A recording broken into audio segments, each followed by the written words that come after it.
What's good, guys? How are we all doing today? Nice to see you all in the chat already. Sikander will be here in like 5 to 10 minutes. It's going to be an interesting stream. I know a lot of people were made aware of it. I know a lot of people have a lot of things to say. We'll see if they show up to say them today. There's no excuses of, oh, I didn't hear about the stream, I didn't know what was going on. We saw how turbulent Twitter's been in the last few days with Sikander showing up offline, which was the highlight of the whole tournament. Obviously, I'm a Shirai Ryu man, but we represent the Lin Kuei today. Mazel McFazel, we like Latinas. Wrong stream, bro. Is Sikander the master of love? Don't know. We're gonna find out soon. But I've got Tom Brady in the back here, so what's going to happen today, guys, is I've got a whole bunch of questions that I want to work through with Sikander from top to bottom. And then, as always, we're going to allow people to come onto the show and say their piece. I've already spoken to Sikander, but obviously you guys know as well. You're more than welcome to come on, whoever it is. Well, almost whoever it is.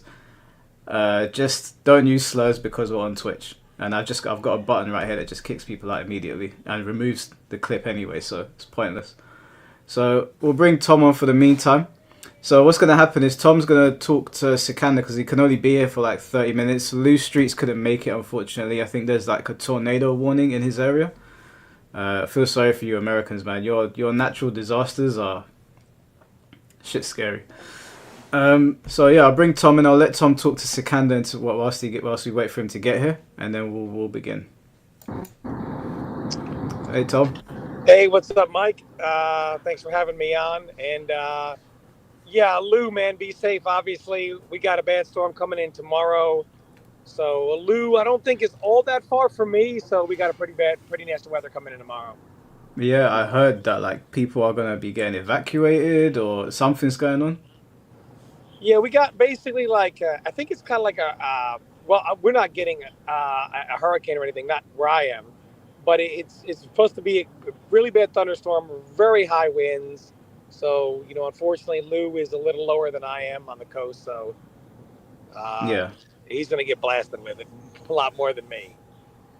Yeah, well, hopefully he stays safe. Of But yeah, I course. was just telling these guys, yeah, almost anyone can chat. Avery Fembunny definitely can't. I know who that is. Alexis, you can go ahead and ban Avery Fembunny from the chat. We're not doing any of that bullshit today. I am more than happy to let 99% of people on here, but Amelia's not one of them. So, Alexis, do your thing. As for everyone else, I'll let you guys join. But yes, how long do you have on here, Tom? A little over about 30, 45 minutes. So about 6:15 East Coast time, maybe 6:30 tops. But the real thing is I just want to very briefly, I don't want to get too much into it, and I'll do that more with Sikander. Why this is such a big deal. Yeah. It's such a big deal because the Mortal Kombat community, and I've told this to Sick privately, the Mortal Kombat community has been doing this for a very long time, wherein they want to rewrite somebody's history to make sure the history that they want to be told is told. It's called revisionist history, where you revise the history and then tell your version of it. So, for example, Sikander, originally, he shows up to a tournament, he gets 9th place. Immediately, once people heard Sikander was there, there was immediately a lot of talking points. For one, as soon as he gets 9th and it was going over positively, a lot of his people that have a problem with him for whatever reason started to chime in with because originally it was like, well, he's no big deal, he's never going to go to an offline anyway, he'll never be like a top player. Then he shows up to an offline tournament, gets 9th, and then they tried to, well, so what that he showed up, he got 9th place, and a bunch of people were trying to say they got top 8 at this tournament or that tournament. Sikander only got 9th. But because Sikander's community would not allow the Mortal Kombat community to get away with its normal bullshit, then it turned into well, he got 9th place, but who cares? He was by far, he stole the show, and he still showed that he was a high-level player of the highest level.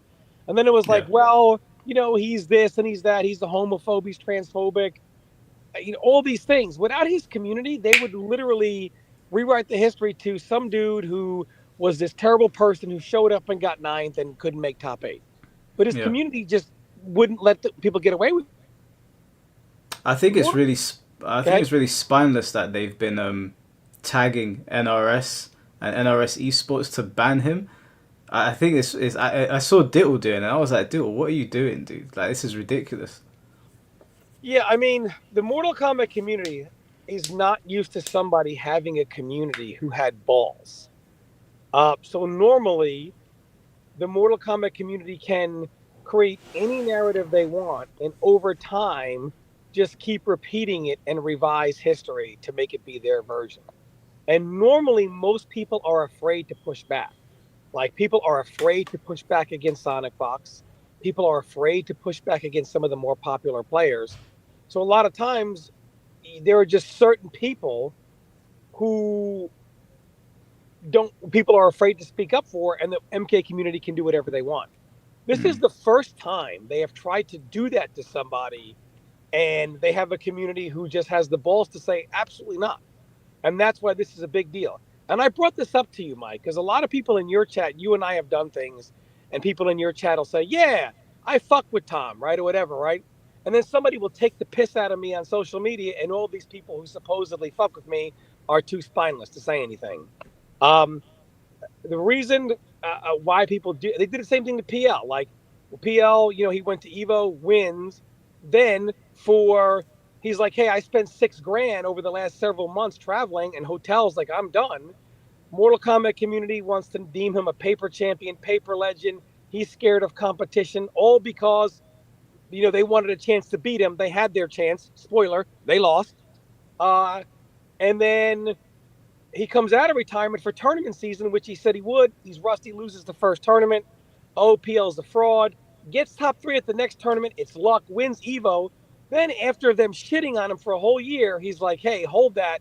And they say, well, you know what? He's going to shit talk us. PL has done it to himself. All omitting the bullshit they do.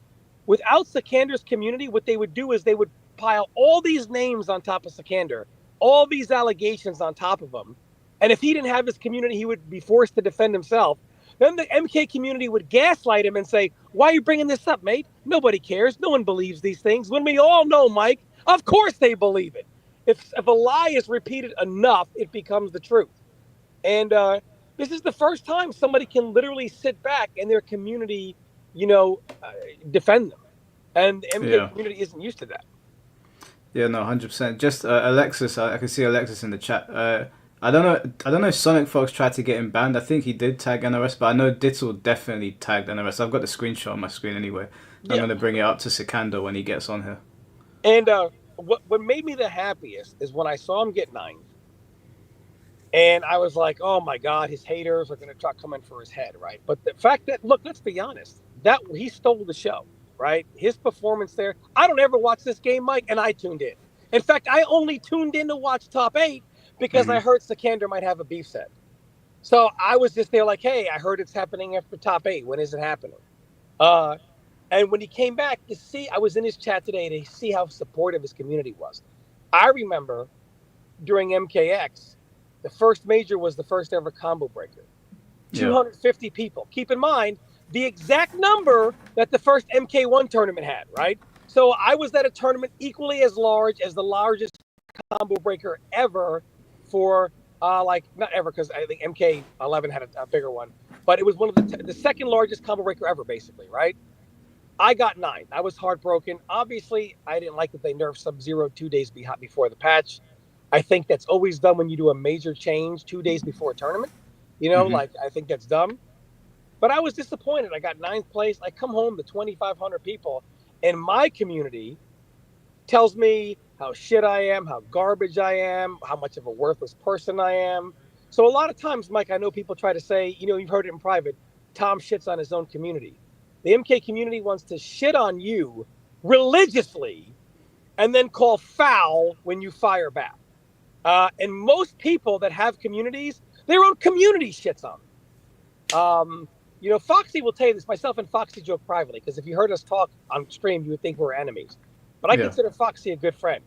Foxy, as a joke, will come into my stream back when I used to have 1,000 or 1,500 or even 500 people on the later days. and just kind of like take the piss, do his normal Foxy jokes, because he realizes the other 1,000 people will start shitting on me. Then Foxy leaves and watch the carnage happen. And what people on my stream will do is say, oh, well, you know, it's his fault for riling us up. Sonic Fox could say whatever he wants about certain players. People shit on that player, right? Or anybody else, any popular player. This is the first time that's not possible, and the MK community doesn't know what to do about it. It's like, yeah. So I'm very happy to see. It's very happy to see. Yeah, yeah, it's good to see how they've been supported because I saw how many people were going after Sikander following his run at the tournament, and I do find the virtue signaling very funny, considering a lot of these people have said pretty disgusting things themselves. Which in a vacuum it would have been okay if they weren't trying to be holier than thou and try. Like I said to Sikander, I can't remember if I said it to him private or publicly, but these people that are trying to cancel him, this Mike Metroid, I think, and Stacy and Dittle and Sonic Fox, I was saying to him that these people don't really have any power over the wider Mortal Kombat community if you don't let them. A lot of people just cave into the peer pressure and they cave into these people because they look at their social media numbers and they think there's no way I can deal with this. And I guess maybe Sikander's numbers are big enough that he can, or maybe he just doesn't give a fuck and he's cultivated a community that just doesn't care, and so they can't do this, which is good because it kind of shifts the narrative a little bit of this whole cancel culture we've got going on in the FGC. And keep in mind, people will go to his stream under alias names or whatever, or maybe they use their regular name, and they'll try to say some shit, and then if he talks back to them, they act like they're being targeted by it. When they go to his channel, his community, and talk their shit, or they'll tag him on Twitter or talk about him publicly on Twitter like he's a dog, and then if he responds with fire, oh my God, can you believe? And I want to say this: so many of these people, when the PL shit came out, when he did your podcast, they came out and they said he should just get over it. Remember that, Mike? So Yeah. the MK community will shit on somebody for 10 years and say, just get over it, bro. But if Sikander says one thing to you, you just can't get out of your schoolboy bitchness to just get over it, right? Now you want him canceled, you want him banned. People in the community will tell people to get over it or say it's not that serious until they think something has happened to them. Then they blow it up, make a big deal out of it, and ask for that person to be canceled. And I promise you, had Sikander's community not spoken up, people would have come for him a long time ago, but they don't, because they don't want the smoke of all the thousands of people in his community. And let this be a lesson to the MK community. Don't let people like Sonic Fox bully you. It's America. Let me tell you about the freedom of speech. Pretty much, I think most countries have this. Freedom of speech, the speech that has to be protected more than anything is the speech you don't like to hear. So that some dude who dresses in an animal costume or the government doesn't get to decide what you should or shouldn't hear. So listen, I get to say right now, you know how animals look at Sonic Fox and when they go to Evo, they say, man, we got fur on and we're stuck in the desert with fur.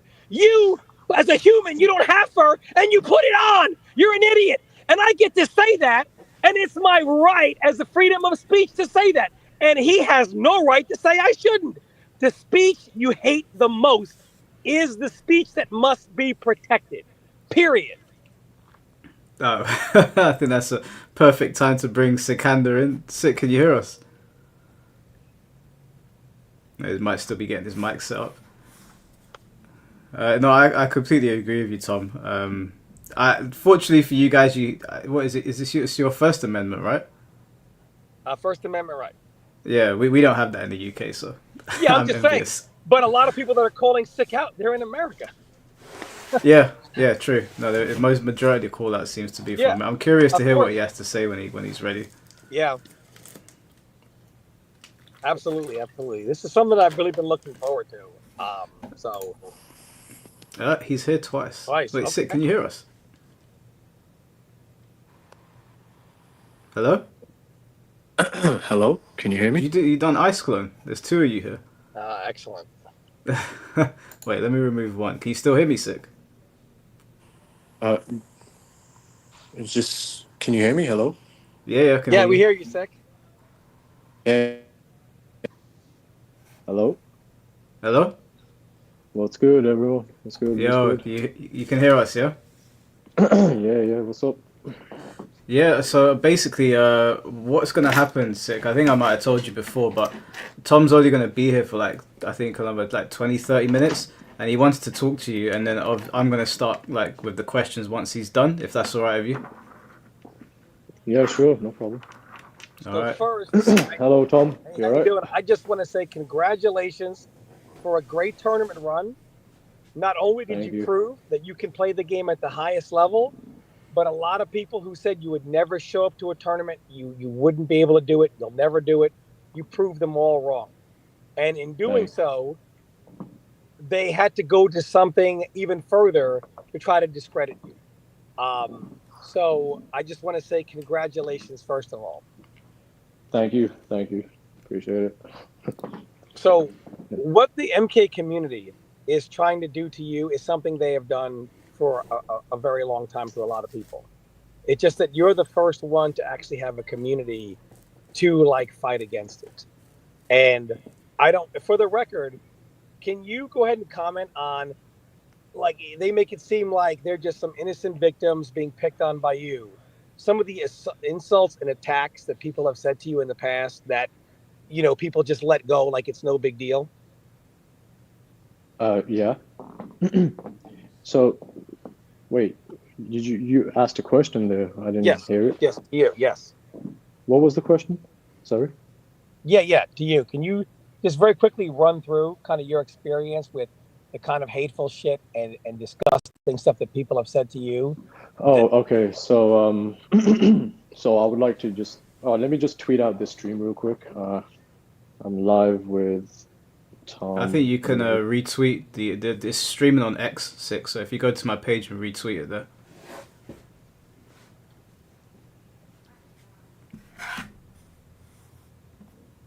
Okay, so to start with, I would like to clarify completely that anything that is said to me online, no matter how extremely terrible it is, it doesn't affect me in any way whatsoever. Words on the internet do not affect me at all. So I've been called a lot of things all over the years, and I'd never bat really, never batted an eye. However, so with Sonic Fox, so everybody probably knows by now that he decided to insult my father, and in doing so, he said, "My comeback is in your father's mouth." So I think I'm interpreting it the right way. I don't know if that means something like he, you know, did like this. It sounds disgusting. Like you know what he's trying to say when he says that. My Yeah. comeback is in your father. So upon saying that, I was like, okay, well, you're still not. I still told him, you still didn't answer my question about Sub Chameleon. Like, I'm talking about the game to him. I'm not talking about his father or his mother or something. Talking about the game, game to him. So he starts to get told by people that, Sikander's father's dead. You shouldn't have said that.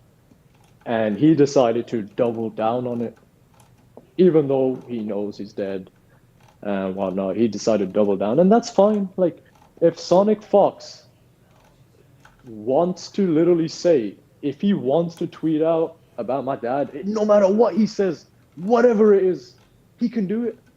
It's not going to affect me in any way whatsoever. But what does affect me is the hypocrisy.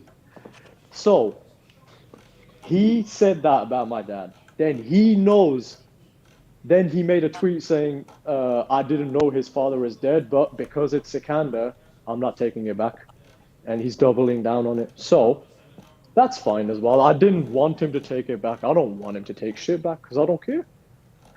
So by doing that, I swear to you guys, I'm not even joking. I remember that day like it just happened yesterday. I remember it completely.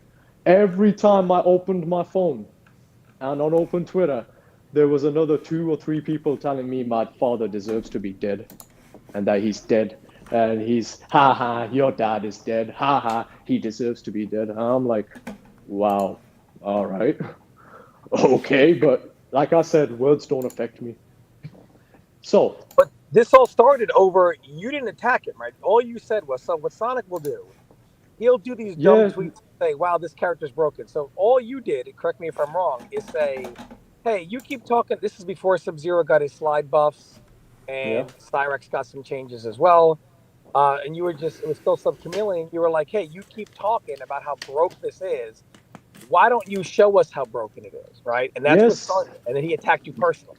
yes.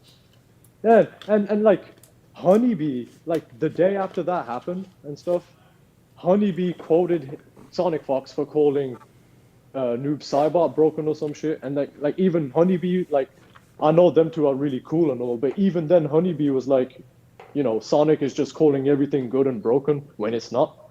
So when I went and approached him about that, he went from personal with me, and then he had his whole fan base go personal, and then well, here we are.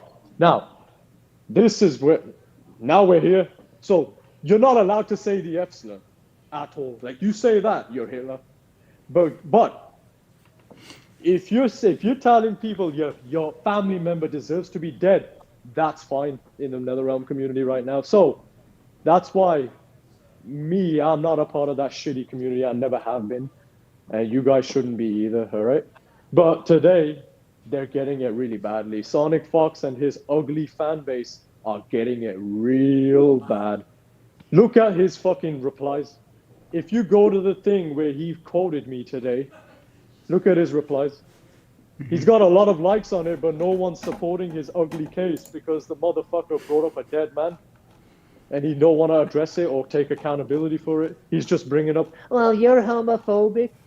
Bitch, if I was homophobic, I wouldn't have 5 to 6 or maybe even 7 gay mods and friends. If I was homophobic, I would run away from a gay person. Phobic means you're scared of something. I'm not scared of gays. What is that? They love to throw this buzzword around. Oh, you are homophobic. You're cancelled. We hate you now. Come and do it to me. Come do it to me. I'm not homophobic, so I'm not gonna say I'm homophobic. But come and do it. Let's see how far you get in doing this. I would love to see it. Come on. Yeah, I'm in Sikander's Discord, and I know there's plenty of gay people in there, and you're all just having a laugh. Like whenever I'm in there, everyone seems to be having a good laugh. Nobody's angry at each other. So the whole homophobic allegations, they might not like how you talk, but calling you a homophobe is inaccurate. You're definitely not a homophobe. I mean, listen to what they branded Sikander. They branded Sikander, the MK community, by Sikander showing up to an offline tournament and bringing some much desperately needed excitement. I think myself and Mike both agree to MK1. He was instantly branded as homophobic, transphobic, a fat shamer, a misogynistic, anti-Semitic. They literally branded him with every possible hate, everything in one person. I mean, like, you would think this man is like the prototype of someone who's a mass murderer, who's in prison, who just hates people. Like, this is what you would think. Like, this is what the MK community will stoop to do. First, they try to attack him in game. When that didn't work and he showed up to a tournament and all the buzz was positive around him, they had to stoop to this. And by the way, let me also give the bias on the MK community. So Sikander lives overseas in the United Kingdom, correct? Yeah. So they say, why doesn't Sik enter a tournament? Unlike North America, where there is an online tournament every single day almost, and a slew of tournaments locally, majors, etc., this is not the case over in the UK. The UK doesn't have 1 million online tournament leagues. And most of the ones if not all of the ones in the NA, nobody wants someone from EU entering because of the ping in a tournament match. So Sikander's only option, and I stress basically only option, is Rips Arena. So he decides, I'm going to do Rips Arena. And he does that, and he used the only format that Rips does, and it's, well, that's not good enough. Okay. So what other tournament is he going to enter online? None. So he says, all right, I will just show up to an offline tournament. And then he does.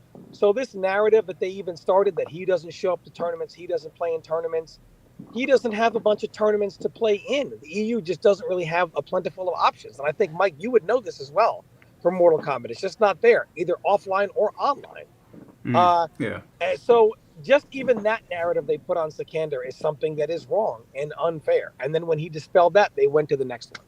I mean, Sick, the only thing you have there is Rips Arena, right? Online based. So yeah, that's a whole thing in its own, by the way. So that's like 3-4 weeks ago.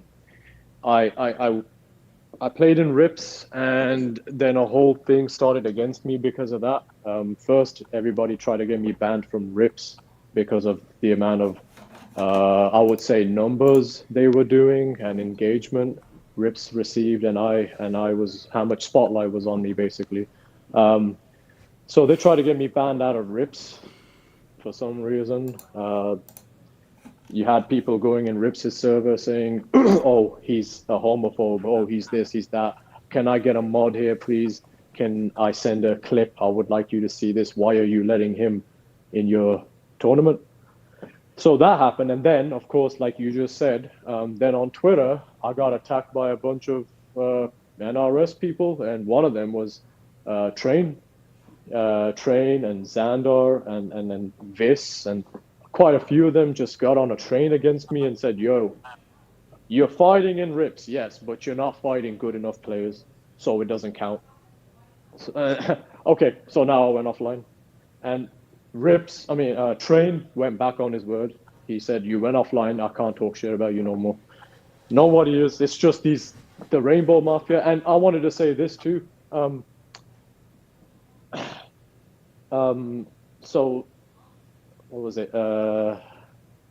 I acknowledge that, the screenshots that Sonic Fox posted, those are real, and they are real, and every single word in those screenshots is me.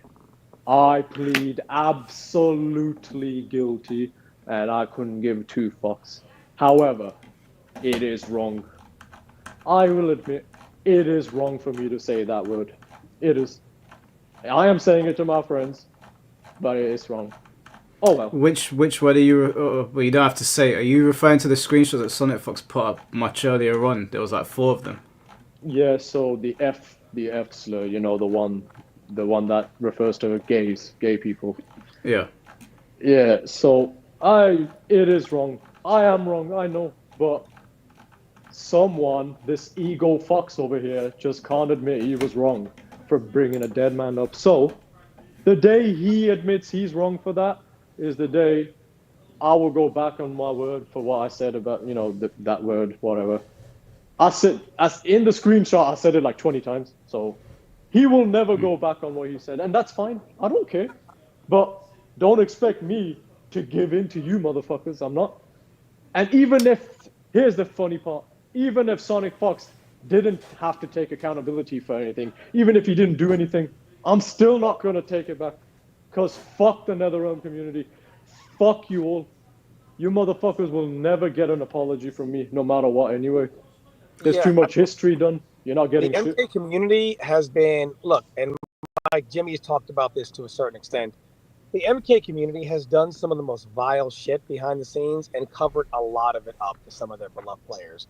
So some of these people that you think are great, people or whatever, have done some vile shit. Just nobody wants to come out and stand against it. And if you don't believe, do you know what? Yeah, Tom. Just to piggyback off that, a while ago I spoke to a certain individual. I'm not going to say who it was, and they said to me that behind the scenes in the NRS scene, there's some terrible things that have happened that someone like Technicals would like to hear about.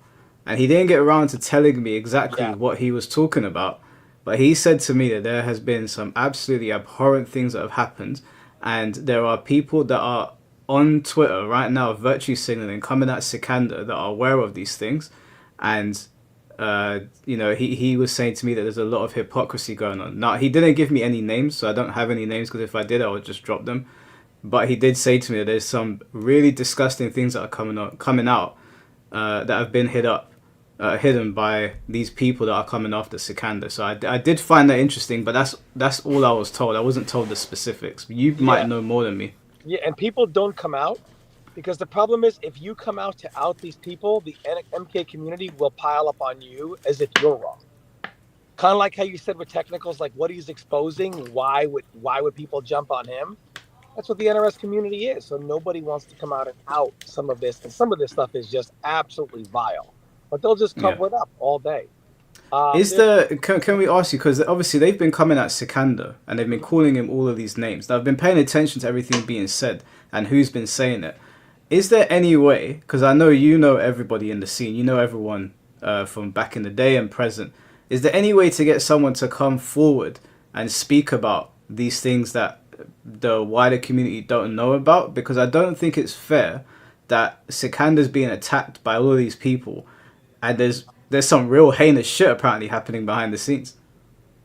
You would have to break the hold that the current people that have power have over the community. Because a lot of these people are accepted, and to come out and speak about these things, they would no longer be accepted, and they don't want that. I want to clarify one thing real quick. I saw a comment in your stream chat saying, "Six, stop saying it was wrong. It's about how you delivered it." You know what? You're right. It wasn't wrong. I'll go back. I'm not wrong. You know why? Yeah, the F word, yeah, you know, that one. You say that in this day and age, you will be labeled a homophobe and boom. And if you're a known guy, and if you're a streamer or something, you can say goodbye to your brand deals, your sponsors, whatever it is. Goodbye to it straight away. If you just so much as if you mumble that word, just mumble it, say goodbye to it all. In this day and age, I don't give a fuck. Nobody sponsors me. Nobody asked me to be a part of this shit. Nobody pays me. No one brand deals me. So fuck you, I'm gonna say that shit. However, I will never say the F word to someone that's gay and that's hurt by it. If they were hurt by it and I said it to them, I would say, I'm sorry. You know, you're cool. I'm not here to do that.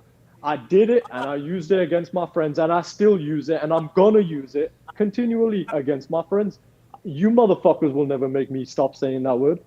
All right, that's it. That's what I wanted to say. I'm not going to say it to a gay person. Can I ask you a question, Sid? Because this is something that people keep on bringing up, and I've never seen you do this before, but for the sake of everyone watching, there are people that keep on saying that you are sending people to spread hate. Like you are directly sending people to different channels or different pages to hate on people.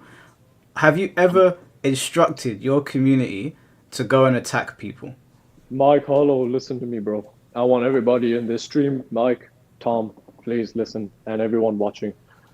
I promise you, on the soul of my father, that anytime I've ever gotten into issues and beef with the NRS community or anyone, I have never sent someone after them. I don't do that. What I do is I stand on my own feet and I go against them myself. And it's happened many times. I've had the fan bases of Sonic Fox, Tweety, and Honeybee all come after me at the same time. And you know what? That was, no one really came, I didn't ask no one to defend me, nothing. I dished that out. I'll take it all back.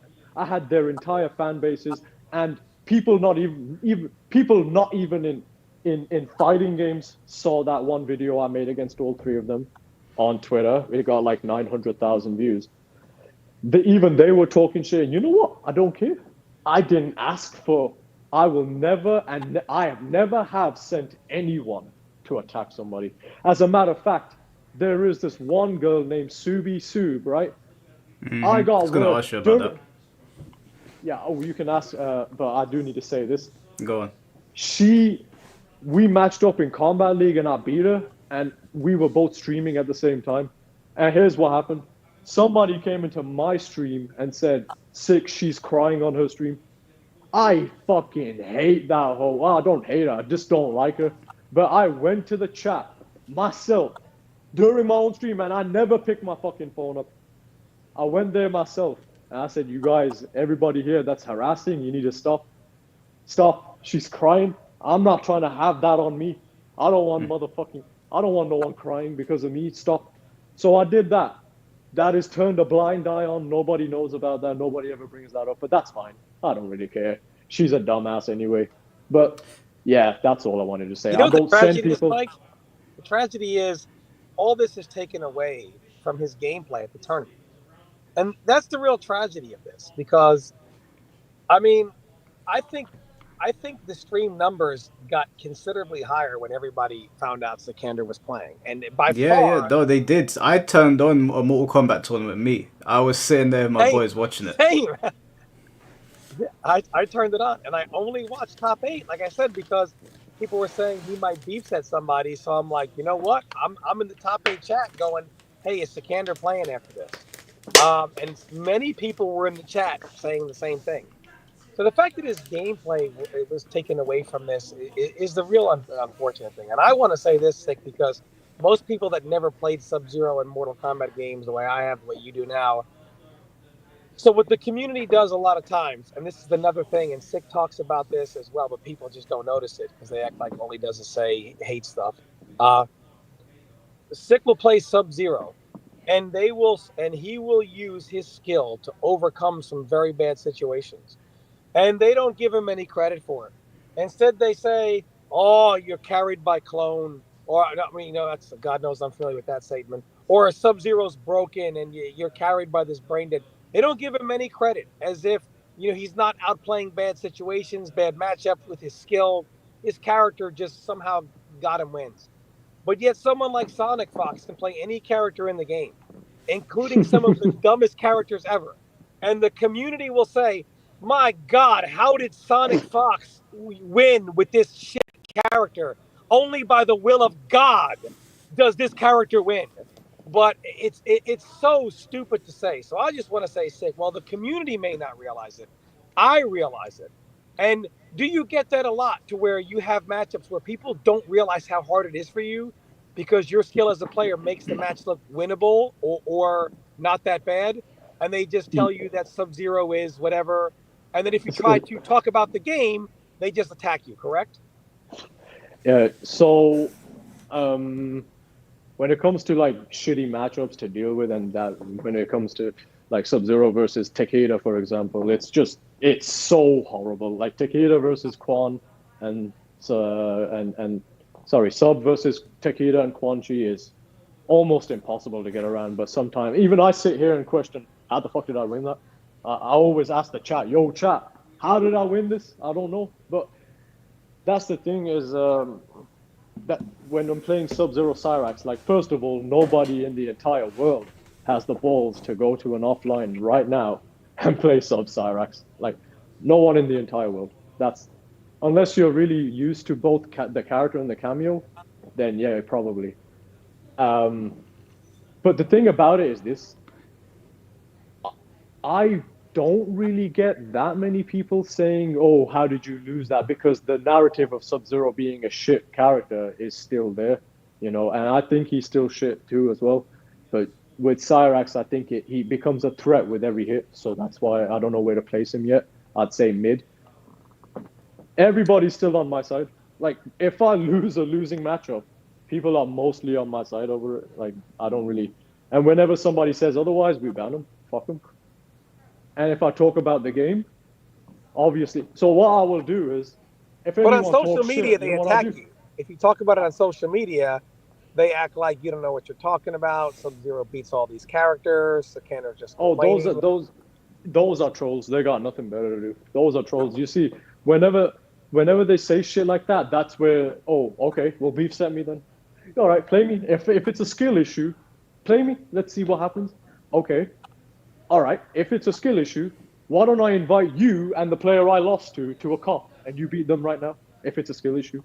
And whenever I bring up either a beef set or that offer, they don't say shit. They go silent, or they type like 7 sentences out as to why they won't play.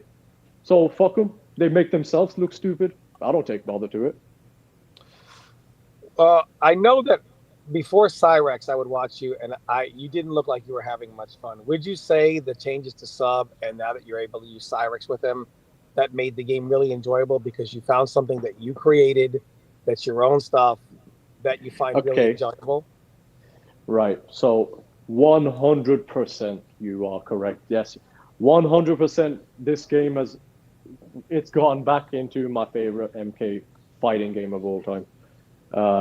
That's number one. Number two, this team speaks to me. It plays exactly how I want it to play and what I want to do with it. I'd say the only tough thing is to overcome is zoners.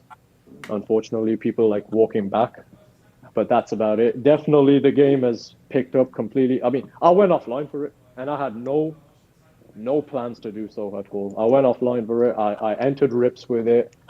Like it speaks for itself. Like, am I comfortable and enjoying the game? Yes. Do I love the game because of Sub and Cyrax? Yes. And me going to Rips Arena and me going to the offline proves it. I mean, there's your proof. I mean, but before that, the game was boring. Like it was starting to get so fucking boring doing every hit into Serena, the same combo, meter drain, blah blah blah. Now we got setups, comeback potential, meter drain, cool looking combos, big damage combos, mid screen, corner, meterless, free setups whenever you need it. So yeah, best game, in my opinion, best game, minus a few broken things, still the best game. Yeah, I Very like a lot of the enjoyable. setup you do with Cyrex. I mean, I think Sub-Zero, what he was missing was he was always traditionally that setup character, that trapper character. Not only did he not trap you, but he did no damage if he hit you. So he was just taking a lot of risk for a Yeah, very minimal reward. And he didn't really have. The thing is, whenever most characters hit you, then they also go into whatever their game style is, their gimmick is, right? And Sub-Zero just didn't have any offense really besides something in this arena, right? Like he was just very gimmicky. He didn't have a lot of the bullshit that the rest of the cast had. And early on to me, I was like, well, this sucks to me. I don't like him as much because he's got too much injustice to him. 3 clones, long cooldown on clone, dive kick, clone punch. That's very injustice too. I don't like injustice, anything injustice in Mortal Kombat. But it's some of the stuff yeah. I see you doing with Sub-Zero looks very interesting. And I think that's what makes, I think people are so sick and tired of seeing whatever in the Chameleon or some of the meta cameos. You don't really see Cyrex used at all anymore, right? Yep. So it's not only Sub-Zero, which, that is normally played in just one way now with, whatever it is, Chameleon.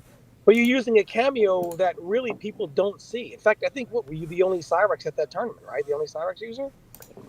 I believe so. I was the only Cyrax cameo user in the tournament. Not fully sure, maybe. I don't know, but I didn't see any other one, to be honest. And so, like, what it is that you said, like, Sub-Zero is supposed to be a setups character, a trapper character, and I feel like with these clone buffs in the corner and stuff, he's definitely become that, in my opinion, with Cyrax, because if you put an EX clone in front of somebody and Cyrax is behind them, yeah, they're gonna get really scared. So yeah, I know I would be. You have mentioned before that maybe hopefully Sub might get a buff here and there in the next patch. If he were to get a new move, or a move were to be changed, or then to add a new move, what would it be that you prefer? Okay, so in my opinion, of course, the character has no way of opening somebody up. I would say, truthfully, give him a fast ice ball, but it doesn't freeze on hit unless you want it to. Like, I would say change his ice ball to where you hold square. I mean, you hold standing 1 after you do it, and then it freezes. But if you just throw it on its own and let go of square, just like the slide, it goes fast across the screen, in my opinion. Something like that. I think that would be fine. Because this character has to deal with some fucking horrible zoning, unfortunately. Like, what they want you to do is they want you to use deadly vapors to slow down the other person's projectile and then slide under it, like while they're recovering. And that's not gonna work all the time, so forget that, in my opinion. It's just Have you ever thought about doing video guides for like Sub-Zero players that are kind of lost on the Sub-Cyrex. Because with something I noticed you do with Sub-Cyrex is something that I really miss with Sub-Zero is like you take a game like MK9, for example, everything, he was such a masterful character to play because everything was basically designed for that specific matchup, and no two matchups were the same. And I noticed you doing that as well in this game. And I think, and Mike, you see, we see too many scenarios because the game doesn't have everything's a hard knockdown now. So you see too many situations, Mike, where knock somebody down straight up, land with the kick. You know what I'm saying? It's so universal now, some of these setups. So just to see some of these other setups like the Sikander, like sometimes you don't really know when he's going to set you up with what, because it's basically by player, by character that he's fighting, etc. Have you ever thought, Sick, about doing like a breakdown of matchups or why you do certain setups situations? I did at the start of Mortal Kombat 1, but then I decided not to, and the reason why is because I've been lost the whole year until I fucking discovered Cyrax with Sub, with the new slide buff. First of all, people are saying that Sub Cyrax was always there, just nobody used it. That's a lie, because right now the slide change has changed everything here. So it gives you an armored launcher, which means you can counter zoning, and the slide now pops up to the other side for a Cyrax bomb launcher for free. And if it doesn't connect, you basically got a free breaker waiting there for you with Cyrax. So, guide. Now, everyone's asking for a sub Cyrax guide. And the thing is, I'm leaning towards the idea of not doing one because I want to be, well, as soon as I discovered sub Cyrax, I've been getting messages all over the place telling me, Sick, I keep finding sub Cyrax players. What have you done? What have you done? What have you done? What have you done? And that's fine. I think that's the main reason I started streaming, is to teach people. But a guide, I'm not entirely sure, because now your guide is going to be either watching it in a tournament or watching me do it on stream and just copying it. That's the route I'm going to take with it. Yeah. Yeah. And for those who say that, by the way, that sub Cyrax has always been the same, that's actually false. That just goes to show how many people really don't understand the game. For one, sub Cyrax, he didn't have the combo off the armored slide because it always reversed positions. So for one, he only had it a regular slide, not armored slide. Two, Cyrax net at that point, beginning of the game, did not drain meter at all. So that is gone. Also, the way Cyrax's bomb worked. You couldn't move him around like that. When you hit him, his bomb didn't drop. There were so many things that didn't work. So exactly, yeah, go ahead. Go ahead. Yeah, so exactly, all that shit was added over time. Then you got some fucking weirdos. I saw a guy named Trey in Ninja Killer stream saying, they're only now just discovering. Shut your bitch ass up. We ain't just discovered that. That shit was added now, you dumb-brained, lazy fucker. Shut the fuck up. Yeah, so Sub-Zero to use Cyrax before had to give up too much. Cyrax only gave him more damage off the slide. Using the Cyrax the horizontal copter didn't do anything for Sub-Zero because so what? He's still plus, but he doesn't have anything to pressure you with anyway. That wasn't gimmickly unsafe, so it didn't matter. So he had to give up way too much. Characters like Day One Kung Lao or Serena or things like that just gave him multiple applications. Cyrax didn't really do that. You had to give up too much just for that one thing, and now Cyrax gives you multiple things to do. That's why during some of my streams I would sit there and I would ask guys, what the fuck do I do here? If I want Kung Lao for this, I gotta sacrifice the Serena damage. But if I want Chameleon for mixing, because I'm getting mixed, I have to sacrifice meter drain and a fast projectile across the screen and stuff. It's been a horrible fucking year, man. And when I finally discovered Sub Cyrax with Ghostface's update, I've had the time of my life with this game, and I'm still having the time of my life. And you can see that because I fucking went offline. All right, and these assholes have been saying Sick is too scared to compete. No, bitch, I got nothing to compete with, you fucking brain dead cucks. I wanted to ask you about the tournament, actually. I wanted to talk to you about your whole experience, because I know that there's a lot to talk about in the community, and we'll get to the community section in a bit. But I want to highlight your whole journey, because I watched your vlog, and it was very interesting.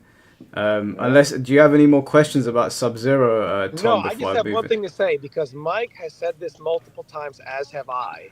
And people have always said, Mike, you don't know what you're on about, Tom. You're just a hater. Notice that when Sikander he's playing the game, he's like, I don't have anything to discover. What am I supposed to do? Just throw out Serena? Because Serena originally, and probably still is the cameo for characters who have no synergy with any other cameo. And then you pick Serena, and then later it became Chameleon. So it's like, what am I supposed to do? Back to Serena, back three Yeah. Serena, throw out Serena randomly and just pray for the best. Oh, now I Yeah. have Chameleon. Oh, I'll just do ball roll or back three ball roll or slide into fan. It's so boring and there's no sense of discovery. If Sick loses to someone, he says, oh, well, I guess I'll just have to guess better and pray to God better next time. There is nothing that he can go into the lab and say, what can I discover? What can I create? When they Yeah. make things in the game that allow you to be creative and to have your own style, it Yep. makes you want to play the game. And Mike, you've talked about this, as have I, and people say, what are you guys talking about? I'm done with people saying that to me, because every time I actually have a conversation with them, they're like, oh, actually, and they change their conversation. So I've just started ignoring people now. Yeah, well, I don't know. I'll just be here to listen while I'm on the way home. I just want to say before we go any further, Sick, I just want to say it is great to see that Sub-Zero is in great hands going forward. You are a great player. You are a great Sub-Zero player. And finally, there is another Grandmaster who is worthy to take this character through the next 20 years. And it is great to see you play, Sick. Thank you. Thank you. I'm honored. Thank you. Coming from OG, thank you. Sick. I wanted to. So obviously we'll get to like the controversial stuff in a little bit, but I do want to highlight your tournament journey, because it was. I knew that you'd never like traveled before to a tournament, because we spoke about it. But what was it like first time leaving the country and getting on a plane? Like, what was your emotions like leading into it? Okay, so the entire last week, so I kind of booked the whole thing last week. So the whole last week, I was having a lot of nervous issues about it. I was getting really nervous about the whole thing. Like, I'm doing two things I've never done before: playing offline with a whole bunch of people there, and I don't really mix well with crowds, and especially crowds where people have told me they will, attack me at. So that's one. And two, getting on a plane for the first time and going to another country is something I've never done before either. So I'll be honest with you, I've been so nervous, man. Like, every time I thought about it, I would have chills in my heart. I didn't tell anyone about it because obviously the troll I was doing, but I would say this though. Now, Stream and Mike Hollow, I don't want you to cringe when you hear this. I don't want you to cringe or nothing like that, but I'll be honest with you. I just don't take this the cringe way or wrong way, but when I put the mask on and the hood on, all my nerves went away. I don't know why, it just went away. Like, no, that makes sense. I've heard wrestlers say that before. When they put the mask on, they feel more confident. Yeah, it went away. I was not nervous at all. There's people watching me live on the Twitch and then behind me as well. No nerves, zero. Wasn't scared at all. Oh man, I was down 2-0 at one point, and I just got a 3-0 comeback after I just tried to lock in, and then I wasn't scared. I saw. I didn't So crack. what was it like when you put Sub-Zero's mask on, and I guess you embodied the Grandmaster? What did that feel like in that moment? Well, I put the hood on, put the mask on, and my mindset became this: I'm here to destroy every opponent I get, and then if I lose, I'm just walking out. That's it. Yeah. I'm here, I'm gonna play, and I'm gonna leave. I don't want to cause issues with anyone or do some weird shit. I don't do that. That's somebody's territory. I'm not gonna disrespect people's rules. I want to go in, play, and leave as a nobody. Like, I know everybody in that venue knows me. Whether I don't know them, they know my face. Most of them, I don't know their faces. I probably know them from online. I don't know how they look. So, except for Foxy and the usual lot. Yeah. I wanted to walk in, nobody knows it's me, play and walk out. That was my number one plan. And if I ever go to another tournament, I'm gonna do the same thing. It's the same thing. Even if they know it's me, in my mind, it's as if they don't know me. I'm just some guy from Russia named Water Dragon's Water playing with the sub mask on. And that Water Dragon's Water name, that is a change that came in Mortal Kombat 1, right? Because he used to be Ice Dragon Ice. Yeah. Yeah. So, is that from Deadly Alliance? Yeah. So there's one of my Twitter followers basically tried to say, "Yo, sick." He's Chinese, and he was like, "Yo, sick." That says Water Dragon's Water, but the other one from the original game says Ice Dragon's Ice, and I said interesting, because I love that skin. Like, if I could buy a real life replica of that skin to just put on show in my room, I would do it because I love that skin. And I'm so sorry, Sick, Yeah. not to break up. So Auxio in the chat, you are crashing out extremely hard right now, bro. I'm gonna let you on later on, but everything that you're saying, first of all, is a whole bag of nonsense. If I went to a tournament with Sikander and you tried to jump him, do you really think I'm going to stand there and watch? Like, be for real. Don't be ridiculous, bro. But if you want to come on here and talk, I will give you the chance to, but you need to chill. Like, you need to stop crashing out, especially behind a no profile picture. It doesn't really hold any weight. Sorry, Sit, go on. Right, so the Deadly Alliance skin, before discovering Cyrax, it was the main reason why I still played the game, because the skin changed everything for me. I love that skin. And then now putting two and two together, obviously the game became great. So the Chinese writing, I actually took the translation of the Chinese writing, and I put it on my Discord name, and like I put Sikander 555, and I put it there in Chinese, and it's been there for a while, but nobody realized and noticed it. So yeah, that skin is awesome. I love it. Yeah. Okay, and so I got to a point in your video where you were bunking up with people. Now, I've gone traveling before, and I've bunked up with strangers. Well, no, I wouldn't say traveling, but I've stayed in places before when I've been working and whatever. We've had to like share a room with people, and my experiences have always been positive. But you didn't have a great experience with sharing, did you? No, I did not. God damn it, man! Like, there's two other things that happened that were not in the video. The first one is I was talking on a PlayStation party through my phone, and I was whispering, and some German guy got up and said, "Shh," and then he was like, "Go, get out, go stand outside and talk. Take your phone call out." I was like, "All right." So that was one, and then the second one, the guy above me, I got another room with a bunk bed where my bed was at the bottom. And on top, this guy, fam, I swear, the only way to get this guy to shut the fuck up from snoring. Like, them man's up there in Austria, man. That's a beautiful city, but fuck me, them mans don't shut up when they're asleep. God damn. This guy made so much fucking noise that I grabbed my... So every bunk bed has a locker at the bottom. And then they actually make you buy a lock. Like, you have to buy your own lock and put your shit in there. So Yeah. I unlocked my shit, and I made enough metal clanging noises to have him shut his fucking mouth, and he finally did it. Because it woke him up.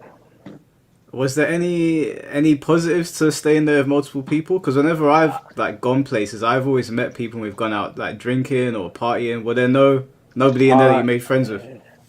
The only positive thing I can say right now, and guys, I'm not even joking, I even posted it on Twitter, is that I was in the lobby of the floor of the dorms.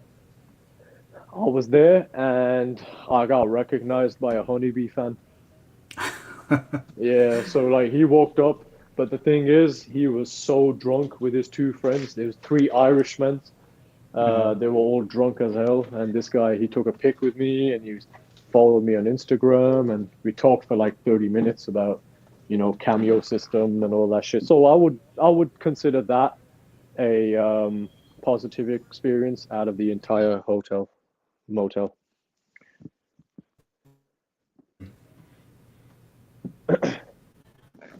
Did it cut out? Is it something that you would do again, or would you get your own room? I didn't hear you because it cut out. What did you say? I said that experience that you had where you bunked up with people, would you do it again, or would you get your own hotel room? I'd rather sleep outside on the streets than do that again. Next enough. time I'm getting myself next time I'm getting a nice hotel fucking room. Next time I'll tell you, if I ever go to an offline ever again, I'm gonna consider it a holiday, not an offline. So I'm gonna book more days. So if I get destroyed, because I can't predict what I'll do with Sub-Cyrax. If I get beaten so bad, I'm walking out, going to enjoy my fucking holiday in that city. Otherwise, I don't really give a shit. So yeah. Yeah, that's a good way to approach it. That's usually what I do when I go to tournaments. I'll book extra days and go explore the city. Yeah. So I went. So I don't think you heard this story on my stream. So, Law Corridor, VGY, Josh, and Canny Manny, they all had three booked hotel rooms, and they told me to come hang out with them. So I went, and you won't believe it. I fucking walked into that hotel room, and I was shocked. It's got air conditioning. It's got a beautiful window, beautiful bed, everything, and my gay ass is sleeping there in a dorm, man. I hated it. Like, I almost got so desperate to tell them, yo, look, if I throw you like 50 or 60 euros, can I just sleep on your floor here? I don't want to go back to it. I was like, yeah, I don't want to intrude like that. So I just left. But fucking hell, I was so tempted. Yeah, no, it did look a bit rough from what I'm seeing here. What was it like? Because I assume that's the first time you've met Foxy and Ketchup and Mustard and all that. What was it like meeting them, and how did they treat you? So Foxy Grandpa, you can see from the video, he was actually at a restaurant, not the venue. As soon as we saw, we bro hugged, and there wasn't much to it because I know him a lot, talk to him a lot. But everyone else, like inside, I got a little uncomfortable, like for the first 5 minutes. No, here's what happened. I would have been very uncomfortable, but them lot, like they are Nuji, Falcon, History Behind the Warrior. There was a competitor there, I can't remember his name. Ketchup was there. Fabs and Abel, they all walked in, and Shauna, and if they didn't talk to me, I would have been so uncomfortable. Like, they pulled me into every conversation saying, what about you? What about you? This, that. They were talking. They was keeping it lively. They didn't let it go, silent or anything. Then at one point, like, there's a guy sitting next to me. He's from Birmingham too, but I forgot his name. I can't remember his name. He's a Killer Instinct player. He started chatting to me a lot about, oh, how you doing? What are you going to do in this tournament? You're going to play? Who do you play? Blah, blah, blah.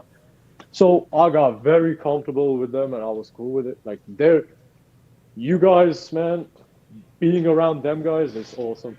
Like, yeah. I've never been around a bunch of people that nice and kind and positive before. It's been a while.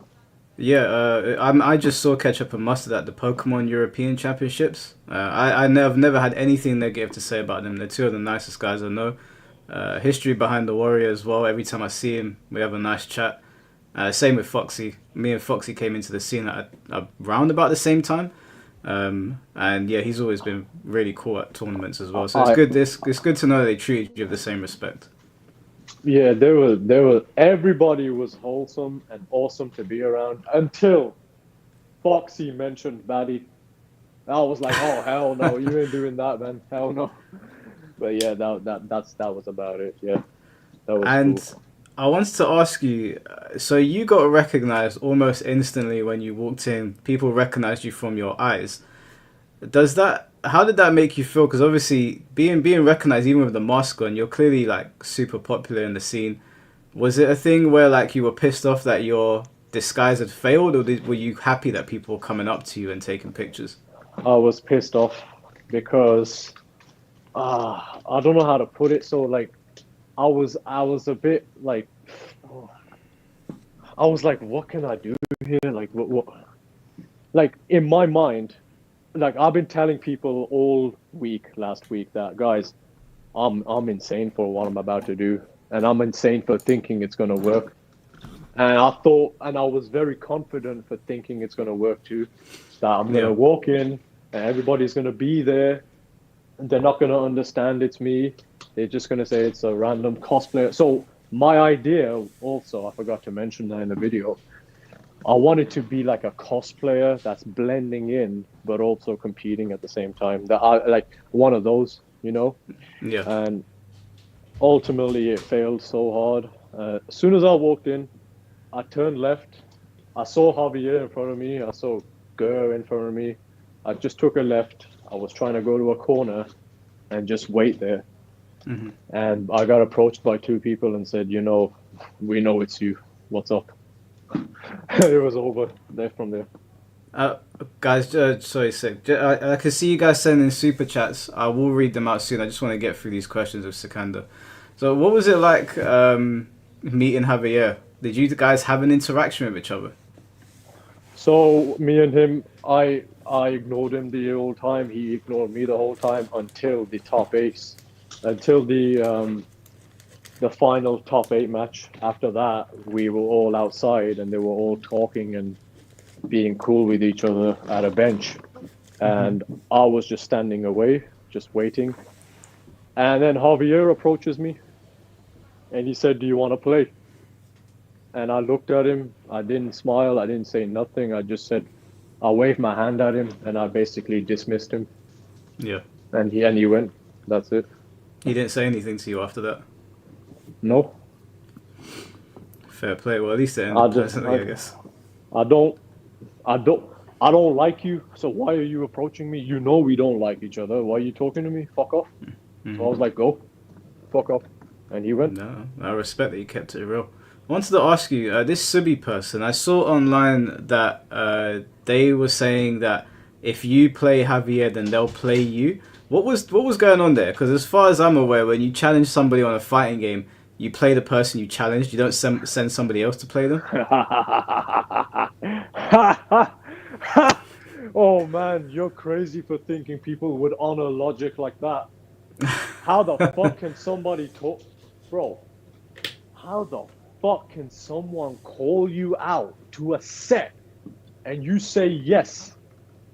I said no because I didn't want to embarrass her. Then I said yes because she was saying, "Are we doing it or not?" I said, "Yeah, do it." Then she said, "You gotta fight Javier first and then me." I'm like, what? I ain't fighting back 3 Scorpion. Are you kidding me? And what was the Honestly, outcome in the end? What were people saying? the thing is, I'll be honest with you, is that I'm not. When I had I'm not a. This is gonna sound corny as hell, but when the mask is off, I guess I am ducking Javier. But if I got it on, I'm gonna take that motherfucker down. So I'm you gonna would beat play it. Javier in a beef set with the mask on? Yes. But there's no like how are we gonna do that? I mean, I could do it alone here, but if I put the mask on, I'll fight anybody. I don't give a shit. Do If you I put reckon the you can hat, take mask, him? and hood on, yeah. I beat him in Combat League in one game, and I left because I was like, you know what? You lost a game with this shit. You're holding it. This broken shit. And that was with Serena. So imagine what I would do to his motherfucking ass with Sub Cyrax. I would beat the shit out of him. Fair play.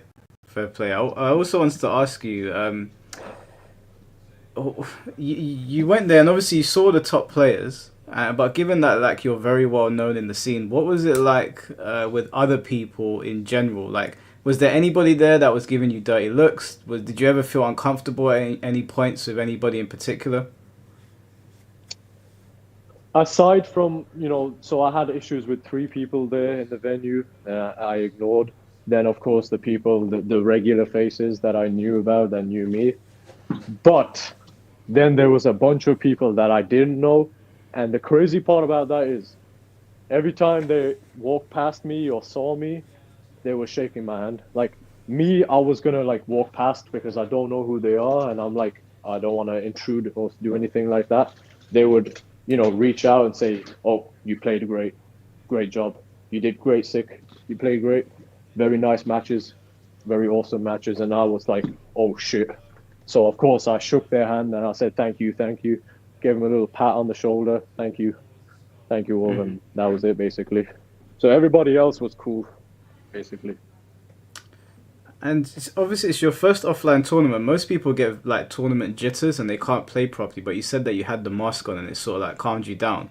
But I wanted to ask you, like, what was the reaction to the combos that you do? Because we live in a day and age now where fighting games are very like monotone almost. Like everyone's doing the same combos, and you've created a combo with Sub-Zero that looks so ridiculous that people were accusing you of cheating. But then obviously you did it in the tournament to show everybody it's real. This is an actual combo.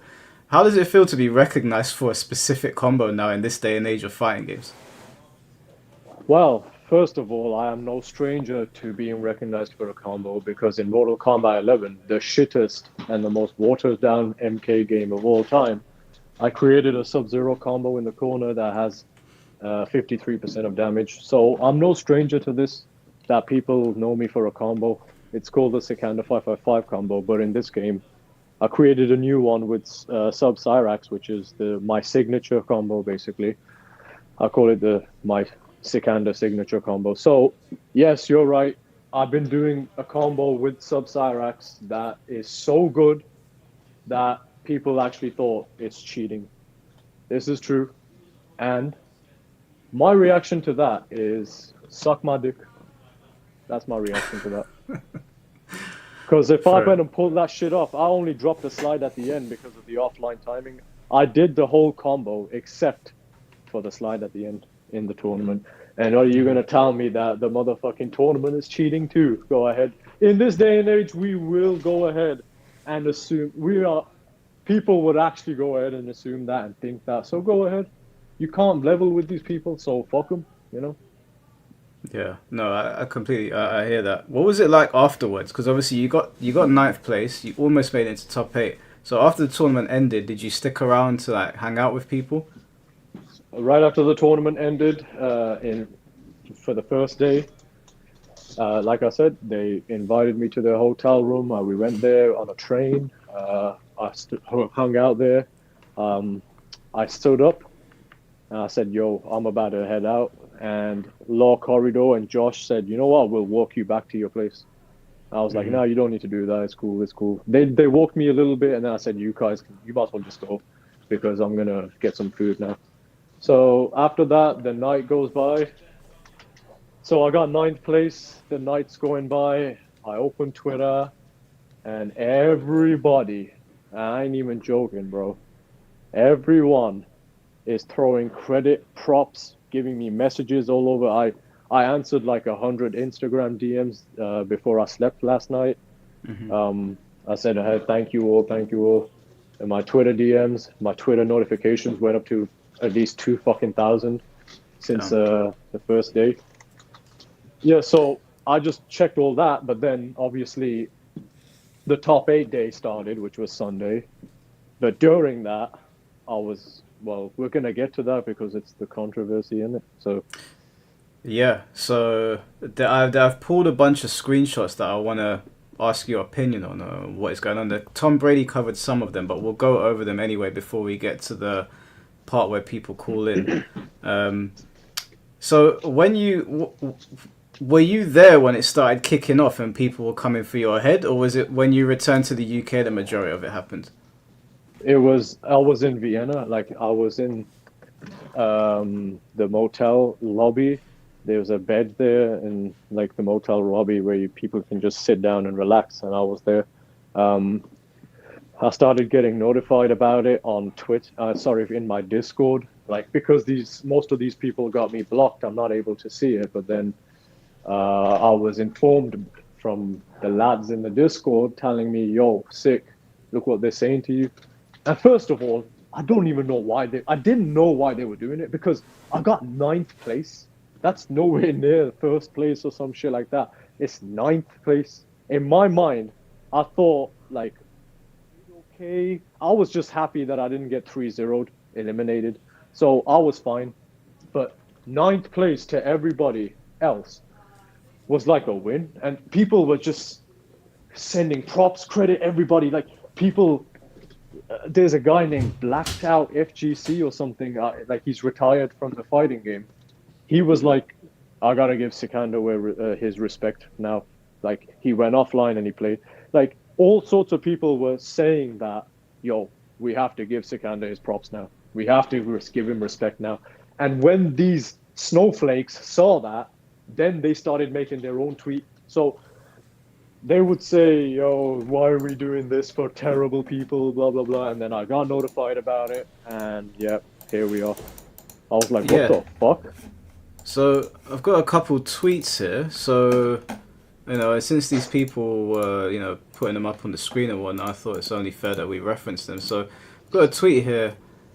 It says, why are we as a gaming space continually putting the worst people in the spotlight? Press buttons good does not a good person make. Sounds a bit like Yoda. This is a community. You can't say you care about the state of your games, players and community when you consistently make bad long-term choices. So was this your first interaction with this individual? Sick, you still there?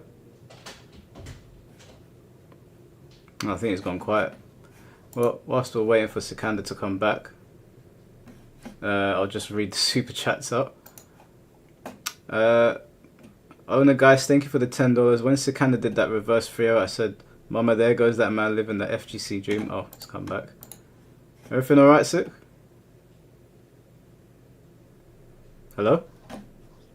Hello, yeah. Oh, I think Sorry you cut out. about that. Yeah, go ahead. I heard you say something. What was it? That's right. I'm just going to read out these super chats quickly and then we're going to get to the tweets. Okay. From Ponegeist, he said, when Sikander did that reverse 3-0, I said, Mama, there goes that man living the FGC dream, making all those streamer bucks with nothing but the Triforce and a Power Glove. Much respect. Thank you, Ponegov. Baihu, thanks for becoming a member. Shadow Dragon TV, thanks for the $2. Sick is officially Tom's successor for the Linkway. Avocado Meat TV, thank you for the $5. MK is small in my Texas local scene, but people know of you and your name carries weight. Big fan and keep doing what you're doing. Thanks to all three of you. Wait, he said that to me or you? To you. Oh, all three of us. Thank you. Appreciate you. And Alexis, thank you for the $9.99. Sick DM'd me and told me you looked handsome with your braids in the thumbnail. Well, thank you, Sikander. You didn't let me know, but that's fine. Well. All right, let's get. So, is this your first interaction with Stacey? Is this the first time you heard of her? Because I've heard her name quite a lot, and people were telling me that she has a habit of trying to get people cancelled, but I don't know. Is this your first time seeing her? I wish it was. I wish. We had a massive... Oh, so you've had interactions before? We had a massive problem before, bro. Like, and that was years ago, so I don't know how the fuck I'm still in her brain rent-free. But yeah, go ahead. What was the issue that you two had years ago, if you don't mind speaking on it? I'm not gonna lie, I don't even remember, I swear. I think I just, Fair. I called her fat or some shit, I don't know. And that was it. Oh, right. Right, no problem, that's fine. And saw this one as well. Finally showing up to an offline after only playing online and placing well is great, but treating the community like shit doesn't mean you should get respect just because you finally attended one, especially if you're going to continue treating people in the community like shit. Wait, did you read out Stacey's tweet? Yeah, I read Stacey's tweet out. Do you want me to read it out again? So wait, is that a second part? She made two. No, this is the only one that she did actually. There's another tweet in here, but this is the one that I pulled from your page. Where's the one that, why are we giving a spotlight? I want that one so I can answer that. Why are we giving a spotlight? Yeah, so it's this one. Why are we as a gaming space continually putting the worst people in the spotlight? Press buttons good does not a good person make. This is a community. You can't say you care about the state of your games, players, and community when you consistently make bad long-term choices. Okay, So, let's talk about that first sentence. The first sentence of this entire rent-free, brain-rotted paragraph is the most important one because it speaks for the rest of it. Number one, Stacy, nobody put me in a spotlight. I put me in a spotlight. That's number one. So don't fuck with me. Number two, if your fat ass could fit in a fucking spotlight big enough, we would give you one. So shut your bitch ass the fuck up, you retarded ass motherfucker. You got nothing going with your shitty ass life and you're jumping online, hating on men existing, and they're hating on me too. Like somebody said, all you do is talk shit about men. I don't follow your shitty ass tweets. I don't give a fuck about you. I don't even remember or mention you.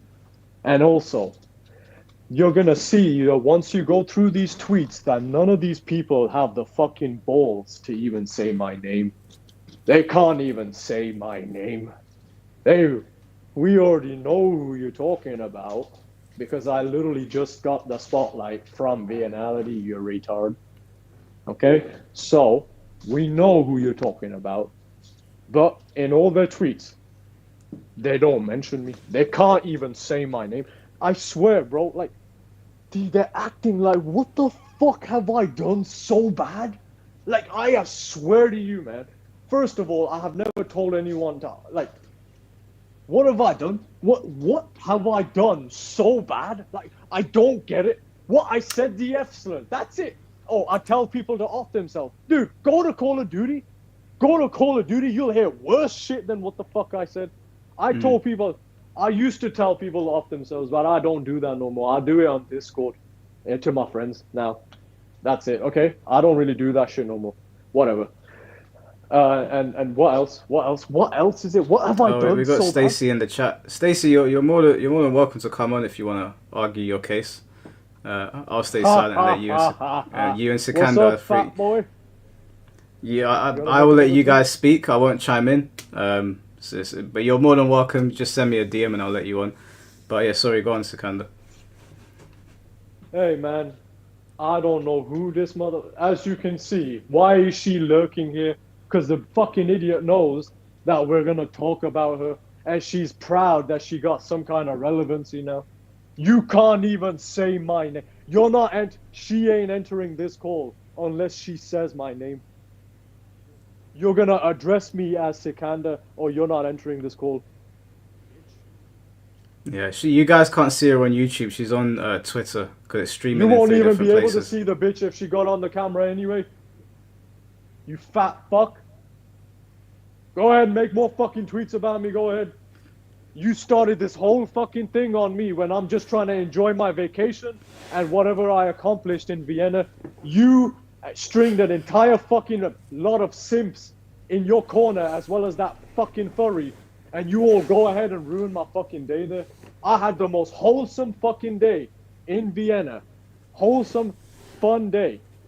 And you, your fat friends Diddle, and your other fat fucking simps that sit there with neckbeards, all of you went and tried to ruin it, didn't you?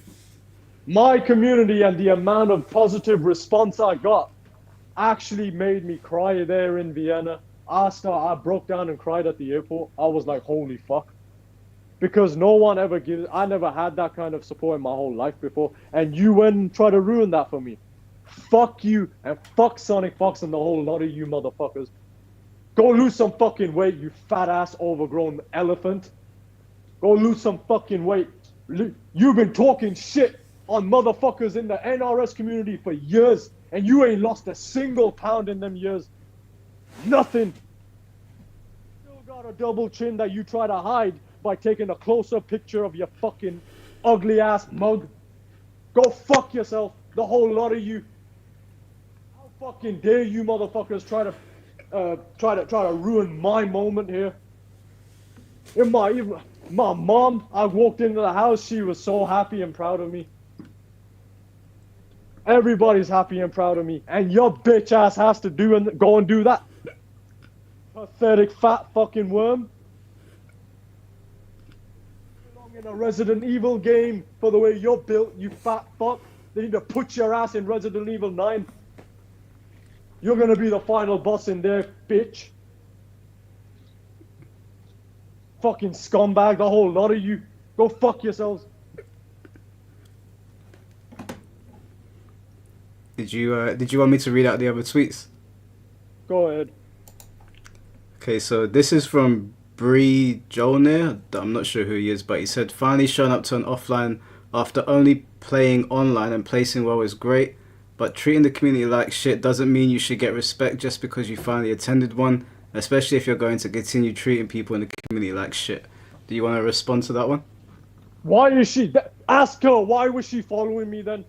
She was following me. Why are you following somebody that you think this of? Number one. Number two, when I called it out, the dumb bitch unfollowed me.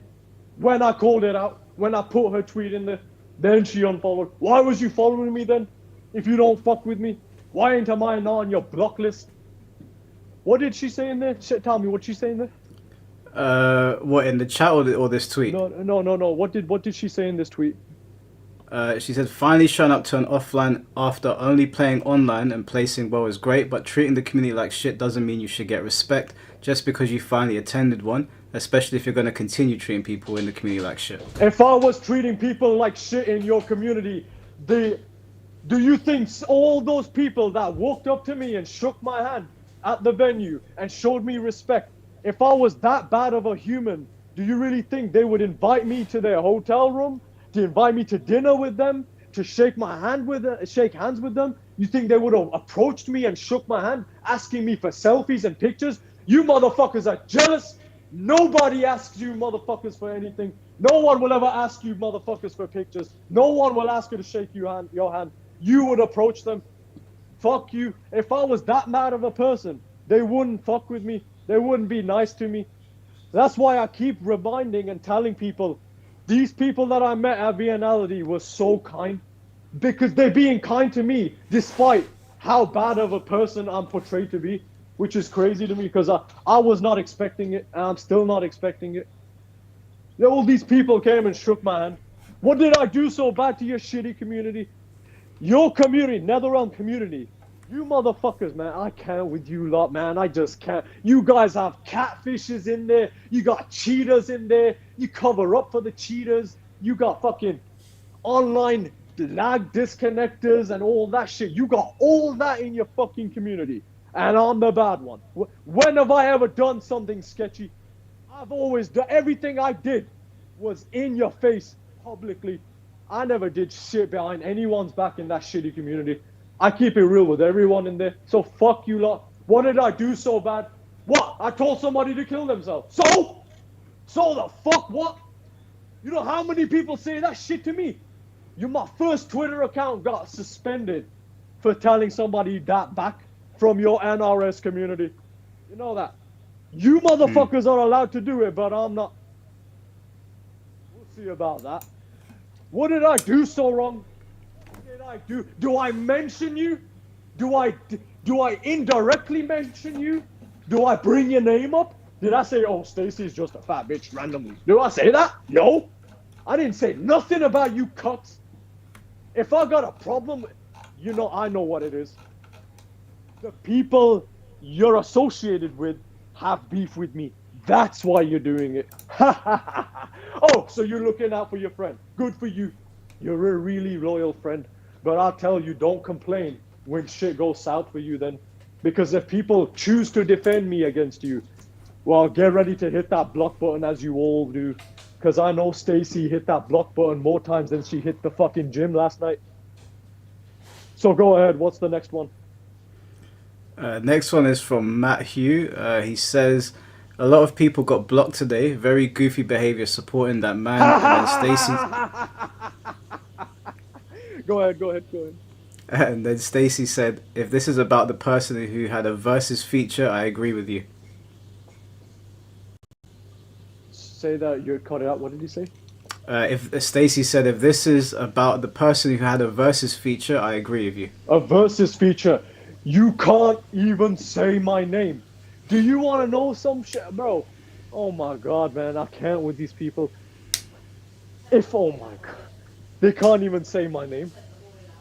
Dude, did I call for a genocide or something? Ethnic? Did I call for something absolutely heinous? What did I do so bad? What the fuck did I do so bad that you can't even say my name? You're treating me like I'm fucking Voldemort or some shit. Voldemort to you now? Alright. Alright, if I'm that, I don't care. If that's how you want to go about it, go ahead. It's just, you're cringe, man. It's cringe. You can't even say my name. You're so, oh my god, these people are so weak and pathetic, man. Oh my god, man. You can't even say my name. What did I do? Oh my god, there's way more worse people. There are people in your community that have done 10 times worse things than me. And I'm the bad one. I'm not even a part, as a matter of fact, I'm not even a part of your community. Why are you even bothered? I'm not a part of your community. Your Netherrealm community. I'm not a part of it. I'm not. So if people in it are being nice to me and respecting me, I'll take it and I will be friends with that person. I'll thank you. But you guys have an issue with that, don't you? Nobody has ever mentioned you and your double chin for a while, and the other two people that tweeted. Nobody's mentioned, nobody talks about you. The only fucking relevancy any of you motherfuckers had this year, because I don't follow last year, this year is me. It's me. You got yourself a spotlight here because of me. Because you talked about me, even without saying my name. So congratulations on your 15 minutes. After this is done, after everything about the tournament has died down, you're going back to being nothing. You're going to go back to nothing.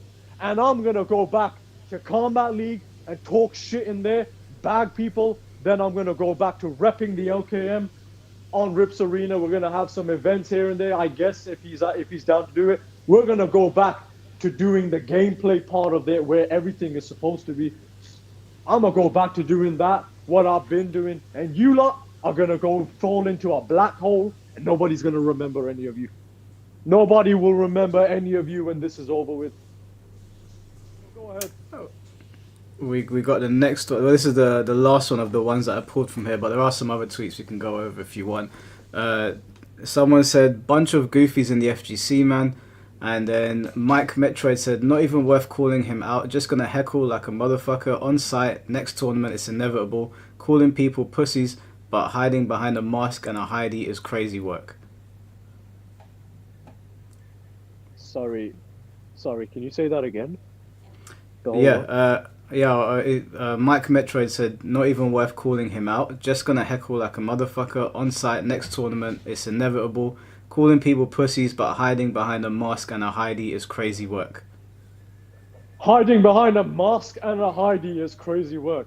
Who the fuck was hiding? It was an idea. It was a plan that went short, like that was blown within the first 30 seconds of me entering the venue. If I really wanted to hide behind a mask or something, I would have put a whole face covering on so they can't even see my eyes either. That's what I would have done.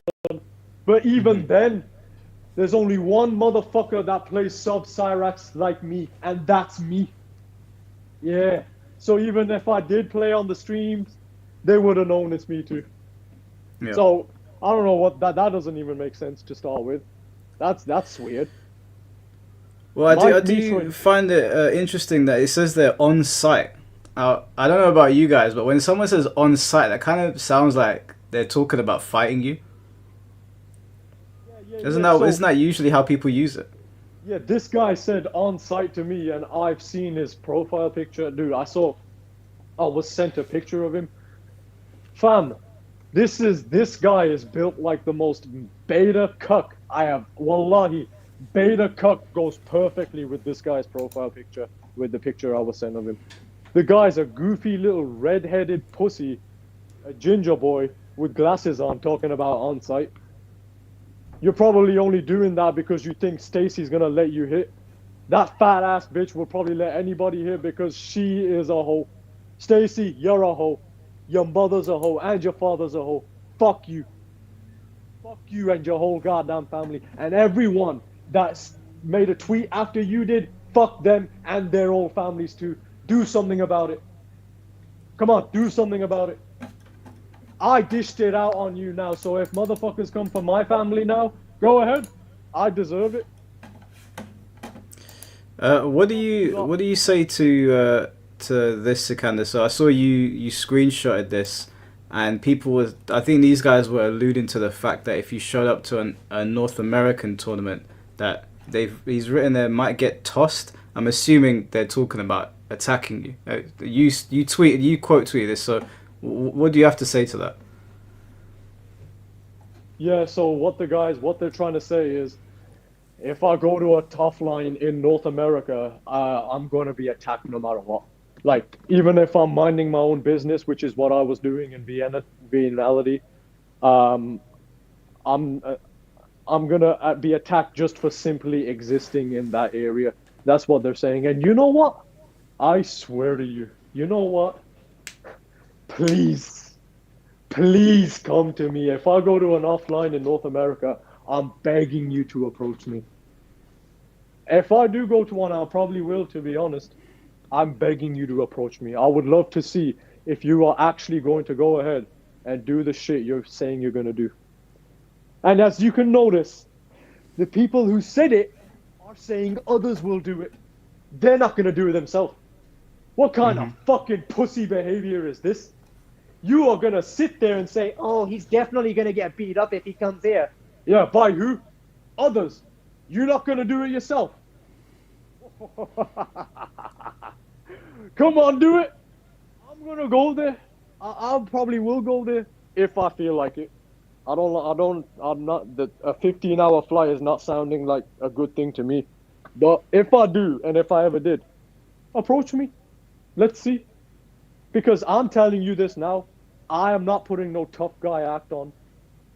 I'm not going to tell you, oh, I'm going to fuck you up in person. I'm going to beat you up. I'm telling you, I'm not going to approach anybody. And I'm going to go and play my games and leave the tournament from wherever I place. This is what I'm telling you.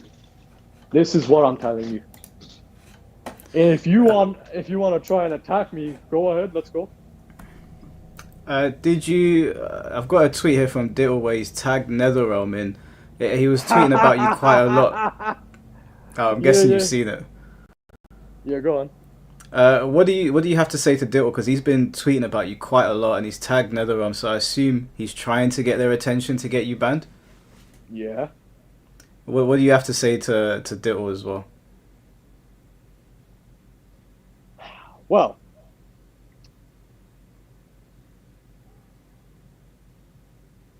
can you read that tweet out of him tagging NetherRealm, please?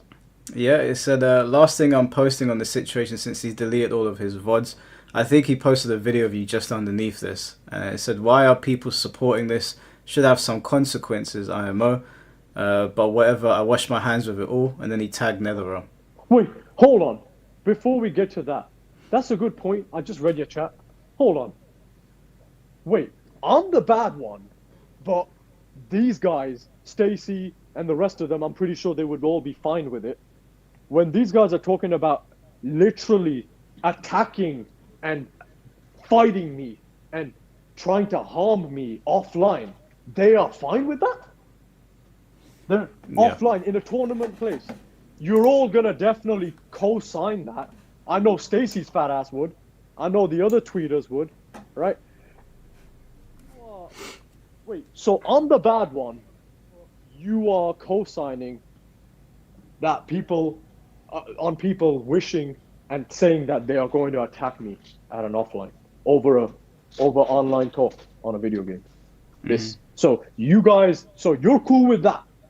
You're fine with inciting that violence like that when you know damn straight that in a tournament setting in a place like that, we're not supposed to do that. I'm not an animal.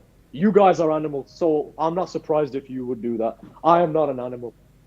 That is somebody's tournament, and I'm not going to do nothing. I'm going to follow the organizers' rules, okay? Yeah. You're inciting violence, so you're no better than me, all right? Yeah, I called Diddle out on this because he was tweeting about it constantly and saying that everything is pointless and whatever. So I said to him, with respect, Diddle, there was no point. If there was no point in this, then you wouldn't have made all the posts that you did in the first place. And I told him that personally I have no issues with him, but I do think it's a little bit lame to be tagging NRS in this situation and then continuously tweeting about it. But then when he's offered a spot here to speak, he turns it down, which is something I really don't like about how the FGC has turned. When you give someone an opportunity to come on here and say their piece, they don't want to, but they're very happy sitting on Twitter just talking shit behind the monitor. So with that said, I'm going to open up the phone lines for people that want to call in and have a conversation with Sikander. Before you do that, I want to say something. Go on. The fact that this man said he's washed his hands with it means he's done, but then he left a tag at NetherRealm at the end of it. He's desperate. The man, what are you desperate for? What are you doing? What are we doing? What are you doing? As a community, your community, what the fuck are you doing? Play the game? What the fuck is all this shit? Unless somebody in there got outed as a pedophile or an offender or something, then we gotta start making noise about that. You need to start making noise about that. What is this shit? What is this? What are you doing? Oh man, the economy in America needs to get so bad, and I hope it gets so bad, that you cunts gotta go ahead and do something with your fucking lives. That's what I hope. That's what I hope. And you know what? I gonna vote Trump. Even if I'm in the UK, I'm gonna send my vote over. Because I know you lot don't like him. I'm gonna vote for him. Fuck you. A lot of you. I vote Trump.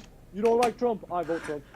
I hope your economy gets so bad that fat fucks like Stacey finally lose some weight and the rest of them tweeters got something to do with their lives. Because clearly you got nothing. You want to get me cancelled and banned off tournaments for saying one word. Okay, do it. Sick, I think you're cutting out a little bit. Can you hear me? Yeah, sorry, you went quiet a little bit. Sorry, go on. Do it. I want them to do it. Do it. Go on. Whatever their end game is, do it. Please, I'm begging.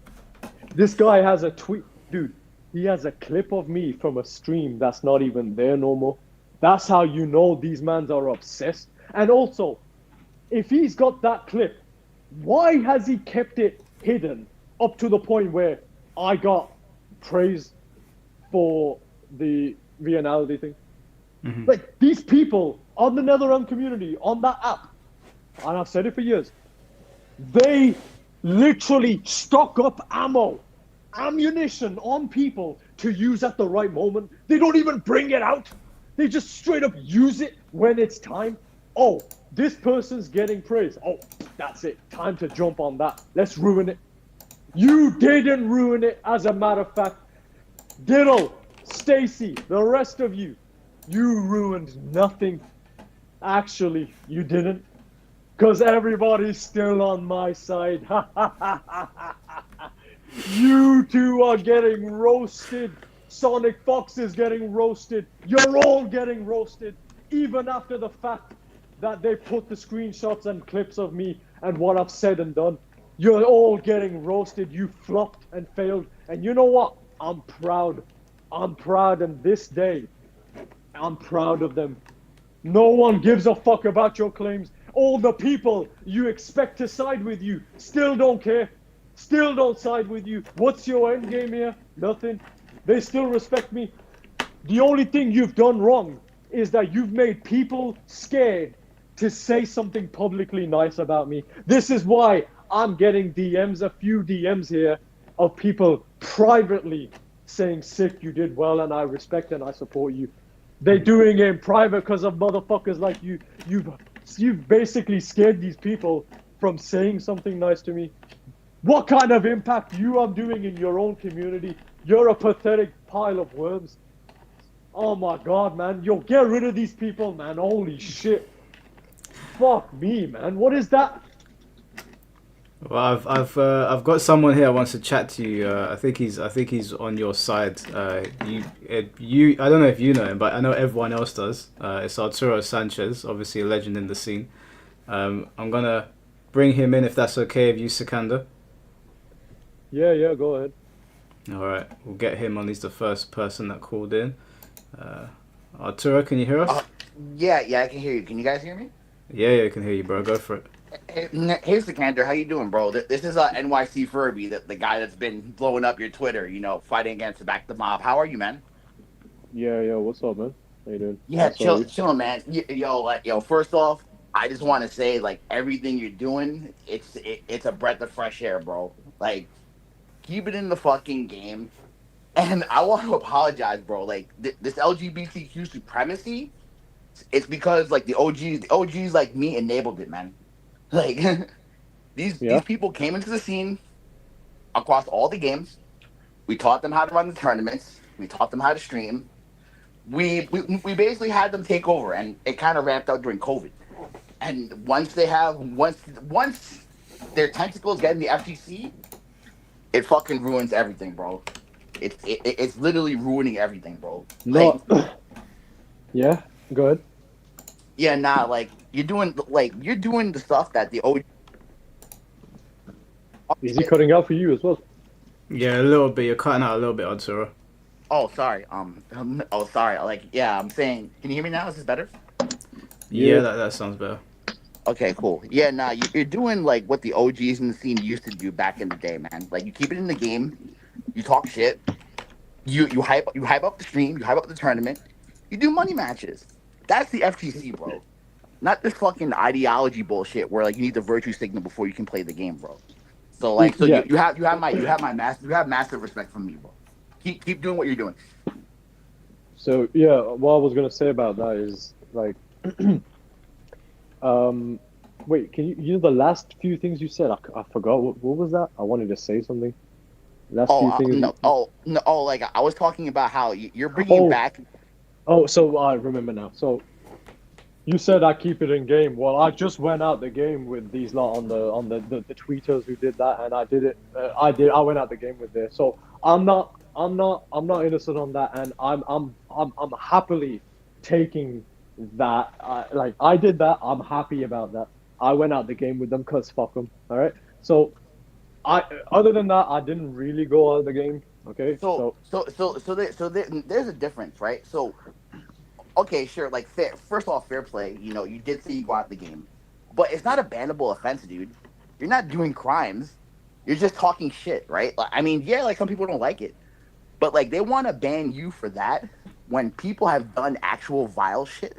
Nah, that can't stand. These double standards have to end.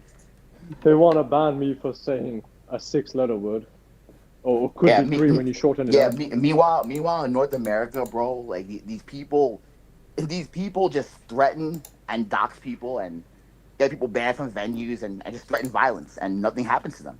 And they want to ban you, for talking shit. No, it's it's fucked up, man. This is the thing about it. The thing about it is this. This is the funniest thing. They think I care. What they think is this. Once they started the get Sikander ban train. They started tagging NetherRealm. They started. Sonic Fox said he shouldn't be allowed offline. This clear what they want. They're angry that I got the spotlight because I play in a unique way. I'm doing shit that no one else is doing. That's my goal. I want to do something. I want to do things no one else does. So they think I care. That's the funny part. I don't. The fact I have tagged NetherRealm myself and I told them ban me. I saw it. I saw it, dude. Yeah. NetherRealm is Chicago based, so they're definitely woke as hell. But I don't think they're gonna ban you, bro. Because you know why?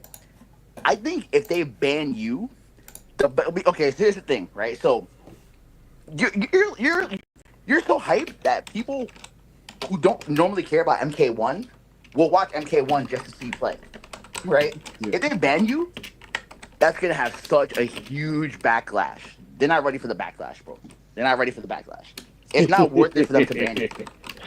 I mean, I was actually thinking about that myself. Like, if Mhm. they actually do end up banning me because the furry asked for it, and the rest of them asked for it, like Dude, these little bombs that don't even place, right? If yeah, they yeah. ask for it, well, I Yeah, wonder no, what the dude. people would think about that.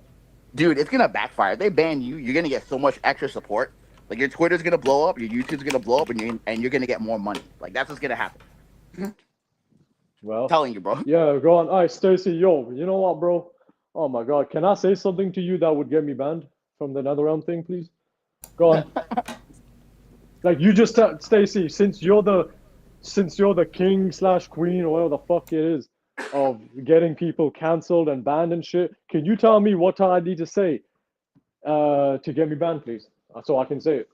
I'm not gonna say it on mic stream. I'll DM it to you or I'll give you a voice message.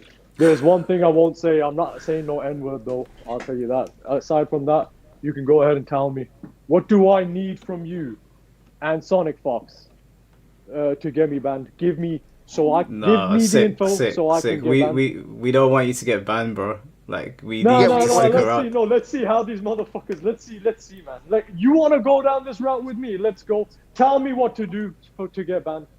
Go on. Tell me. Because if I'm not wrong, if I'm not wrong, I remember Low Tier God got banned for saying something about a trans person.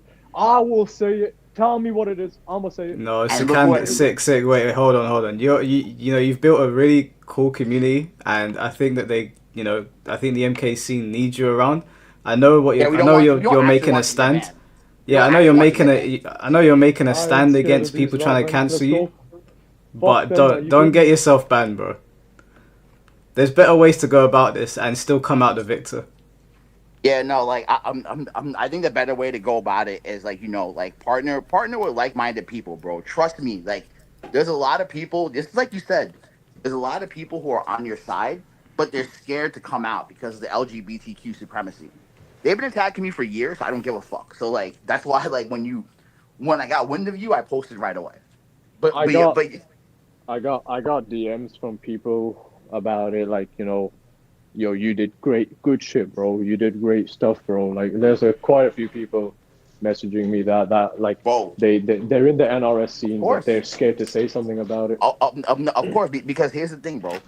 If the LGBTQ mafia actually gets wind, they take names. They start logging things and taking names. These people, they'll stop at nothing. They'll try to get you fired from your job. They'll You, harass your family. They'll do all sorts of shit. So that's why they're scared, bro. mate, Seriously. you should see, because you're bringing that up. It's LGBTQ mafia. First of all, when it comes to LGBTQ, I am not bothered by what the fuck you guys like or not. I'm not. I don't care. Trust me. Even if I say that one word, I don't really give a shit. Okay. However, I want to say this. Yesterday, some one of Sonic Fox's ass lickers came over and said, "Oh, how do you feel that Sonic Fox clocked your tea with receipts? How do you feel about it? How do you plead?" Oh man, in that moment, I felt so good. I said, I am absolutely guilty. What the fuck are you gonna do about it? Yeah, it's me in the screenshots. What are you gonna do? And then and then the bitch said, "Oh, you thought you ate that, but you didn't." Okay, that's the best thing that the bitch came back with. You've all got baseless shit. Whatever you have on me, it ain't gonna work. It has not worked for 6 years now. You guys think this is the first time they tried to get me out? I'm not even in it to start with. I'm just streaming and playing my favorite character, Sub-Zero. They've done Exactly. this They can't shit touch for you. They six can't years. touch you, Six bro. years. 6 years, bro. They can't Six touch you. years. They've been See, trying to see, do see, this to me. see. Here's the thing. So here's the thing. You're in a good position because number one, you don't. This was your first offline tournament. Viennality, was this your Yeah, first yeah. This offline? is my first one. I've never been anywhere before. Bro, like so here's the thing, like that's good. Because the thing is, if you go to tournaments and you get popular in the tournament scene, they use that as leverage. Because people, so I've been playing for 30 years in tournaments, right? So they use like the tournament network in North America to basically blackball me because you're not going to tournaments and you have a strong YouTube and Twitch. You're in a very good position. They can't do anything to you, and you're not in the U.S. They can't. They can't can't do do shit. nothing to me. Period. Because they can't do nothing to me. Period. Because one, I know there is a line that I don't step over. That's number one. And number two, I don't care.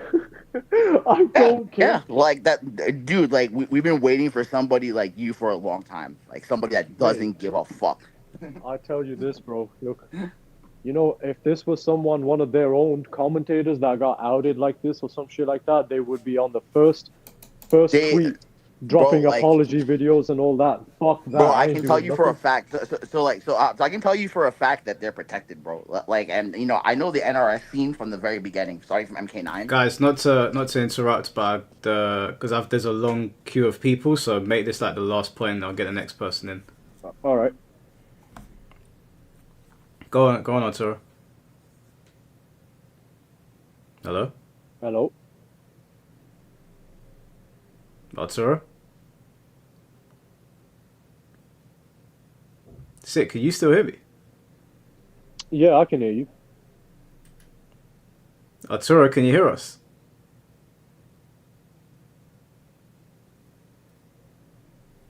Nah, I don't think you can. Alright, I guess we'll get the next Arturo, you still there, bro? Someone took him out. Oh, he's got. Oh, okay. I guess something must have happened to his internet. I don't know. Okay. Alright, we'll get the next person in. Just before I do, you had a bunch of super chats coming for you, Sikander. Yeah. Sikander, tell Stacy to. Alright, well, I won't finish that one off. But thank you for the 1 month, Baihu. I see Mike invited Nice Candor to have a word with Stacy. Is Nice Candor your alter ego? I don't know who that is. Who is this? Oh, no idea. Joe Rivera, thank you for the $10. Play sub but roast like Scorpion. Avocado Meat TV, cooking with Scorpion. Riptide, I'm in full support of Sikander becoming the Philosopher King of Combat League and offline tournaments. Thank you, Riptide. And Riptide again. And here I thought Diddle was chill. And then Jeet Patel, good morning. Good morning, Jeet. Alright, I'll get Arturo back in it just to finish his last point. Arturo, can you hear us? Oh yeah. Sorry, like I clicked out of the I clicked out of the browser window on my phone, so like I was in double. So I guess it kicked me out. That's okay. I should have said it when you entered. I've given everyone like a 9-minute time limit because there's a lot of people in the queue. Sorry. No, it's fine. It's fine. If you want to make your last point, go for it, and then I'll get the next person in. Oh yeah, and anyways, Sikander, you have my full support, dude. I just want you to know, like, you're really inspiring a lot of people. You're definitely not alone, you know, like, and you know, you're in a position where you can tell the whole mafia go fuck yourself. That being said, That's what I'm doing. we don't want to see you banned. Like, your gameplay is hype, bro. Like keep up the good work. All right, man. All right. Anyway, cool. Mike. Mike, thanks for having me on. No worries, Arturo. I'll chat to you soon. Yep, take care. Take care, man. Alright, Lewis, thank you for the $30. I really appreciate that. I just want to say thank you, Sick, for all of us in the is that Linkway Mafia members, and we support you for your skill and hard work. Got a lot of support out here, bro. So that's what's blowing my mind. Like, so many people, man. So many. I don't know how, but it's that, you know. So many people. I don't think this person had a lot to say, but they haven't sent me a DM or anything. Nothing that I've seen. But if you want to join, then send me a DM. You're more than welcome to on X or on Discord. But until then, I'll get the next person in. So we got the man, the myth, the legend, Urban Boy here. Oh shit! Damn. What's going on, bro? I was playing my center over here. Yeah, you got 9 minutes, bro. Floor's yours. Yeah. So let me just ask this question to y'all faces. You know, with this profile pic, and so I have a question about like locals and stuff like that. I was sort of contemplating whether or not I should go to locals because the stories I've been hearing about James, MK, and what's his name, Clayton, been saying about the scene. I'm like, I might not do it. I might just to see the circus. But what do you guys think? Like, as someone who sort of had their ear inside the FGC and whatnot for quite a while, do you think that? Well, let me just back up. So I'm from like the Massachusetts area, around the Brockton area. So I was thinking of going to I think there's one scene in Boston called Friday Night Fights or something like that. I'm like, you know what? Let me get y'all take. Should I actually step out in that scene? Because from what I've heard from you guys, it seems like a crazy ass scene. You know what I'm saying? So, Urban boy, listen to me. yeah, You talking about you talking about potentially joining the NetherRealm community on Twitter or something, or going to an offline to do with NetherRealm games? Oh shit! Yeah. Just to like see the circus. Maybe not compete. Okay, no. Like, All right, listen. All right, man. Listen to me, man. Listen. No, when you listen very carefully. Here we go. You, man, you have to. I would say, I'd rather you join a fucking Call of Duty, Minecraft, or CS:GO community and do more and pretend you're doing MK on the side. You do not want to be in the mix with these people at all. Don't want to be a part of them because you do well offline.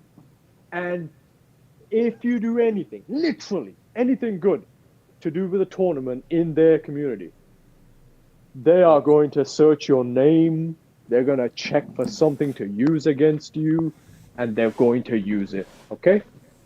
Even in your mind that you think there is nothing because you don't remember it, right?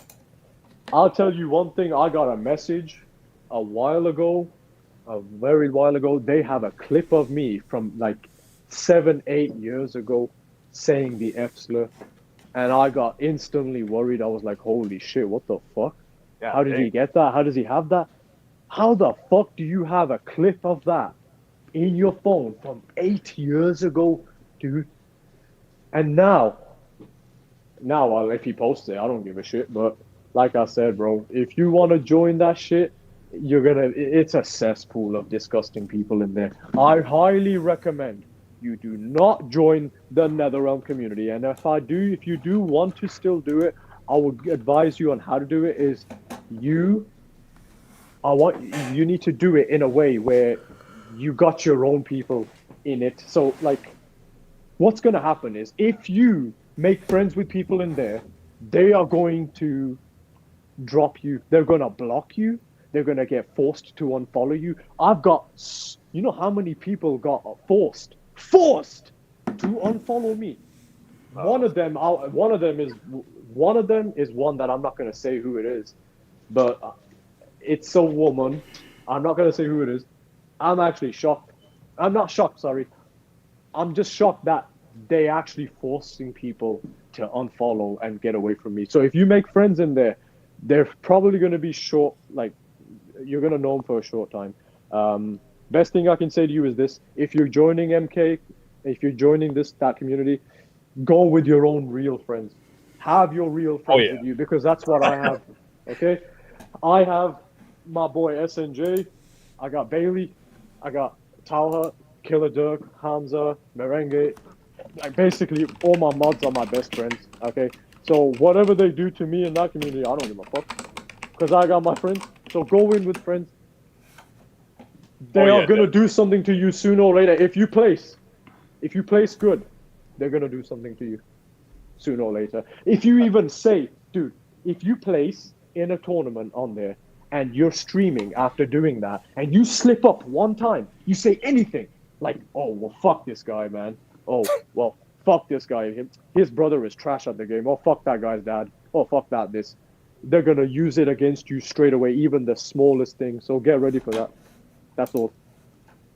Yeah, man. And I think at most, I'm probably just going to go in there and just mingle or whatnot, just check the scene out. I'm probably not even going to be competing over it, so I ain't doing all that.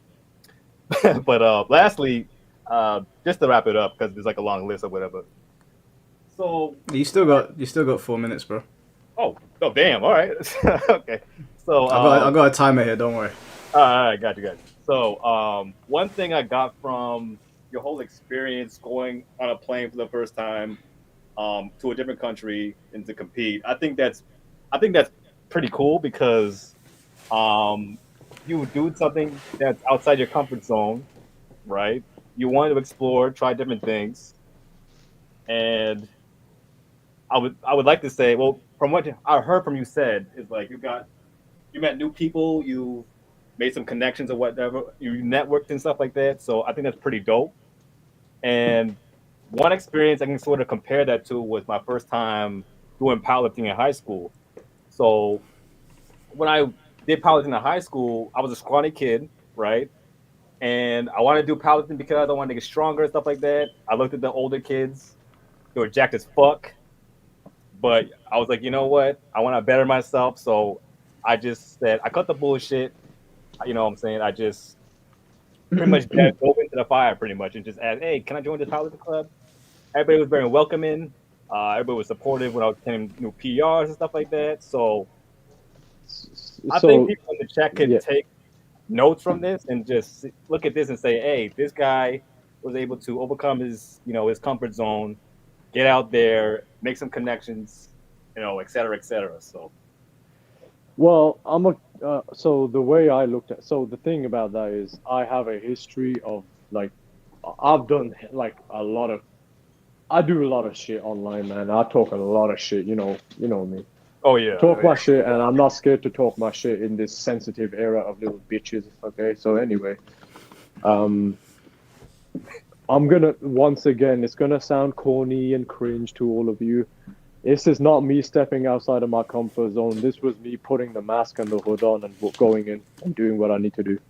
The mask and the hood the mask and the hood is everything to me. That's what helped me do it. It's not stepping out of my comfort zone. I'm not trying to make it a lifestyle or something. I'm just, if I need to go somewhere, mask, hood, play the game, leave. That's it.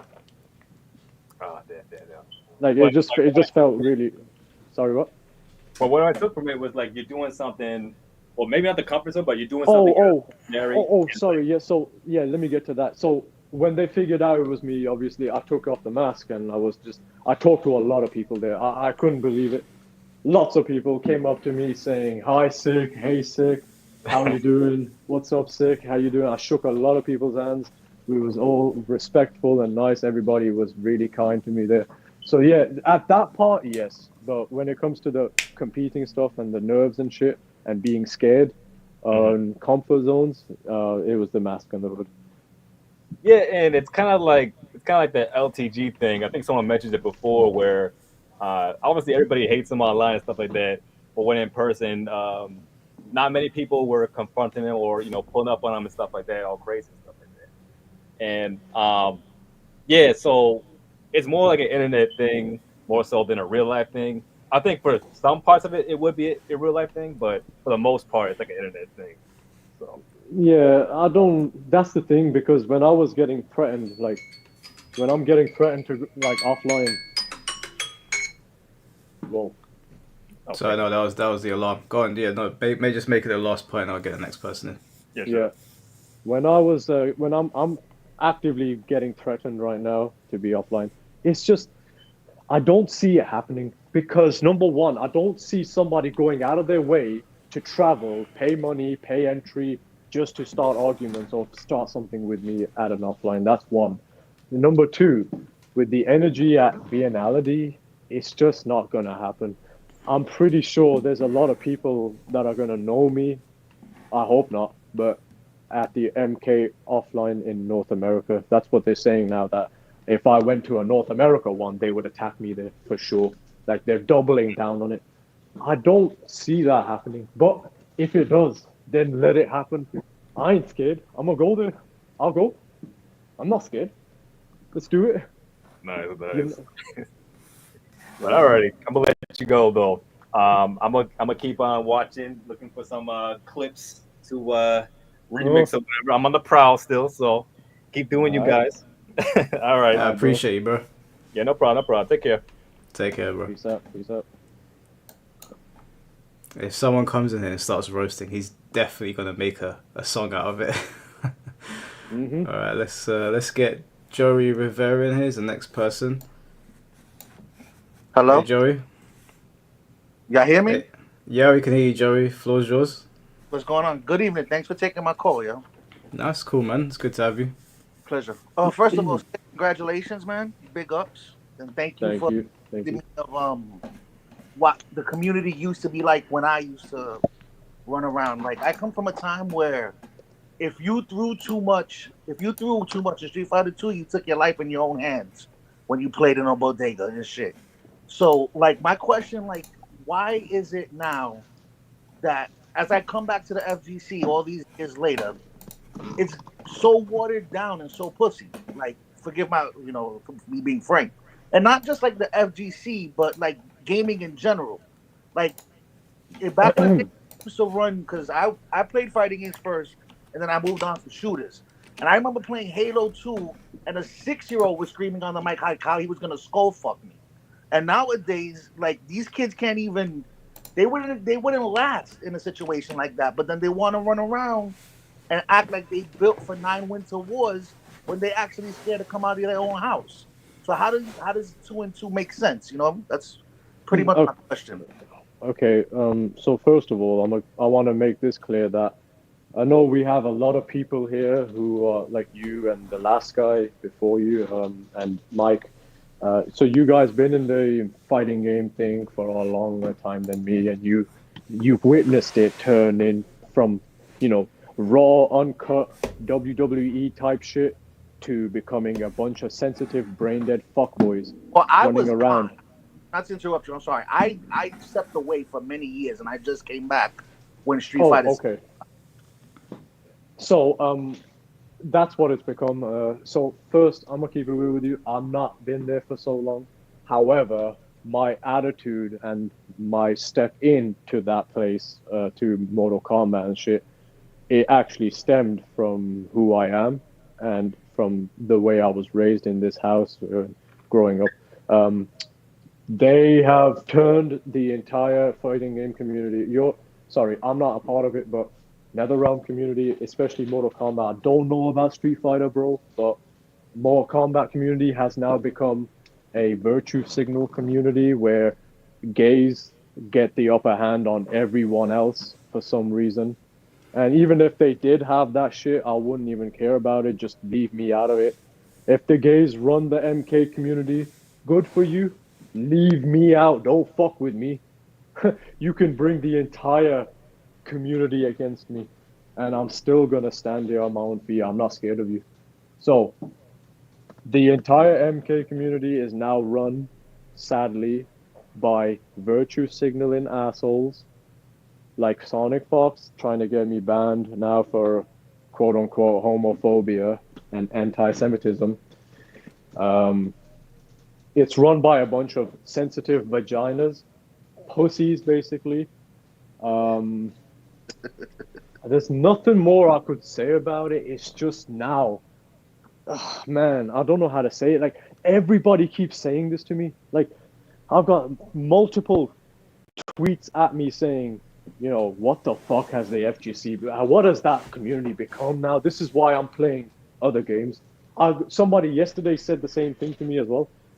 Like, what has that shit become? Look at the NetherRealm community. There's a guy, bro. What's your name? Bro? Who, Joey? Joey, listen, bro. Let me tell you something. What I'm about to tell you now should answer your question as to what this community has become. There was a pro competition event in Mexico last weekend. Okay? That was the first offline stop for the season 2 of MK1. The stream chat on YouTube, there was a woman on the screen named Saki Sakura or some shit, because I was watching it. Yes. And basically, her commentary was the chat was attacking it because they got sick of it. They was getting angry at how she was making them noises and squealing or some shit. I don't know. They were getting super mad at it. Now, I'm not saying that I agree with what they were saying, That's basically putting someone down for something they are trying to love to do. Okay, so here's the funny part. One gay guy named Beancell who's dating a trans person. So he's got all the approval. There's no disagreeing with this dude right here. He's got it all. He's gay and he's dating a trans person. This guy made a tweet, NRS, about that, and they shut the entire live stream chat off for the entire stream. They turned it off. So that should answer your question as to what has happened here with this community. And I advise you stay out. Don't come back. Fuck that shit. Unless it's being run by me, don't come back. Nah, I fuck with IFA, and that's about it. Now, if I may ask one more question. Yeah, you still got 3 minutes. Okay, so you said, Mike, that someone told you that there might be some technical worthy shit going on in the NRS.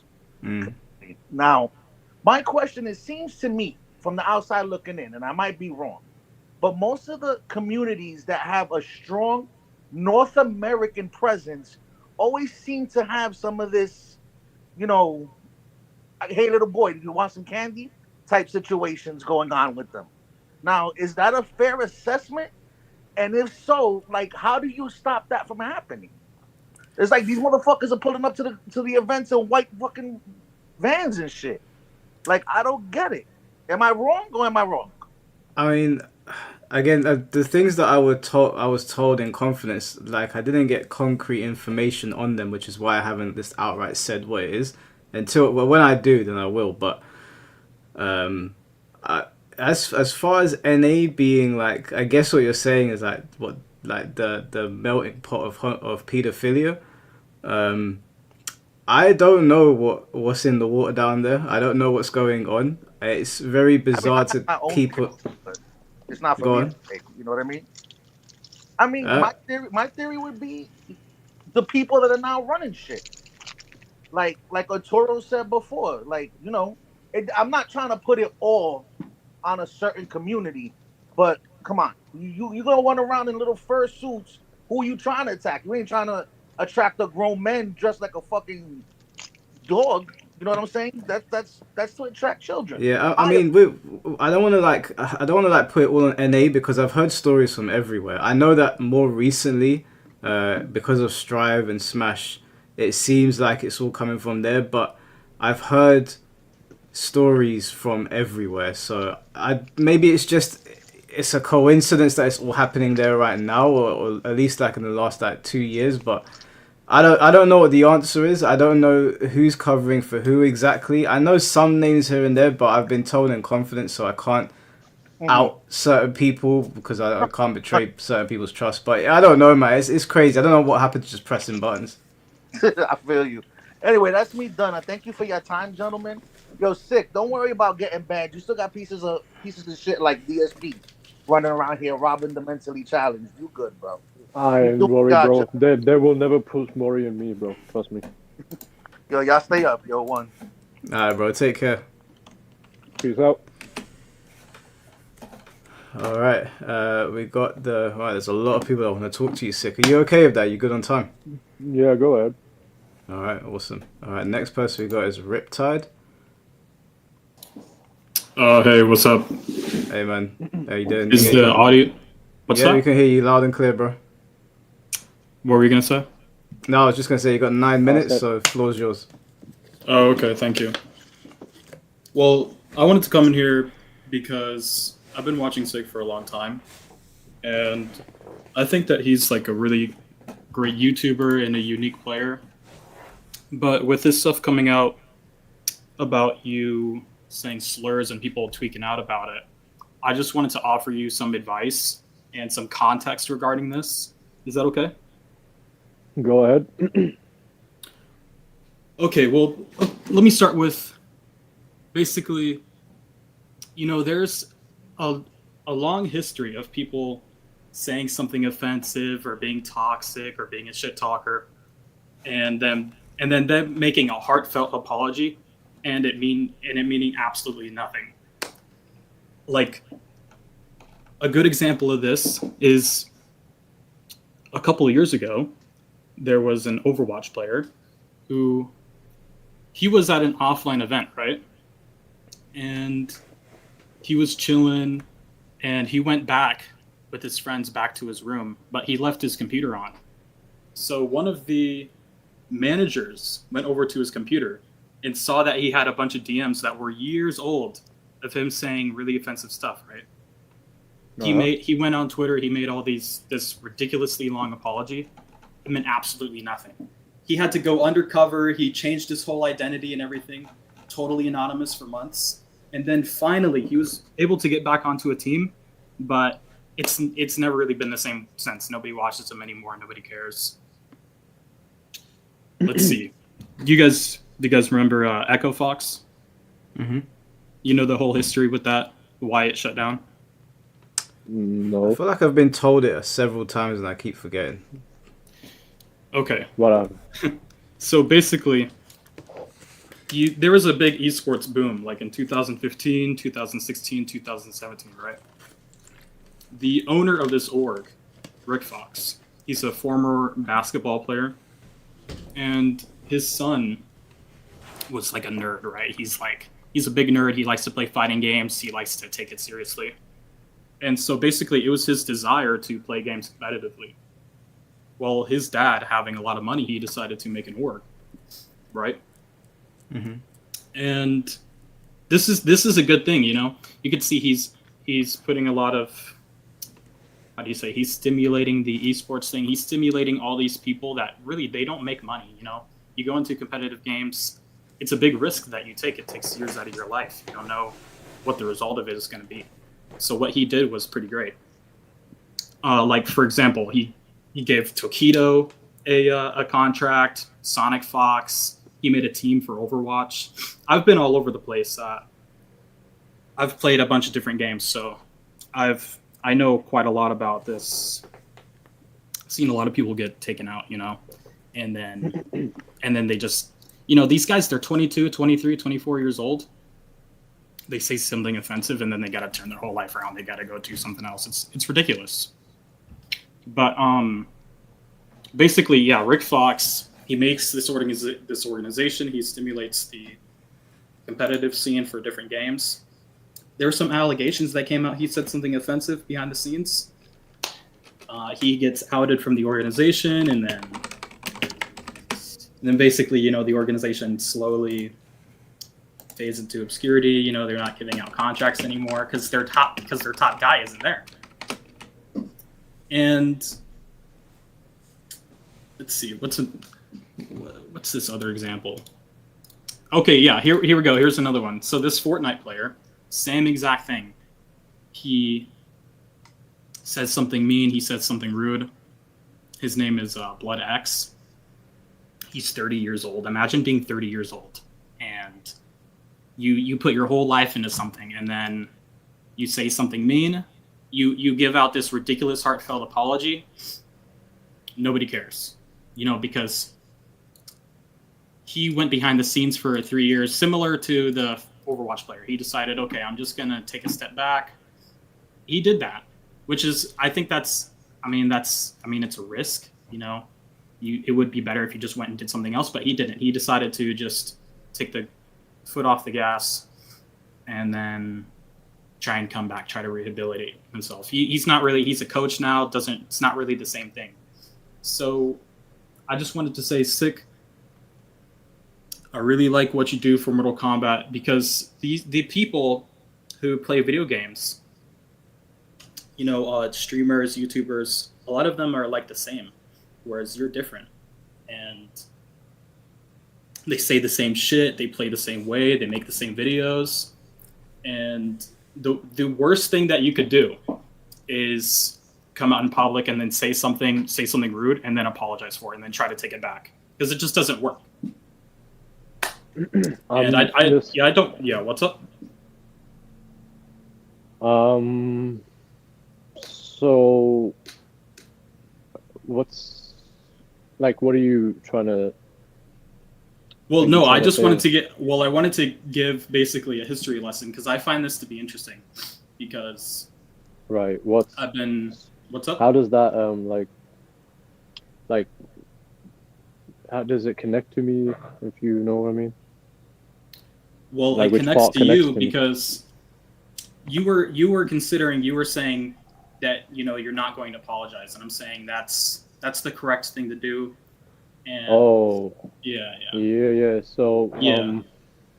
Which not a lot of people do. You're like the only person I've ever seen that like, oh yeah, I'm just not gonna apologize. I'm just gonna do my thing. I will only ever apologize for the only time. Look, they're trying to get me for saying the F slur, right? The F Yeah. slur offends gay people, right? Mm-hmm. I would only ever apologize if I said that to a gay person and they were actually hurt for it, and they don't want me to say it to them. That's when I will do it, because that's what it means. Okay, like that's where I say, yeah, all right, I'm sorry if I hurt your feelings. I'm not gonna say it again. It's cool. But if I'm saying it to my friends, yeah, you are never getting no fucking apology from me. Suck my dick. How about that? Yeah. That's all I wanted to say. I just thought maybe it would be interesting if you guys got a history lesson, because I'm never gonna say fucking apology. You will never see me on a video saying sorry, because I know I don't really do shit that bad, in my opinion. Yeah. It's just a total waste. Well, it is. Fuck it. Apologize for what? So a bunch of internet randos can approve you. Fuck that. Bro, only thing I want people to approve me for my skill, which is what they're doing. And if they approve me for a person, that's them. Like, I appreciate, thank you. But I'm not here to be who you want me to be. I'm here to show you some motherfucking gameplay with Sub-Zero, the Grandmaster, alright? I don't need all this extra nonsense of people like Stacy fucking making 10,000 tweets, and then her fucking double chin buddies and the double chin gang are doing it, especially with that furry Sonic Fox. None of you will ever get me to say sorry or think that I did wrong or something. You can suck my dick, the whole lot of you. Yeah. I mean, that's, you got it, man, because it's a lot of these guys, they don't really have much better to do than just sit on Twitter and just talk shit all day. Yeah. And, You got 20 seconds left, bro, if you want to make your final point. Well, I don't really have much of a point. I just, I think Sikander, I like what you're doing, man. That's all. Thank you. I appreciate that, man. You're awesome. Appreciate it. Awesome, bro. Thank you. Thanks. Alright, just before we bring in the next person, there is a comment that I want to address here. Comeback King. Bro, Sonic Fox is a bad person, but calling him a pedo with zero proof is crossing the line. Who the fuck called Sonic Fox a pedo? I'm sorry, did I miss something? Who called him a pedo? I didn't say so. I've never said Sonic Fox is a pedo. Sikander didn't say it. None of the callers said it. Only people I call a pedo is a Kenshi player. And I'm gonna do that again and again. I don't give a fuck. Yeah, no one here called him a pedo, okay? Like, and I'm addressing this comment before somebody's like, oh, Mike called Sonic Fox a pedo. I did not call Sonic Fox a pedo, and I did not mention any names of any of the stories that I've been told. Okay, so let's not go making shit up. Unless this was responding to someone that made a comment in the comment section, then my bad, I must have missed it. But if you're referring to me and what I was talking about, at no point did I say Sonic Fox's name. If I wanted to say his name and I had some sort of proof, then I would. But there's never been anything that's been put forward to me at all. Okay? Just to dispel that nonsense. And fairly, Sick is not the Grandmaster. I'll fight him. Love you, Sick. Is that someone you know? What's the name? Mac Fairley. I ain't heard of him, but yeah, bro, you got it. Alright, next person we got is Combo Heaven, so I'll bring him in now. Combo Heaven, can you hear Is us? this thing on? Yeah, yep. Sikander, nice to meet you. And Mike Hollow, nice to meet you as well. Nice to meet you, man. Floor's yours, you got 9 minutes, bro. Alright. Sikander, the first question I want to ask you is a little symbolic. Why do you stream, do YouTube, and play the game? What inspires you? So I started out streaming a long time ago, just doing MKX here and there. Why do I do it? Like I said, it goes back to the main thing that I always started with, is that I just wanted to show and teach people how to play Mortal Kombat, how to do good combos, little tech pieces here and there. I wanted to do that, so that's why I do it. And unfortunately, if you do it a bit too well, it comes with a lot of problems. I got a bunch of stream chat trolls that I get angry at. I got the players who play terribly, which is something nobody can control, sadly. So because of that, it's spiraled into out of control. And because it's got out of control in game, people are taking it all out of game now, and they're trying to get me banned and blah blah blah blah blah. So why do I do it? I would say that number one, it's probably my favorite thing to do, but it's also the worst thing to be favorite. Like, it's the worst favorite thing you could have as your favorite thing. It's hard to say, but yeah, it's That like clip looks familiar. Yeah, this Yeah. is your stuff. Oh, I didn't even have. I appreciate that, Mike Hollow. That's all right. I've been sub to you for quite some time. Really? I Yeah, did yeah. not expect that. I actually really appreciate the love. That's all good, man. So Sikander, the reason I even asked you that question is because I want to make sure I have an understanding as to why you do this, because I'm also a YouTuber, as you can see by Mike Hollow generously doing what he just did without even having to ask. Once again, thank you. So That's it's all like, good. I guess the one thing that I think is different, maybe it's the same for you and you just didn't say it. I want to have an impact on the community. I guess the main difference between me and you is that I actively consider myself and also want to be a positive influence on the community. For you, that may not very well be the same thing. But let me, yeah. am I safe to So assume that you don't want to be considered an enemy to the community itself, like just people who play Mortal Kombat 1? listen to me, man. I'm gonna keep it real with you. Look, I personally, I do not give a fuck what people think about me. I don't, and I never will, because I know who I am, and I know what I want to do, and I will say what I need to say. And if the thing that I need to say doesn't go along with the what can we call it, the Netherrealm Community Accords, they will do everything in their power to take me down. And you know what? That's fine. However, we can speak about one thing, and that is, I have seen many people in the Mortal Kombat NRS community on Twitter who have tried their best to have a positive influence on their community, and they have all been casted out by this new ideology, this new management, if you would call it, of Sonic Fox cocksuckers, etc., and the people agreeing with them. The thing about it is this: if you want a positive influence, you can have that, but this is Mortal Kombat. This is not fucking Super Smash Bros. This is a game where two people step into a fight, one man leaves alive, and the other one gets fatality. We are not here to be little snowflakes. We're here to play a game, disrespect the motherfucker to the maximum, fatality, teabag, and tell them how shit they are. This is MK. And if anyone's trying to be nice when they do, you can be nice, that's fine. That's not a problem.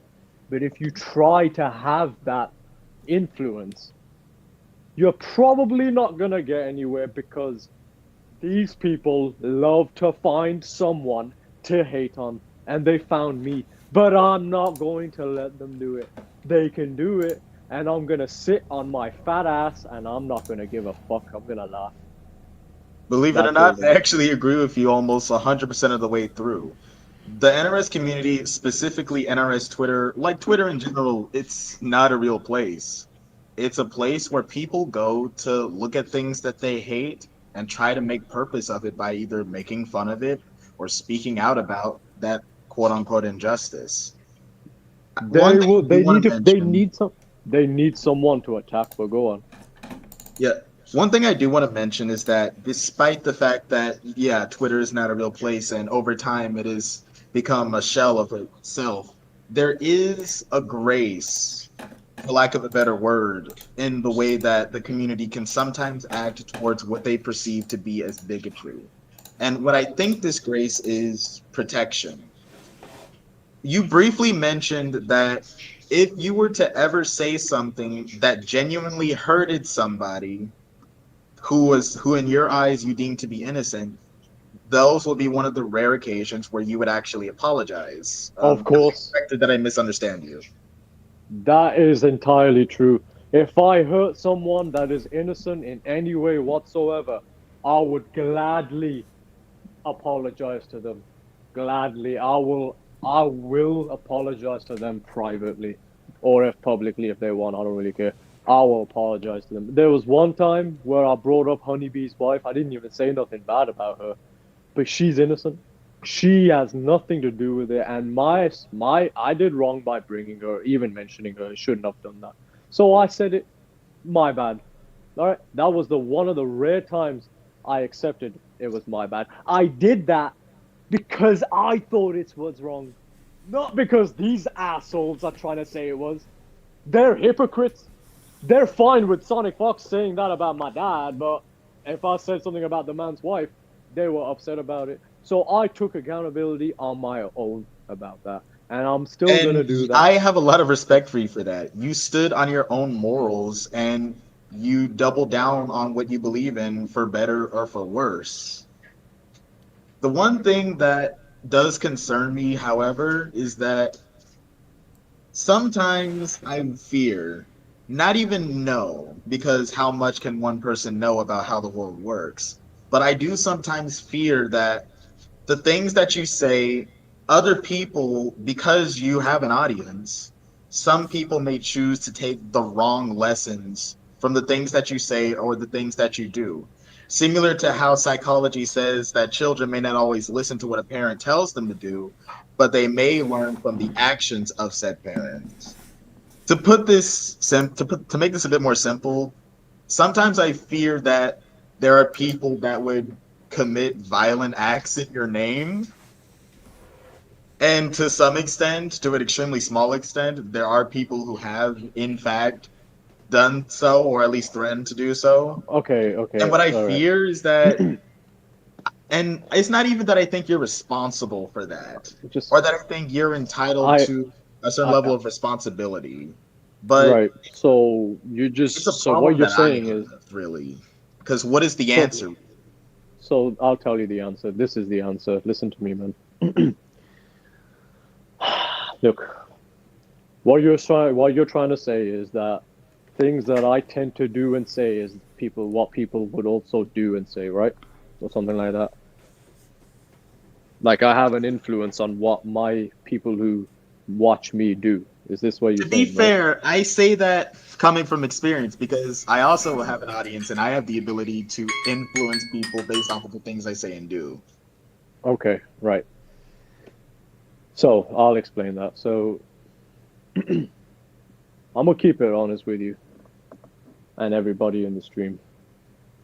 There is a reason why I am shocked that so many people have come out to support and say nice things to me and all this time. There's a reason behind that. Why am I shocked about it? Why am I how would you say, I'm starstruck by it, etc. I'm shocked about it because I don't consider myself anything to MK. I just consider myself a Sub-Zero player that's playing and streaming. I don't have or want control over people's actions and what they do. I don't want it. I'm not no fucking big time world streamer, bro. I'm a brown guy playing Sub-Zero in Birmingham, UK. That's what I am. And that's why I'm confused why people are tagging me along with it like I've got influence on it. I don't. And if you think I do, then you're retarded. All right, bro. That's been 9 minutes. Did you want to make a final point? I guess the final point I want to make is that I'm glad I was able to have this conversation because I was honestly a little conflicted because I definitely enjoy your content. I even went as far as to, make improvements to my content just based off of what I've seen of your gameplay. But I'm also, to some extent, a part of some of these communities that, you know, show animosity towards you. And especially recently, because I've been getting a lot of, I guess you could say, a lot of fans from all sorts of communities, especially on Twitter. I've been getting follows from Sonic Fox themselves, Bean Cell, Koizi, basically people from both sides of this, civil war that we have. And I'm just glad that I was able to make a decision for myself on where I stand with you. And I say that I'm somebody who would proudly say that I watch and enjoy Sikander's content. Now that I've actually had the opportunity. Now that you said that, prepare to be blocked by the people you just spoke about. They're gonna unfollow you. They're gonna block you. They're gonna have a bad taste in their mouth about you now. Okay, that's how this shit runs. Unfortunately, we're trying to play a game, man. Maybe they will, maybe they won't. But I do have a hack. I'm one of them. You're one of them. What do you mean you're one of them? Oh, you can figure it out. I'm sure the commenters will be able to figure it out. They're probably already saying me. What, you're I gay? have no idea do you mean you're gay? Something like that. But Okay, if you're gay, it's fine, bro. if you're all right, but my time is up. We are definitely way over 9 minutes. All right. Well, I appreciate you coming on, bro. And yeah, your YouTube channel is sick, man. I've been watching your stuff for ages. So definitely subscribe to Combo Heaven. He's got some sick combos, as you guys can see. You can just say you're gay. It doesn't even matter. No one's gonna attack you for it. I'm not, especially not me. I don't give a fuck if you're gay. You could have just said it. Don't be scared. Come out. Doesn't matter. Thanks for having me. All right, bro. Take care of yourself. All right. Now we've got Finn T here. And then I think there's a couple of other people coming in. Okay. Finn, can you hear us? What? Yeah. Am I already on? Okay. Yeah, you're already on, bro. Yeah. My appearance gonna be pretty short because Sick, you don't know me, but like I watched your shit. I found it like hilarious as fuck. It's like fucking great. I played MK9 as a kid, MKX, but I was a mad scrub, bro. But so I'm mainly a Tekken player, and this guy from Germany. Just the thing is, we had something like what you did. We had this happen in Tekken, right? So we had a guy called Warning I Spam who was mad toxic online, like shit talked everyone. People said like, bro, I don't know, I think this guy is fucking cheating or some shit. The reality after that is he's just on fucking insane drugs. Like, I'm not kidding. This guy is literally on like some Area 51 byproducts. It's like fucking insane. That is why he can pull off such sick blocks. But point is, that guy also at some point said, yo, I go offline and I prove myself to these people. And he did. And no big apologies were made of like, oh yeah, okay, big sorry that he doesn't cheat. He's obviously clean.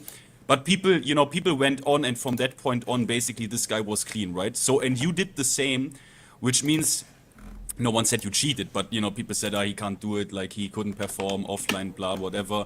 But you did that, so as a representative of the Tekken community and the EU Tekken community, which I am, basically, per my authority, I'm gonna say this, we fuck with that shit, so big respect for putting your money where your mouth is, bro. That is just, we fuck with that shit, so that comes from the Tekken community. Yo, Tekken community, thank you. Yeah. Also, Finn's big in the Tekken scene now, man. He's popping up as a celebrity. I'm a very small celebrity. But I have one question I want to ask you because I think I saw in one video of you. You're like a big Michael Myers like fan, right? Yeah. What is your favorite Halloween movie, bro? 2018. No question. The first remake where with this yeah the one with the house at the end. Yeah, and also where he is that the scene where he is in the back of the police car and he kicks that shit into the back of the head of this motherfucker. Bro, Yes, sir. that is a good one. That is a good one. That's my Do favorite. you What's your think they favorite? killed him in the end? Do you think they actually got him? Yeah, Now they we killed had. him. Oh Yeah, wait, we have you had not seen the latest film? You mean you mean the one after 2018? You mean fuck, what was it called? Halloween I can't- kills and ends. Yeah. Because they Bro. put him in the grater, like he spat out like meat everywhere. Oh, yeah, I think they killed him, but bro, this film, I was fuming. When he was, bro, he had Michael in the sewers, right? And he was like, that was where he wanted to be like friends with him or some shit, right? That was so weird to me that it was it was with the kid, right? Where it starts with he's like a babysitter and blah blah blah shit happens, and then this kid like falls like I don't know how many feet down. And now he is like, he comes back into the town, right? And everyone is like acting weird. That's the newest one, right? That's the worst movie of all time. That is I thank that you say this. This is so trash. What did you think about fucking that? garbage. The worst fucking movie ever. I hate it. Yeah. I'm not joking, dude. I was actually heartbroken when that shit happened. Yeah, I was as well. Yeah. I was because you expect like, okay, Halloween, let's go, Michael Myers, and then Michael Myers is this sad fucking idiot in the sewers, you know? He's hanging around in the sewers and like, what is going on? I think it's because I don't know what Michael Myers is. I think didn't they say every time he kills... He's the Shape, Mike.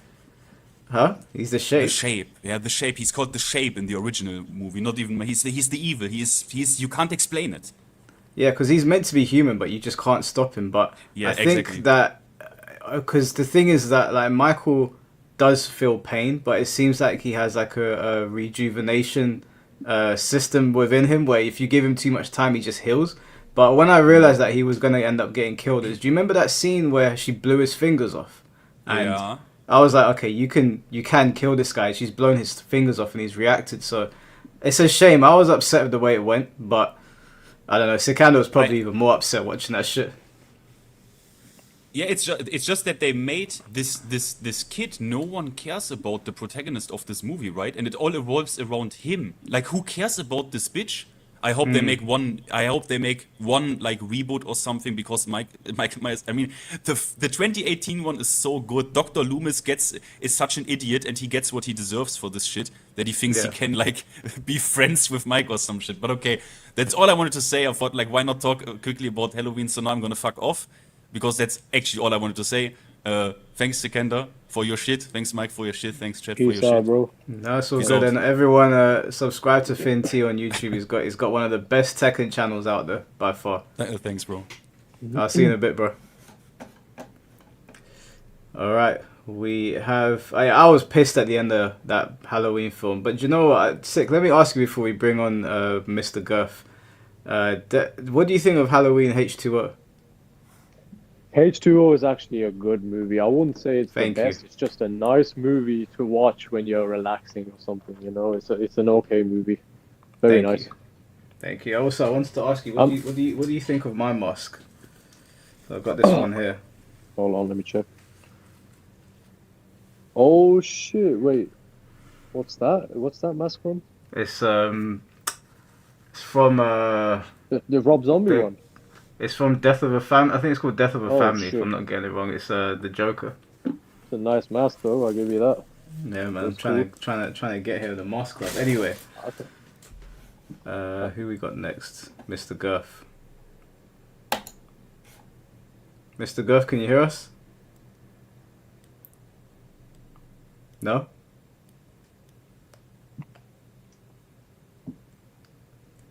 Hello. Yo, you can hear me? Yeah. How you doing, bro? You right? Yeah, I'm good. I got 9 minutes, right? Yeah, go for it. Yo, first off, both Mike, thanks for always doing these things. You know, it's always great for you to pull up for the community. It's always great for you to do that. And Sick, yo, it's great to finally meet you and talk to you. First off, I'm really happy to see you play in tournaments now. Because I've been saying for a long time, you're a really good player to play Sub-Zero, to know how they keep fucking him over. But I feel like you're doing well with him. So I'm happy to see that. So I'm happy to see all the good things you're doing, man. Congratulations. Thank you. To your great performance. It's And I'm almost happy that you're always gonna be yourself, keep being yourself, and you know what MK is, the disrespect, and keep doing that because that's what this game is, bro. It's nothing but disrespect. I love the teabagging, I love the beef sets.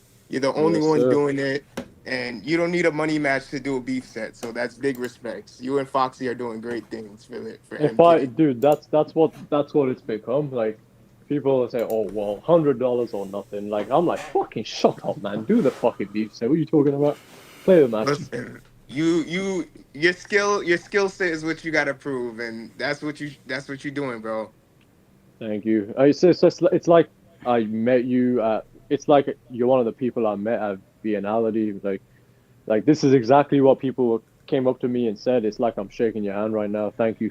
Appreciate Listen, you. man, I'm happy that you're getting that feeling, so you actually know how much people really enjoy your presence, bro. It's like you play good, and at the end of the day, that's all we really care about. You talk shit, you play good, like you play everybody, you don't care. That's how it should be, because at the end of the day, we playing a game. It's not that serious. Yep. Well, sadly, we've gone from playing a game to it becoming a democracy or some shit. I don't know, man. They've And just gone all political. you know, once money gets involved and people get involved, it turns into a shit show. Uh Um, huh. one question I got for you, like, how do you like, do you be practicing tech and like how you go about like your practicing measurement, or do you just like play online and like gauge how to play from there? So what you'll need to do, the truth is this, and this is nothing but the truth. You're gonna have to fight the highest level of absolute scrubbiness with every single character in the game to be prepared for it when you fight it somewhere in a professional setting. So it is all online. It's the only time I ever lab something is to check how minus something is. So what button I could press there. Every single situation has its own little area, like its own little thing that your character is supposed to do in it. So, for example, Katana players in MK1, they do back 2-4 on block. That's one of the best mids in the game. Easily hit confirmable and has so much range. But the problem with that is versus sub is he's not able to backdash and punish it because his mid is too slow. Because they do the mid and then they poke after it all the time. So these little things. So my answer to that is this: reversal clone. If anyone tries to mash at that point after doing that string, doing a down poke after that, reversal clone, it's a full combo, straight up. Yo, I love that. I love seeing the clone shit. Uh-huh. I've been seeing a lot of subs lately on different people playing, and they play like you, bro. So you starting a movement, bro. Keep doing what you're doing. Appreciate it, man. Thank you. For sure. One last question. It's Yeah. like a two-parter.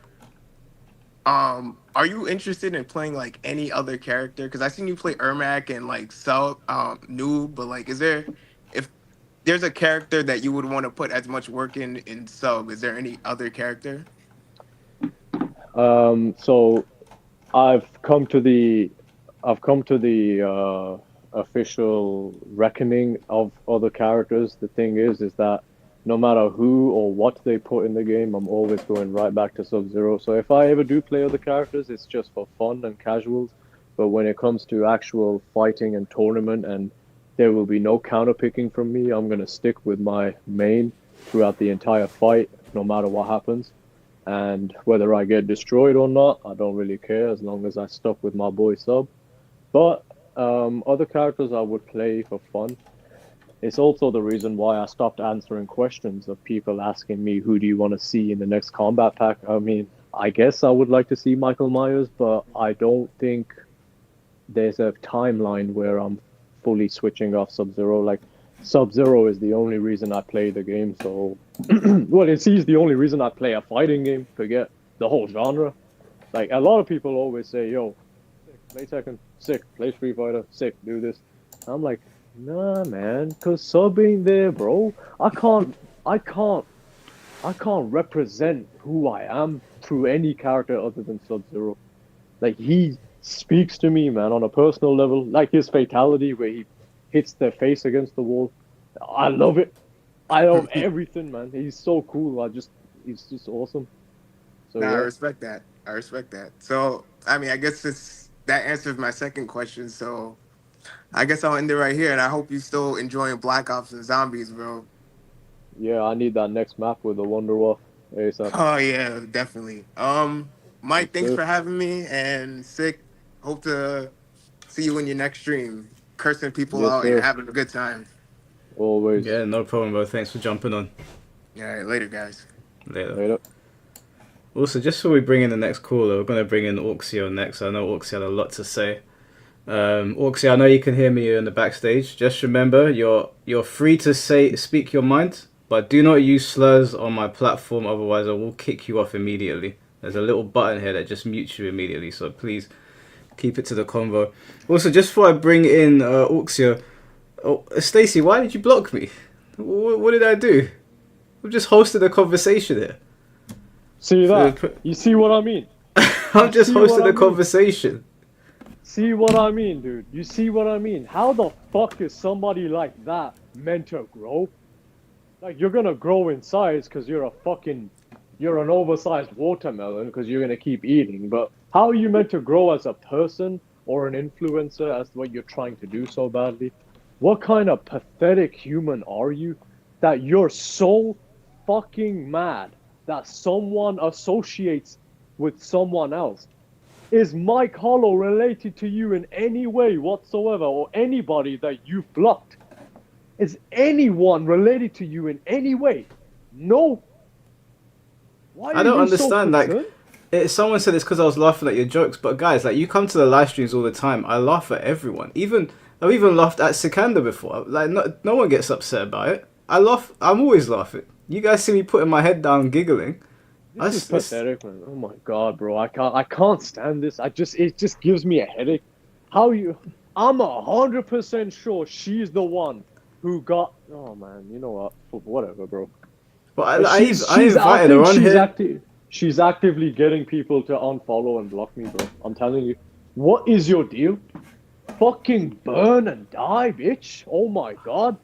Fucking give that fat area of space you're taking up on this planet and fuck off. Go and fucking burn, bro. Holy shit. You're a pathetic bitch, man. I swear to God. Just fucking go away. You fucking fat, retarded ass motherfucking. They need to put your bitch ass in Monsters Inc. next. You belong. You remind me of that fat bitch who provides the door keys with the glasses on, you stinky motherfucker. Go fuck yourself, man. Look, I don't agree, C4. I let anybody on here to talk. I let anybody on here to talk unless they have something to say to me directly. So I think it's a bit childish to block me because I would have let her on here to say whatever she wanted to say. I would if she made me laugh, she made me laugh, you know. I think it's a bit. Anyway, thank you for the $10 donation, me Marks. I appreciate it, bro. Thank you very much. All right, we're gonna bring in Auxio now. Auxio, can you hear us? Hello, can y'all hear me? Yeah, we can hear you. You got 9 minutes, bro. Floor's yours. Oh, okay. I got a question specifically about what I commented on the chat about the whole, if he shows up at an event type of thing. I don't think if Sikander was to get into any type of confrontation with like 7 people, however number of people, I don't believe any of y'all is stepping in. Y'all just gonna let Sikander, get whooped for all of his horrible actions. Why are you saying? Do you know me personally? You're just not, bro. Come on, you really think you're gonna step into all of that? Do you know me personally? No. Right, okay, so I grew up in the arcade scene, and even though most of the time it was pleasant, there were situations. And of course you have your boys back. It will probably get fucked up if there's 7 guys jumping Sikander and I jump in. We're probably going to get beaten up, but I'm not going to stand there and watch my boy get beaten up. Would you do that? No. Okay, so why are you assuming that I would? Oh, okay, and another thing.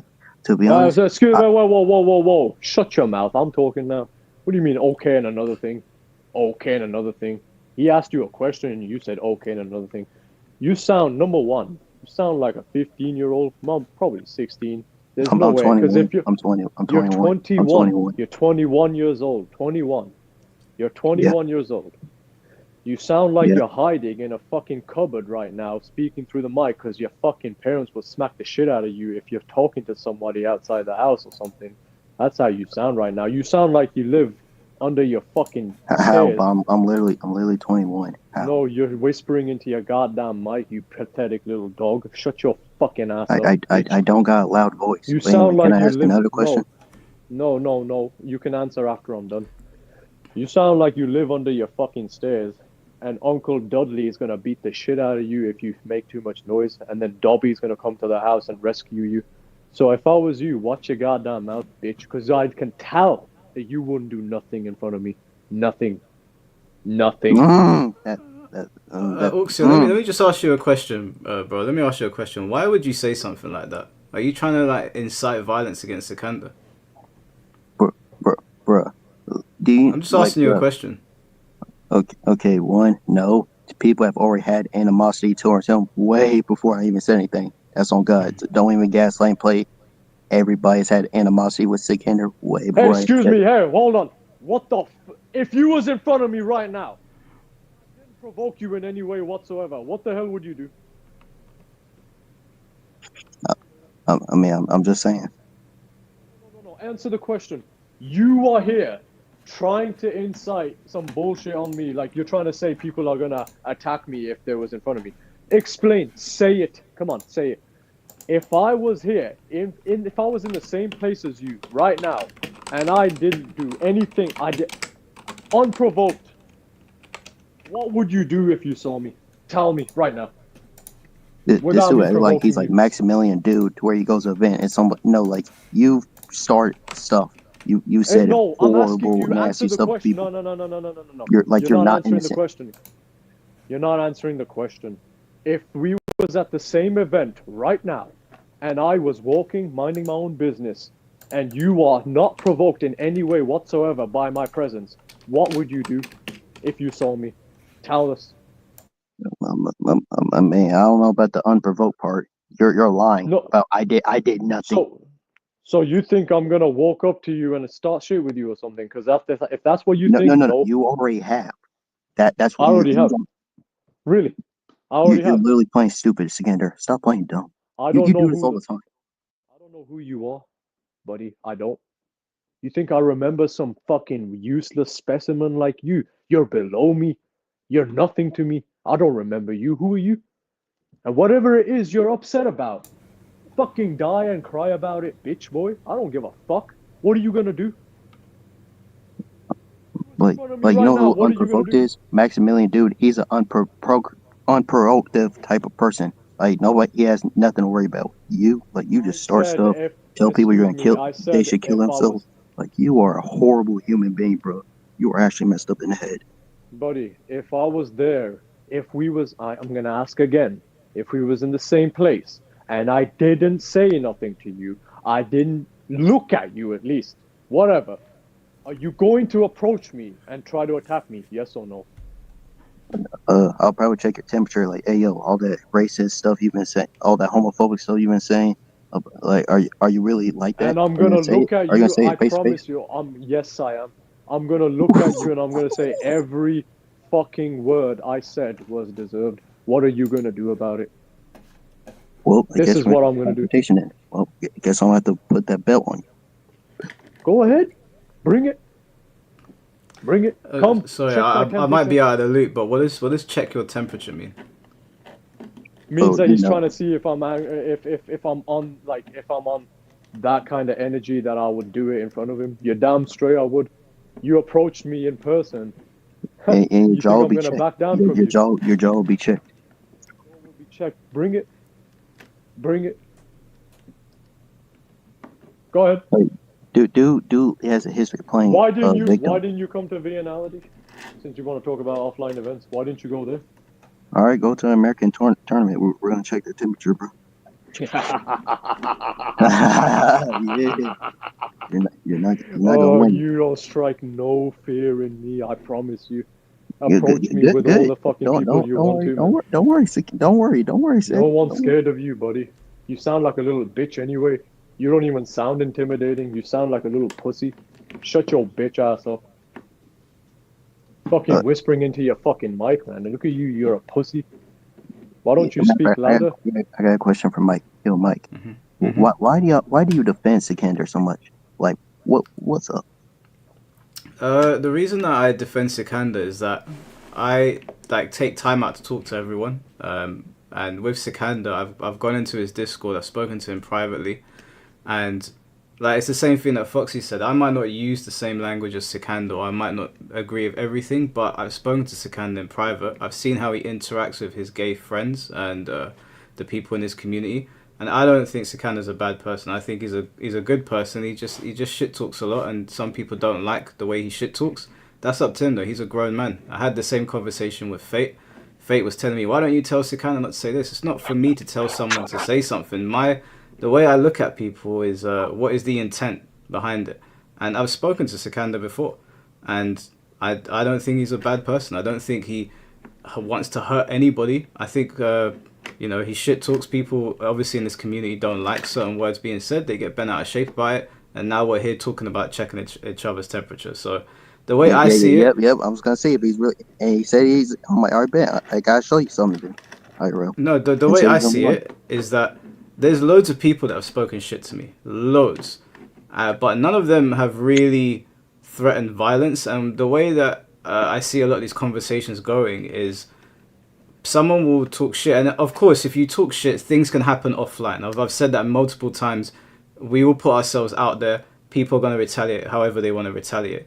I don't think you should, though. I don't think it should get to the point of we're going to punch each other up in a tournament. I've never had an argument with somebody and been like, right, that's it. If I see you, I'm going to beat the shit out of you. I think it's a little bit silly. It happens, and obviously Sikander knows that. I know that. I know some people don't like me. Maybe I'll go to a tournament one day and I'll get jumped. But for you to be so pressed about what somebody's saying online to the point where you want to belt them or punch them up, I think it's childish, personally. Okay, I'm not trying to hold up this whole entire thing. I'm gonna get to the point, and then I want to ask you a question real quick. Yeah. Are you affiliated with Stacy in any way? All I know is I got people who I've had interactions with that have been offended and just distraught over how far you take the trash. Can you give me? You don't give keep us in an game. example. On God, you don't. You don't keep in game. You go way too far. Give me an example now. You literally said people deserve to die because they chose a certain character. I swear to God, I've heard you say that. Somebody chooses a Melina. Oh, I hope this person dies. Stop playing dumb. Wait, hold on a second, bro. I've seen Sikander saying those things, and I've heard those things before on Call of Duty, in the arcades when I've played Mortal Kombat with the mic on in MK11. But I don't. Do people genuinely get distraught? When you say distraught, are you saying that they're crying? What is going on when they hear Sikander saying this? Because this is baffling to me. All right, here's the thing. In Call of Duty, shut up, Sikander. God, anyway, with the Call of Duty and all those other games, like I said, when I'm going against random people. The Sikander, this is somebody who has an audience, and when you just go on these little rants against this one particular player, whatever. And I've been in this Discord, bro. His audience is toxic. They'll literally just target people for no reason in this Discord. They are mean, and his whole entire audience just hounded this dude on Twitter. Do you have any proof of this? Because I'm in the Discord as well. I've never seen any of this before. Bro, I've been in this VC, bro. No, I'm not saying you haven't been in the voice chat. I'm saying, do you have any proof of this? Because a lot of people are throwing accusations around, and I have not seen a single receipt. And I'm in the Discord. So do you have receipts? Bruh, Songfox literally showed receipts of screenshots of Sikander's toxic language. No, we're not talking about Sonic Fox. We're not talking about what Sonic Fox posted because Sikander already spoke about that. Wait, hold on. You said don't make me mute you, bro. Let me finish. I'm saying that Sikander already addressed Sonic Fox's tweets. He said that was him. I'm saying to you, the things that you've been in, that you've seen with your own eyes in the Discord, do you have those specific receipts? Well, first off, I got banned from the Discord over something so small, stupid. It will literally ban you over something small, stupid. Okay, that's irrelevant though. I'm just asking. Have you got the receipts of what you're referring to? bro. I've got receipts from other people, like little voice chats of them saying something just really like, what's wrong with you? But have you? Yeah, I've had personal experience, bro. That's not wait, hold answer. You're on, not wait. answering my question, bro. Mike, wait, hold up. I think I know who this guy is, bro. This guy came to the Discord and he got ran and casted out of it, even after a voice call, and he went to my DMs crying about it, and then he was attacking me on there, and then he was saying that he's lucky he didn't capture a screenshot or a video recording of me saying the F slur. Isn't that you? What was your name? What's your name on Discord? Coiny. What? Say it again. Coiny. Coiny. I know you. I remember you. You got casted out. I remember you now. You were saying some horrible stuff in that VC, like unprovoked. Like nobody's even like there was no beef. He just saying a bunch of slurs, and I'm like, bro, is this how you actually talking? Who did I say it to? Did I say it to you? Yes, you were just saying it just to be offensive. No, I didn't say it to you. You're lying. He's doing the exact same thing he did in that VC in the Discord, bro. He plays stupid, bro. He knows what he's doing. Yeah, but Oxy, the way these things work. You're still on this shit. There's no way. Oh my god. Oxy, the way these things. Like 2 minutes. I'm about to leave. All right, that's fine. But I'm just saying the way things usually work is that, and I've made this mistake as well. I accused Sonic Fox of something. I didn't have the receipts, and people pulled me up on it. You kind of have to have receipts if you're going to make these accusations. So. There's nothing I can really say. Like it's he said, she said sort of situation. You're saying that he's playing dumb. What are we supposed to do with this? Okay, you said a comment. You can't like rewind. You're saying all these people are saying Sikander did this and this and this and that, and there's no proof like whatsoever. Well, there's that Sonic Fox screenshot that showed. I never said that. Hold on. I was very clear with what I said. Sikander already addressed that, and Sikander said that if he upset a gay person or if he said it to them directly, he would apologize. That's already been addressed. I'm asking you specifically because you're the one here talking about Sikander. Well, I mean, also I've got like people I play with and the MK community just run games. They just tell me these stories about how toxic Sikander was. Unprovoked, like they didn't even do anything. The FGC is very gossipy, bro. Like, no offense, but they're extremely gossipy. People say things all the time. People say things about me. I only found out the other day people are making Reddit threads about me about things I've never even said. So, yeah, people probably told you stuff, but there's a lot of people that have said nice things about Sikander. So, at the end of the day, if you're gonna say he said this to me, you kind of need to pull up the receipt. Do we also have to pull up that one Diddle tweet where like Sikander was like this little fuck, but he like censored himself? Yeah, we've already pulled up Dill's tweet. So what I'm trying to say is there's evidence with Sikander. There's actual evidence of him having horrible behavior. With you, I don't really see that type of evidence, Mike. Yeah, but me and Sikander are not the same. I don't use that kind of language, but I don't think Sikander's a bad person because, like I said, I focus on intent. And when I watch Sikander and when I'm in his Discord and when I talk to him, doesn't come across. And also, he's gone to the tournament, interacted with all the players, and all of these people like to say, "Oh, so and so is going to bring harm to the tournament. We need to make sure they're not there." He seemed to have a pleasant time when he went. So I don't really understand. Like, you might not like the language, but you need to understand the difference between you not liking the language and the intentions behind it. They're not the same thing. And one more minute, then I'll leave. Let's see, 3:14. And around 3:15 ish, I'm bouncing. But anyway, like one more or two more questions. Let's see. Oh, with Sikander, do you understand why you're hated, or you're like, nah, I don't deserve to hate? Be honest. The third option is better. I don't give a fuck. Now get the fuck out of here, bitch. Get this motherfucker out of here. Okay, last question. I swear to God, No, get him out. Nope, no question. Get out. All I have to say is Sikander. Get the fuck out of here. All right. Sikander, do you think the Mortal Kombat skills in the game is going to translate to IRL when you go to an event? Okay, that's enough of that. That's a stupid question. This guy stuttering his ass off. Oh my god, a kitten wouldn't be scared of this guy. Are you kidding me? He sounds like a little fucking pussy. That was a pointless question, Jesus. And guys, if I don't mind you coming in and disagreeing, it's completely fine, no issues whatsoever. But if you're gonna say things like that, you need to have something tangible, like something substantial. You can't just start spouting random things off. And if it should not get to the point where people are saying, I'm going to check your temperature. What the fuck are we talking about here? Like, let's be for fucking real. This is ridiculous. And I don't listen, I'm sure you have loads of things that you want to do with your lives, people. Anyone in here, because I know there's a lot of people on Twitter watching. I imagine there's detractors watching. Don't put yourself in a situation where you're going to end up in prison, okay, over words on the internet. It's not worth it. It honestly isn't worth it. There's too much to live for.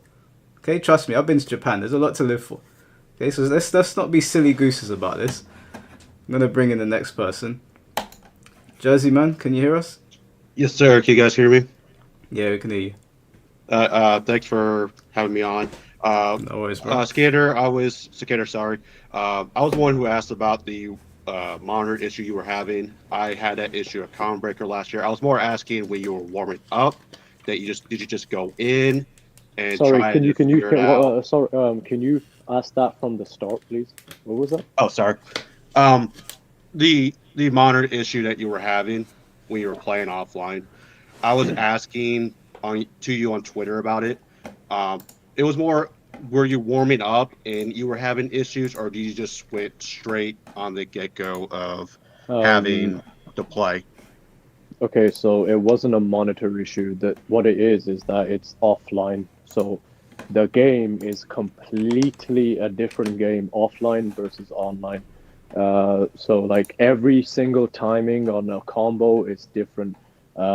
If you watch the tournament matches back, you would notice sometimes I would do shorter combos just because I was scared to drop them because I'm not used to it at all. It was like a brand new game and I was actively getting angry at it. So, well, behind the mask, I was getting pissed off. Right. It wasn't a monitor issue, so it's called the offline input delay, basically. Yeah, I mean, I was having that issue at Common Breaker as well. It took me some time to what that is you spend more time online than offline, which means you're not used to it. That's what it was. Okay. I saw on Twitter you were talking about Foxy and I think one of the twins, either Ketchup or Mustard, about your name change and being it okay. Why is it that they're not getting called out for that? Because I feel like if they were okay with you acting, good and all that stuff, why aren't they not getting called out as well, saying, "Oh, why are you siding with Sikander on this? He does all." Sorry, what about what? About what exactly? Like they associate with you and that, like, they associate with him saying he's good, but he does all this stuff. And like nobody's saying they're calling them out for it because they associated with you or saying that it's fine. I don't know. Yeah. Because I know you were talking about why you changed your name to what it was and stuff. Wait, but I don't understand how exactly are those two related to each other? Me changing my name it's because people say like, they associate with you and they're thinking, why are they not getting canceled because they associate with you with they saying, he says all these bad things, kind of thing. Because first of all, Ketchup and Mustard are probably the most down-to-earth people you'll probably find in that horrible community. That's number one. I agree. Number two, I met them myself. Yeah, well, they don't tend to get involved with controversy and stuff. They're professionals and they're doing their thing professionally. So to involve them with it would be pointless. That people that try to involve them into it are going to get huge backlash over it. So they know not to fuck with them. Okay? And on top of that, what can I say? Ketchup he's awesome. Like my flight back, we were on the same flight back to the UK and we was in the lobby sitting there talking and we were cool, bro. So yeah. I mean, Ketchup is gay, and if the guy felt some kind of way around me, he probably would have just fucking said it by now. Exactly. And I just wanted more insight on that, just try to understand, because as we could tell, most of this is, you could say, high school drama. It's all he said, she said, and it's all just talks, and nobody actually confronting somebody and saying it to their face. Dude, this whole thing just makes no sense to me. Oh, you're talking to that guy, dude. We're not in a fucking high school drama. We're playing a fucking violent video game. Stop this nonsense. Stacy, if you can hear this, please find something better to do with yourself. You bring nothing. You and all your fucking friends bring nothing to the table when it comes to Mortal Kombat. The only thing you bring is controversy. And you know what? It's funny. You've all been called out for it big time. Everybody's on your asses right now. No one can bear anyone that, you know, the funny thing is this. You're getting a lot of backlash for your bullshit, and you deserve it, and you deserve worse than it. But the funny thing is this, whoever supports you in trying to go against me, they're gonna be in the void. It's not gonna change anything, so go on. I think I got all my questions answered. Appreciate it. Congrats on ninth. Hope you keep on doing what you're doing. I've been here since MKX. Just more of a above average player, but just keep on doing what you're doing on MK and hope things get better. Hope eventually. Thank you. I appreciate you jumping on, bro. Thank you. All right. There's 2 more people in here right now. You still, oh, 3 people. Sorry. Are you still good on time, Sick? Yep. Let's get it. All right. Next person is Mac. Mac, can you hear us? Yo, what up, buddy? Can you hear me? Yeah. Are you on a ship or something? I'm in a spaceship. Hold on. I'm actually driving. I'm about to Mike's about to get some chicken right now. I'm about to stop. Oh, okay. Priorities. Yeah. I first of all appreciate you let me join or whatever. And what up, Sick? Hey, what's up, man? Not much. I like to sub Cyrax, but I was trying to see, get some pick your brain rather about sub Frost. What you think about that? What's the pros and cons of that, or have you explored that any? Sub-Zero with any camera other than Cyrax is completely useless. That's it. The character just doesn't operate like it. Whenever I sit down and I look at Sub and Cyrax as a team, I say they literally work perfectly in every manner. There's 2 ways I can tell you. You know when you got the bomb set up in the corner, right? Yeah, I watched. So you know how it would be a bit too hard to do a string on hit and then explode the bomb, right? But yeah. But because the Sub-Zero deadly vapors, you can use that to combo the hit you just got with the Cyrax explosion. These tiny little things, all of it, put it all together. That's a very small thing, but it just proves that this is the team for him, without a doubt. Okay. Now, I don't know if you said it before, but I watch you, but I don't watch you like religiously. But who is Sub's top 3 cameos? If you had to pick, I know Cyrax number 1, obviously. Sub-Zero's top 3 cameos is Cyrax. Yeah. Serena, I think, comes second, and then Kung Lao. Kung Lao. Because okay. Yeah. Because Kung I say Dane because I'm sorry. Go ahead. I'm gonna let you get it. I said Lao because the character doesn't. Sub-Zero, he becomes kind of a zone monster a little bit. Like he can become real toxic if you play very toxic with that team. Okay. And I just got one more question for Mike. Hey, what you feel about setting up a Mortal Kombat 1 tournament, man, on your channel, streaming? Absolutely not, bro. Absolutely not. Man. I don't fuck with the game. I only watch Mortal Kombat 1 if Sikander's playing or Ninja Killer.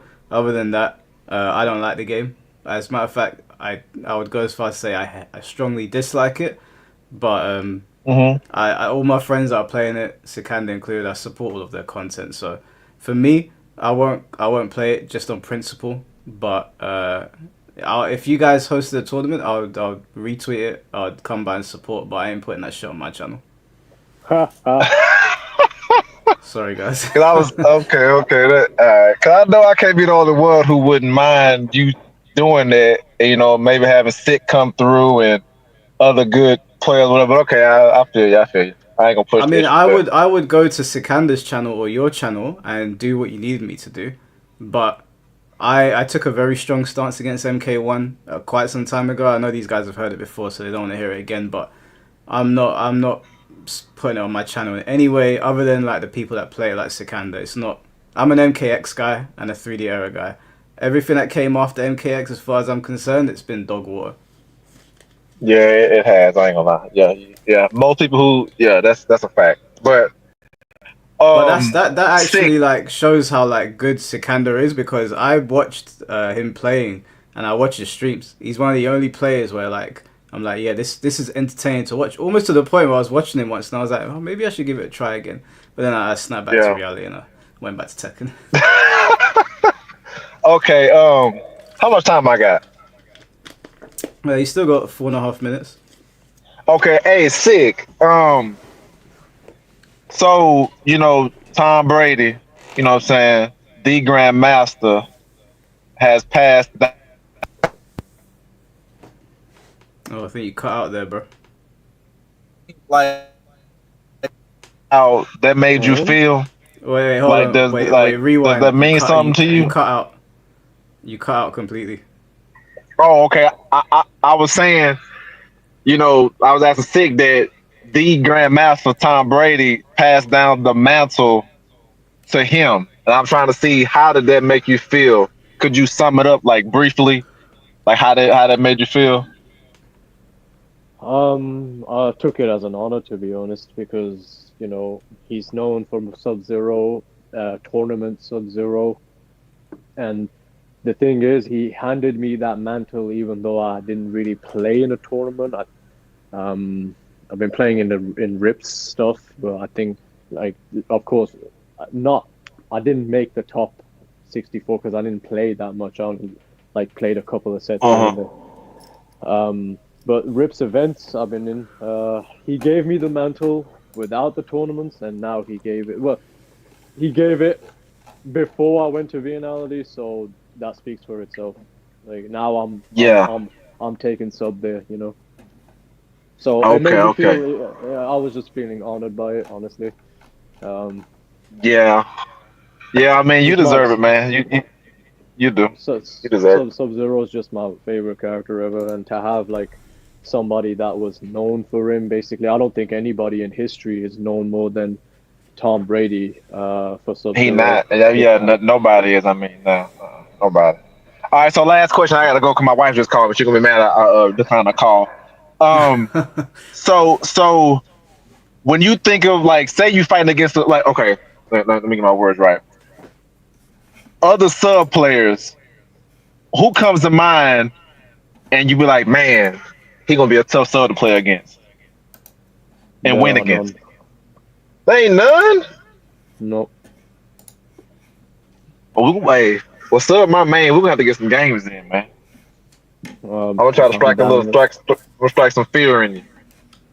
I mean, only time I would fear a Sub-Zero is if they're doing shit that I'm not aware of. But since I've thoroughly experienced and checked this character with every cameo, the motherfucker has nothing other than getting a lucky hit on you with Sub-Cyrax, and then that's when the real threat begins, after the hit. Okay. Well, because I got a sub that I train with, and we done came up with some pretty good stuff. Hey, is it cool if I add you on PSN? You'll add me back? Because I got some stuff I could go over with you, and I think you'll appreciate it. Yeah, I'm down. Just send it. It's okay. Yeah. 555. Okay, for sure, for sure. Well, I ain't gonna take up too much time, man. Hey, I appreciate it. Hey, stay up, Mike, stay up. Later. Appreciate it, bro. Peace out. Thank you. Sick. You know, like what you have to do next is win a major, and Twitter's gonna melt down. Winning a major with Sub-Zero is majorly something that I don't know. I mean, I'm not gonna lie. With the mask and the hood, anything is possible. The Do you Sub-Zero mask, think? that is. Do you think if you had gotten into top 8, you would have had a chance of winning? I would say no, because there's quite a few players in there that play, you know, kind of overpowered characters and just characters that completely shit on sub.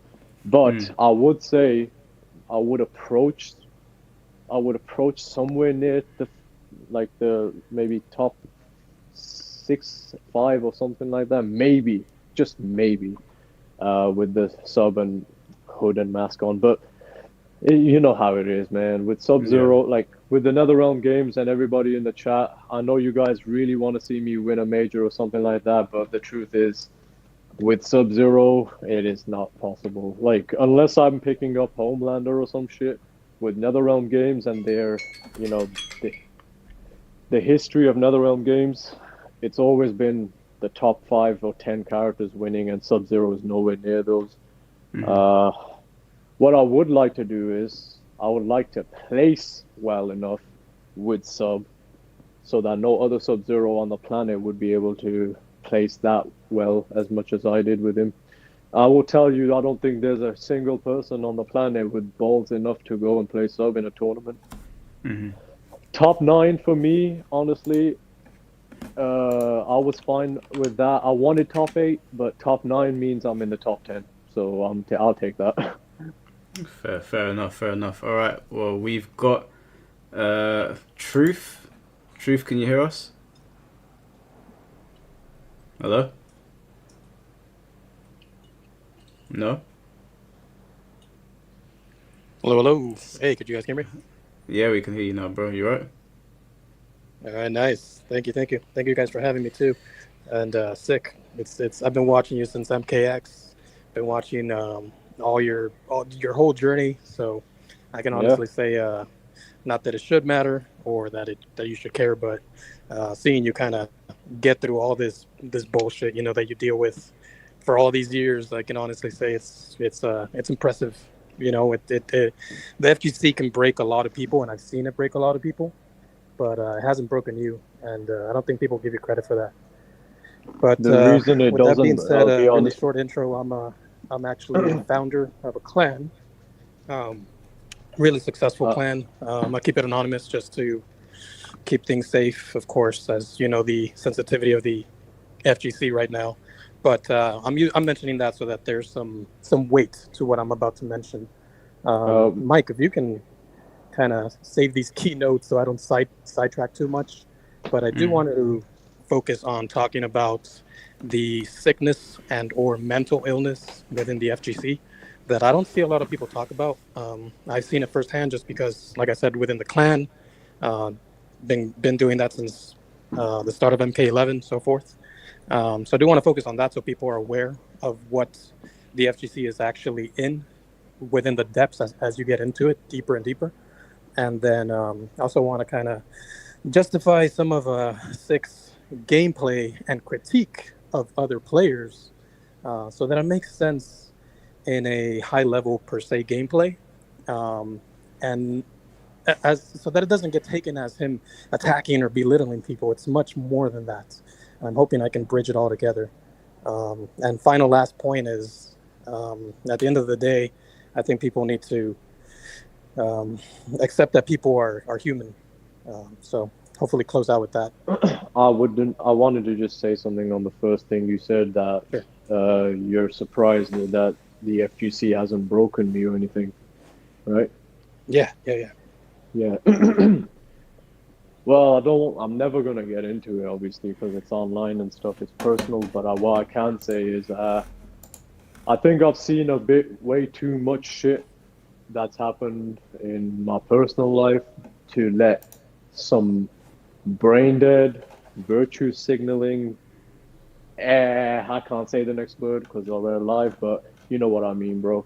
Right, right. Yeah, no, So yeah. and that's just it. It's just especially with you running LKM right now, it reminds me of the first couple of years I spent trying to protect the clan from what was otherwise like some kind of like culture, as you know, within the real world, trying to creep into gaming, whether it be like the whole kind Dude, of they're getting political all stuff. political. Yeah, man. Like Right, they're getting right. political. Yeah, and And the thing about it is that like it's almost as though they've elected motherfucking Sonic Fox as the president, and his right. vice president is Koizi, and the fucking the fucking gay house speaker is Bean Cell at this point. It's just pathetic. And then Yeah, the and first, that's and then we can just fucking say the vice president is Stacy over there. Like these motherfuckers are pathetic. yeah, yeah, and that's just it. And the thing is that we're at a point in the real world and in the FGC where it's creeped in so deep into the FGC that it's infected people to a mental level where I'm sure you're aware of, and this is where we start to get into the concept of NPCs, and they're very real. And what makes them very real is that they swarm in like a majority. And one thing that makes you unique and successful, in my opinion, is that you're authentic. You're not an NPC. You can't be corrupted. You cannot be stirred in a certain direction. You are who you are, and you've earned that. You've fought Dude. for that. You know, dude, yesterday I spoke to this guy on Twitter. His name was Bacon Lord or some shit, right? This guy said he literally said to me, I questioned him. So I said to him, instead of you guys blocking out people harassing you from my community or people who watch me, instead of doing that, you want me to change who I am for you. And the motherfucker said, yes. I said, get the fuck out of here. I said, it ain't never gonna happen. Fuck out of here, bitch. Right. And that's the shit. That's what drove me crazy for the first 3 years of MK11. That, like I said, it started to creep into the FGC, the whole culture, real world shit. So it drove a lot of people insane. I mean, in the sense that I saw clan members away, or man. leaders or other clans like protecting otherwise. They're driving people PDF out and stuff, away. as you may be aware. So all that weird shit that's in the FGC, whether you see it in Discords, it's kind of discussed in secret. That's the shit that people are not aware of that breaks people, and that's why sometimes up and coming names might disappear out of nowhere, and the very community that's supposed to be, kind of helping these people out or supporting them per se, instead they break them into pieces within the Discords. So real life interactions become constant fucking deterioration of people's souls, if you want to put it that way. And like I said, I've seen it throughout the years. You're the only one that I've been watching for, like I said, years and years, and it's just not gonna happen. And I'm proud to say that I don't know if anybody's told you, but that's difficult to do. You've done something that I have not seen before, and I'm hoping you're proud of it, because it's just an unspeakable fucking sick shit within the community. You'll be safe around me, trust me. They should if I take over the NRS community, trust me, all this nonsense will be stopped. Trust me. But yeah. Yeah. And then, so like I said, the second point, to try to justify your gameplay. Like I said, I've been watching you since MKX. Seeing you grow up into the high level, whatever you want to call it. Nonetheless, you've always been, great with Buracho and all your characters. But nonetheless, what I'm trying to get at is, what I've noticed is that MK11 enabled this thing where the fatal blow, fatal blow system, whether it be random ass down twos or random fatal blows. So that culture or that gameplay enabled a lot of this culture that was creeping in during this time to start to use it as a way to signify their ability to beat a high level player, when it wasn't like that. They were just given the system and flawed system to enable them to be fooled into thinking that they're good enough to, let's say, beat you or who knows. And that's how I want to justify that. You being upset at what I would call stupidity or stupid gameplay is justified because high level gameplay is it's its own level of fucking mental warfare. It's high level chess, and I don't think people really understand that. Yeah. I wanted to just say this to you, bro. When it comes to the high level gameplay, etc., truthfully, something from the, and this is for everyone listening as well, chat guys. I don't know how this is possible. Again, with the corny thing, I'm gonna say the corny thing again, guys. As soon as I put the mask on of the fucking character that I made and played and stuck with for almost 10 years now, basically 10 years, when it comes to like high level gameplay and fear of losing or nerves just goes away. Like, I'm there to destroy this fucking opponent and I'm gonna do everything I can to do it. If you guys got a character like a reptile main, get yourself a reptile mask, put that shit on, put a hood on. You might feel that way as well. Like, your nerves will go away. You might feel like, yeah, I don't care. I'll beat this player, high level or not. I ain't scared. Yeah, and just to close out, anybody out there that, you know, whether they're inspired by you or they join LKM, like however they go about pursuing their high level goals or whatever, they're gonna run into this very shit that you're dealing with, and the stress and the fucking hate and all that garbage that comes with it. And maybe till then they'll finally understand why you have gotten to this point where you fight against this very system, you know. But to conclude, like I said, at the end of the day, people are meshing in very different points of views, politics, you know, obviously getting pushed in the real world. And the more that it creeps into the gaming, that everybody really wants to just forget the real world, the more you make it a toxic place. Sikander is just a result or a consequence or a karma to a necessary evil. The people just don't see the evil, and the evil is within the culture of the community. It's just hidden, and it's become so normalized that you become some kind of villain when honestly the world is, you know, a clear indication of difficult times for those very reasons. You don't understand, bro. Listen. But I mean, I wanted I to guess- say this one thing real quick. I was gonna say, wait, what did you say at the start? You said something. I forgot what it was gonna say. Shit, I can't keep up. Mike, do you remember what he said when he started talking after I did? He said a lot of things, bro. Yeah, So yes, he said a lot of that's why I things. told you, Mike. I'm like, hopefully help me keep track, because I segue a lot. But in a nutshell, I think it was just mainly about how people that are trying to become pros or whatever, they're gonna feel what you've been going through, and to some extent within the community, the Discord, Twitter, whatever. Not sure if that's what you were referring to. Yes. I really wish I could remember what I was going to say. Yeah, it's a lot. But like I said, at the end of the day, I think people need to understand that you're not responsible for other people. Bots or not, NPCs or not, they decide whatever the fuck they want to do. That's why they have the ability to interact, not interact, watch you, not watch you, say shit, not say shit. I mean, it's like the list goes on, and it's crazy that, like I said, NPCs see things in a very linear way. They don't have this mentality of like, oh, I put myself in 6 shoes and I get it, or I put myself in another position and see things differently. They're just linear. There is nothing to figure out, and hence why like I said, I justify your your frustration and, you know, current position in a lot of these things, because that's the only way to do it, is to fight back at this point, because it's so corrupted within the community. Oh man, fighting back is just. I'm not. The thing is, they're all scared. Like, they don't.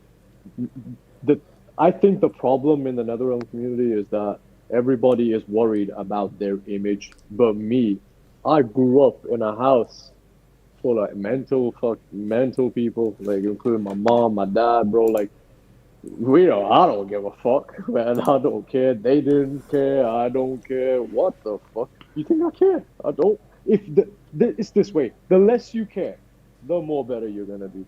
I don't care. Yeah, or the less attention you give to stupidity, the less you'll fall into their. That's what I wanted to say to you. That's what I wanted to say. I'm gonna be honest with you. Definitely, I do be starting crazy shit. You know why? Because of how I am on the game. Like, when I'm on the game, I teabag, I fatality, I talk shit to the mic. Yes, I do that. However, when it comes to the Twitter shit, and all of these lot, they all start with me. Like, yeah, I've watched your if streams. I'm I doing know some they do. shit, if They do. I'm And the doing thing some is, they shit to snipe you. someone, They'll snipe yeah, you. they do. They do it. Yeah, they do it to me.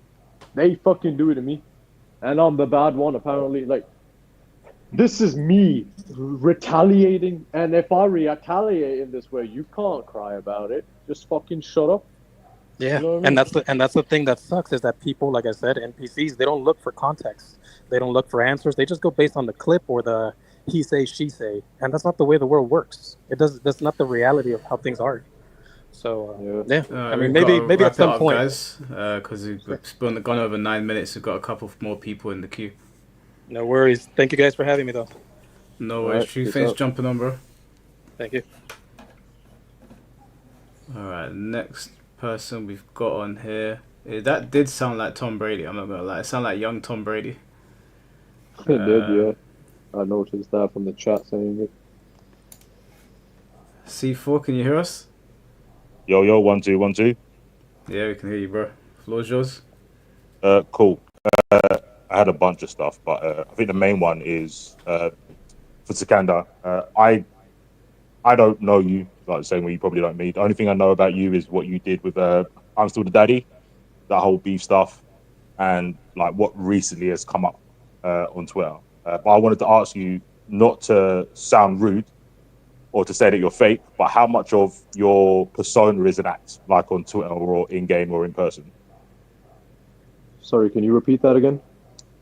How much of your persona, like the Sikander like brand or whatever you want to call it, is you kind of like acting up in terms of like trying to get a reaction or be entertaining? None. Everything you're seeing from me is authentic. This is who I am. And sadly, I'll be honest with you, at the start, I was trying to be. At the start, I was like, when I started streaming MKX, at the start, I wanted to be with. I was like the people in the NRS scene, like trying to have a positive influence on people. I was trying to teach, of course, like I said many times, I started out trying to stream and teach people how to play MKX. And from there, things went completely downhill for me in my personal life. A lot of horrible stuff has happened. But then online, more people came for me over and over because during the MK11 era, they came after me because I beat them in ranked. They attacked me saying, go offline, you would never do it, bitch, blah, blah, blah. Then it got worse and worse. It got to a point where I had to tell them, my dad's dead, I can't go nowhere. He just died. I don't have money for it now. I can't go to an offline, leave me alone. It got to that point, then they accused me of being a girl on Twitter. They said that I'm behind two accounts, my account and a female. I'm not gonna say her name, but it's her. They accused me of catfish, and when they were proven wrong, I was given no apology, nothing. They've done all sorts of shit to me, man. And you know what? This is where we've reached at this point. My care, my amount of fucks given are zero. So this is me. This is as authentic as you're gonna get. This is me. And if we're in person, I'm not going to I'm not an animal. I'm not going to be an animal in front of people. If we're in person, I'm not gonna say nothing to people because I don't really like talking to people, if I'm being honest, in real life. So yeah, it's zero. I watched, it was a while ago, but I watched the talk you had with Mike about your history in your past, and I'm not gonna come in and pretend that I can judge you because I've not gone through anything like that. It's fucking horrendous. But if you're saying this is like 100% you, but you don't act like you do on Twitter or online when you have someone like face to face, don't you think that is you kind of putting on a persona? Because you wouldn't say the things that you do on Twitter to someone's face. Because this is where it comes in again. Once again, I spoke to the last guy and I told him, I do what I do because I am provoked.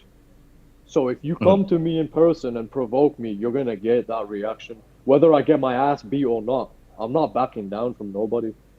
Okay? If you come and provoke me, then I'm gonna do it back.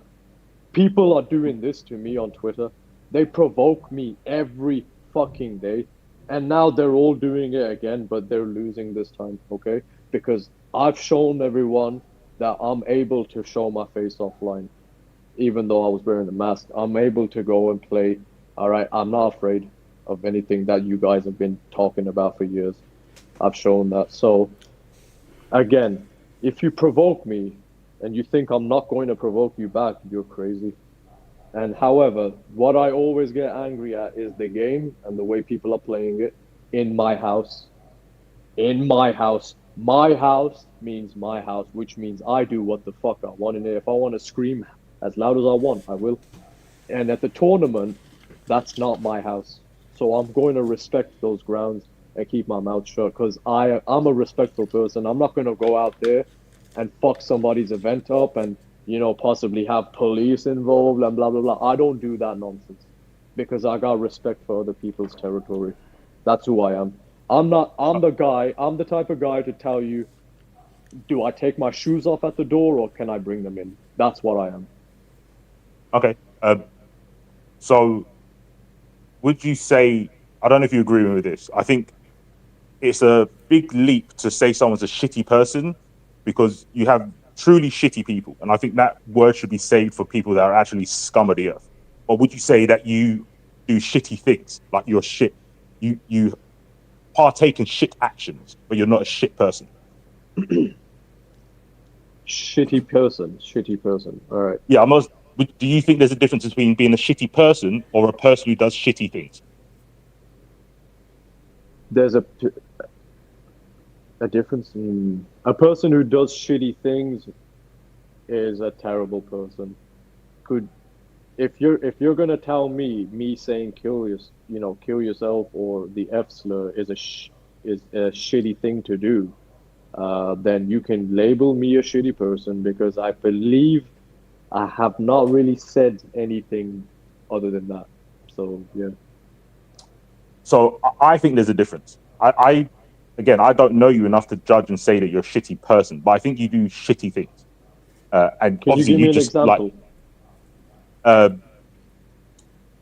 don't think I need one because you already said that you do that earlier on. Okay, but I would like to hear it if you got you think I'm a shitty person for something that I'm. No. I don't think you're a shitty person. That's what I'm saying. I don't think you're a shitty person. I think you do shitty things. I think there's a difference. Can I hear about one, please? I would like an example. Telling someone to kill themselves is pretty shitty. Over a video game, that's a pretty shitty thing to do. Okay, well, if we're arguing on a microphone, which is exactly where I've said it every time, yeah, I said it because the other person is clearly like trying to get in my head. We're arguing. What do you want me to say? You want me to? Do I say it to somebody that's not talking back? No. What the fuck? So I said that to someone that's literally screaming down the mic at me.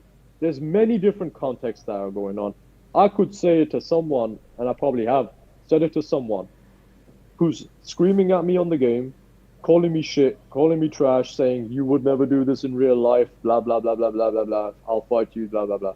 And I say this, but I'm the shitty person all of a sudden. Oh, well, I'm doing a shitty thing by doing that. They might be doing shitty things too. I'm not putting all the blame on you. I'm not saying you're the shitty one and the other person you're talking to is not. I'm saying in whatever life circumstance, whether it be in a game or whatever, either using slurs or being racist, whatever, it's just a shitty thing to do. But I don't think that makes you a shitty person. I think that's what I was trying to get across. Do you think there's a difference? But you said there's not.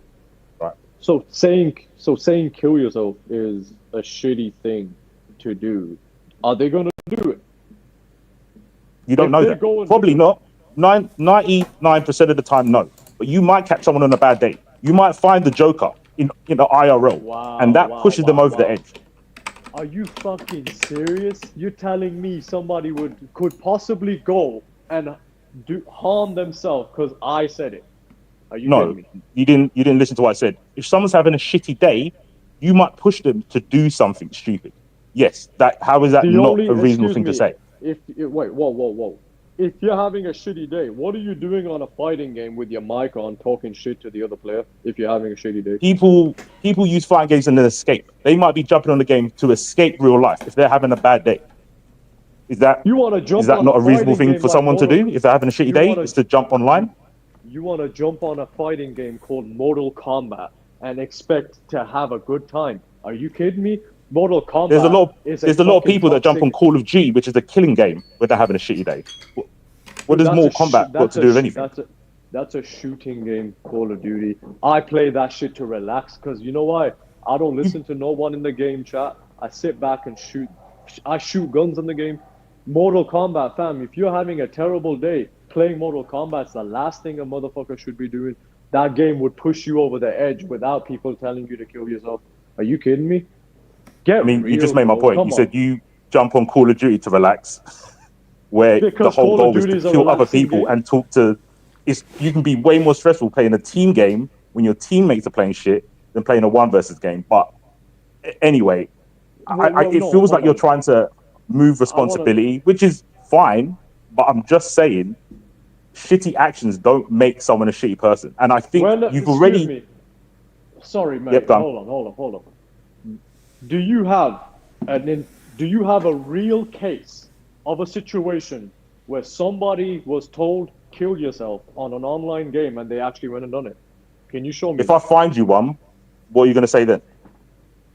If you find me one, if you find me one and that's real or something and it actually happened, then whoever did that is an absolute retard. So finding you that person, not only did they get pushed over the edge to do something like kill themselves or harm themselves, maybe not kill themselves, but hurt themselves, you're just going to go, you're retarded for hurting yourself. What's the point of me bringing you an example? There's no point, right? It was a red herring on my part to find you a reason. You're right. There is no point. You know why? Because there's two situations where I say that to somebody. One, when they're talking shit to me on the mic back. Or two, if they're trying to rage bait me on Twitter. If you're doing any of those two, you are not, in my opinion, considered having a bad day and you're gonna kill yourself here over the edge. You're not considered that in my eyes. It's that simple. I'm not the type of guy to turn on the mic and say KYS to you for playing in the game like that. I don't do that. So I don't know what you're talking about. This point you're bringing up is kind of stupid. Shitty things. What was the point I was bringing up? Thing. You're saying that telling someone to off themselves is a shitty thing. You're right. It is. You know what's funny is your story. When you was explaining about your history, you explained it from you coming from a bad place. You was having a rough time, but you can't understand how that could work on someone else's shoes. When you was talking about what happened in your past and how people escalated you into being angry, but you can't give anyone else that sympathy. Don't you think that's a little bit weird? If I'm having a tough time, do you really think I would do what these idiots online are doing? They're doing. Well, you are. Do you know? You are doing that. No. Do you have any clue how many? Excuse me. Do you have any clue how many people? We've got people in my streams, literally in my stream chat, with up to 100 YouTube accounts coming back over and over and over again. If I tell that guy, kill yourself, do you really think I'm considering this man's feelings? He's coming back repeatedly with 100 YouTube accounts to talk shit repeatedly. The fuck you think I'd give a shit? If that guy offed himself, I'd celebrate. Are you kidding me? Fuck him.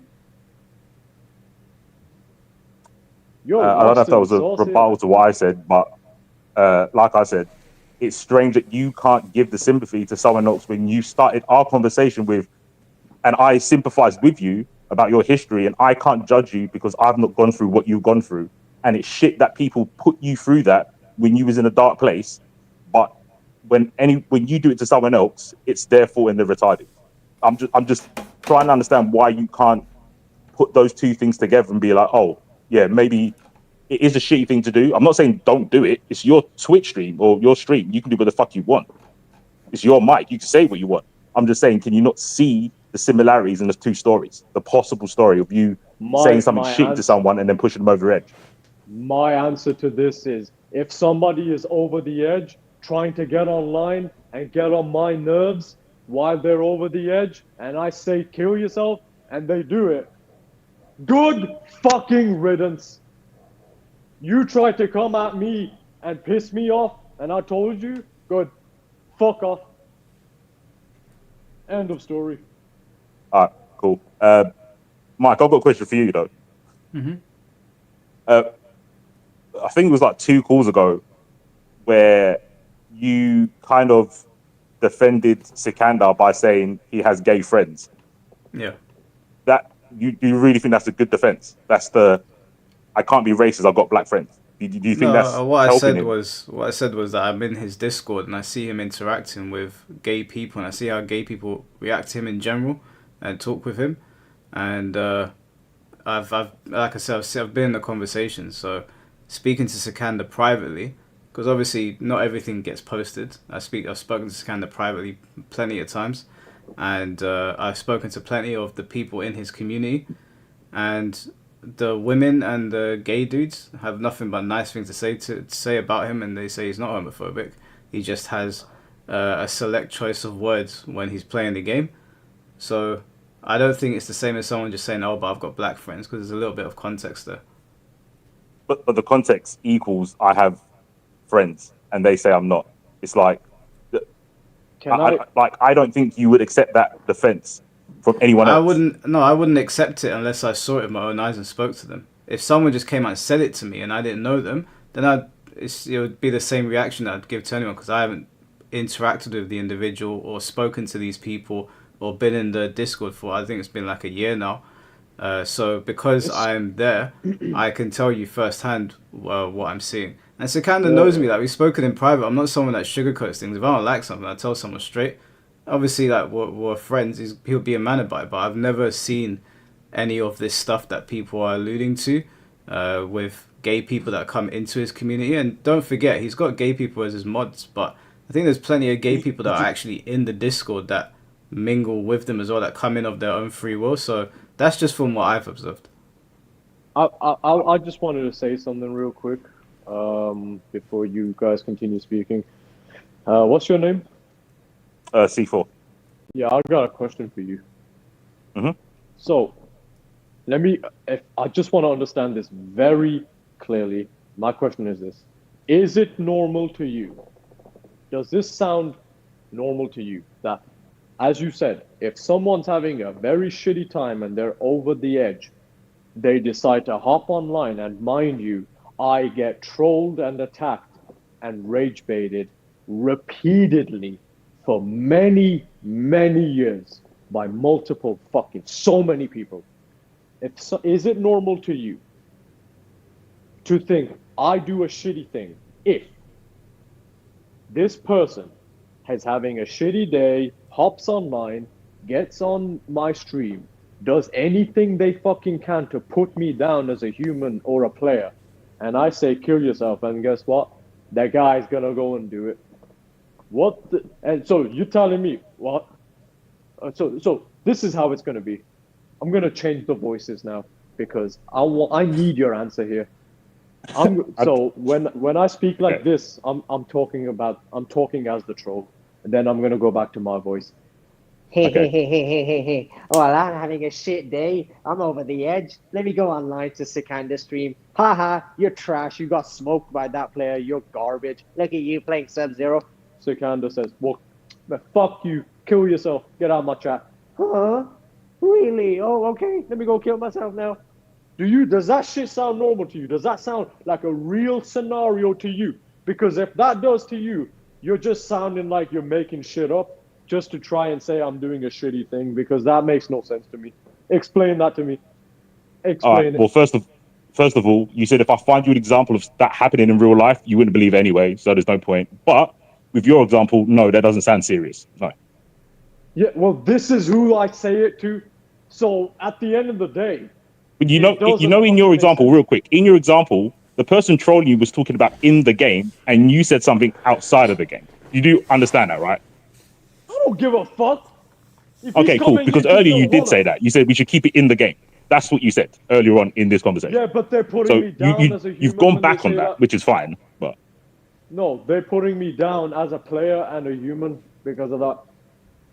Wait. No. That's the two different things. In game and you as a human. If I say you're shit at a game, that doesn't mean you're a shit human being, does it? Yes, it does, because you're putting my skill down. This is something I'm passionate about.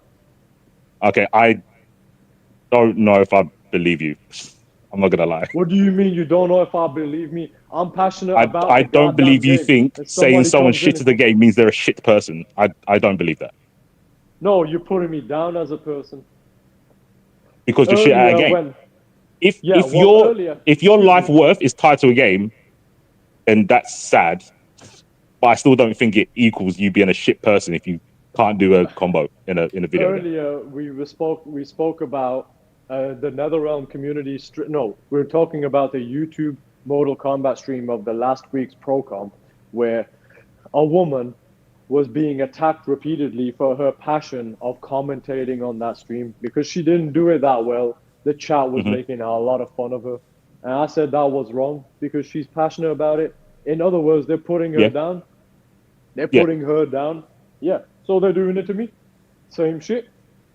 Yeah, but I don't think she is going, oh my gosh, my life was worth nothing because I can't commentate this game. I don't think her life is tied to commentating Mortal Kombat.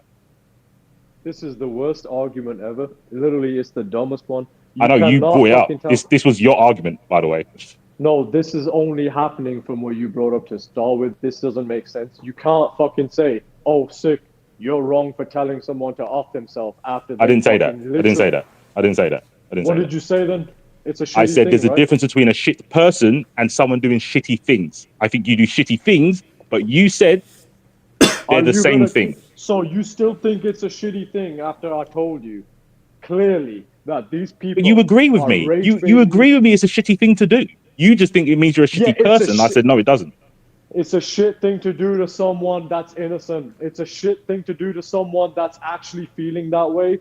And it's a shit thing to do to someone who is upset with their life. And anybody that's upset with their life, in fact, could not be coming to a fucking Mortal Kombat stream to tell the streamer and troll them and tell them they're shit and bad, okay? This doesn't add up to me.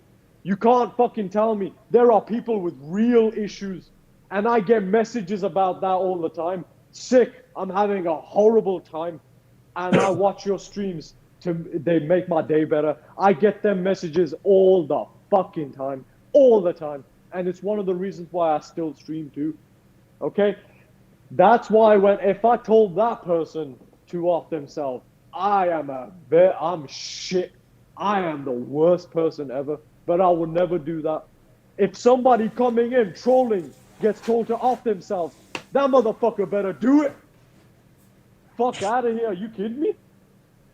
I mean, it's a You got crazy fucked up, man. escalation You're for someone to say you're shit at a game to they should You're kill themselves. stupid. But that's fine. I don't want to take up. It's that is the appropriate response to a motherfucker. I that's disagree, walking but in. I don't think I can convince you. They deserve worse than that. No, they don't deserve off yourself. They deserve worse than that. These motherfuckers, we need to fucking tie them up in a Saddam Hussein prison camp. Sick. Damn, you called your boy Chill. Fate. That's crazy. No, because someone said fate in the chat as I was talking. Yeah. Okay. Cool. I mean, yeah. You don't have to we can just agree to disagree. That's fine. But yeah, I just wanted to before I go to Mike. I think back to the I've got a black friend, can't be racist. I think we all know I didn't that say that. people. No. That was the example. The example was I've got black friends, I can't be racist. I've got gay friends, I can't be homophobic. That's what I was talking about, right? The But reason I didn't say he can't be homophobic. I said that I don't think he's homophobic. In the future he could turn that way, but I'm not saying you can't because you have gay friends. Okay, fair enough. Yeah, I'll still say what I was going to say because it still applies. We normally don't accept that as a quote unquote defense because having a gay friend doesn't mean you can't be homophobic. It's like a moot point saying that you've got gay friends. There's a lot of people that are an ism, but have friends that are in that ism. So I would say, if anything, the best thing to do is they've got the burden of proof to prove that Sikander's homophobic. So there's no need to defend it because defenses like that do sound bad. Why the Yeah, but fuck I'm are not. we I'm not on really. the- I'm not really interested in looking bad against these people. Oh Like my I don't. God, I I don't really can't, care to be man. honest with you. Dude, If I care, I mean, I Why know throw that out like. logic because of who it's aimed at? That's not good, right? You shouldn't What's that? care about. You should always care about how your logic works. You shouldn't go, who am I using it against? Oh, they're not worthy of my logic, right? You should That's not always what I'm use your saying. logic, no? That's not what I'm saying. I'm saying that I was very clear. Like the context matters. So you can be racist with black friends, but you can also be perceived to be racist with black friends as well. So they're two separate things. I don't think Sikander is a homophobe. I also don't think Sikander wants to bring harm to people. If I'm honest with you, I don't What? think Literally Sikander. after what you just said? There's Listen, no way you listen, let me think that. finish. I saw I you don't laughing, think. but you Hold can't on. think that. I don't think Sikander does himself favors with some of the things he says, but I don't think he means it. That's my personal feeling. I think you want to believe that with your bias, but your smile is giving away that after what he just said, you can't defend that. There's just no shot. No, hold on. I mean, if I don't want to defend something, it's fine. Like me and Sikander have spoken in private before. He knows that I'm straight with things. But I don't think he does himself favors when he says those things. But having interacted with him, seeing him at this tournament, seeing how he interacts with his community, do I think he actually hopes that somebody does that to themselves, no matter how much he shouts about it? No, I don't think he does. I think it's very much the COD 4, talking points and like with gamers where they scream things online or whatever as a retaliation to something that might be going on. Does it help the argument? Obviously not. But I'm more interested in his intent, and I don't think his intent is that. Okay, that's fair. All right, Wait. I got Okay. a question. I got a question for you. Okay. Listen.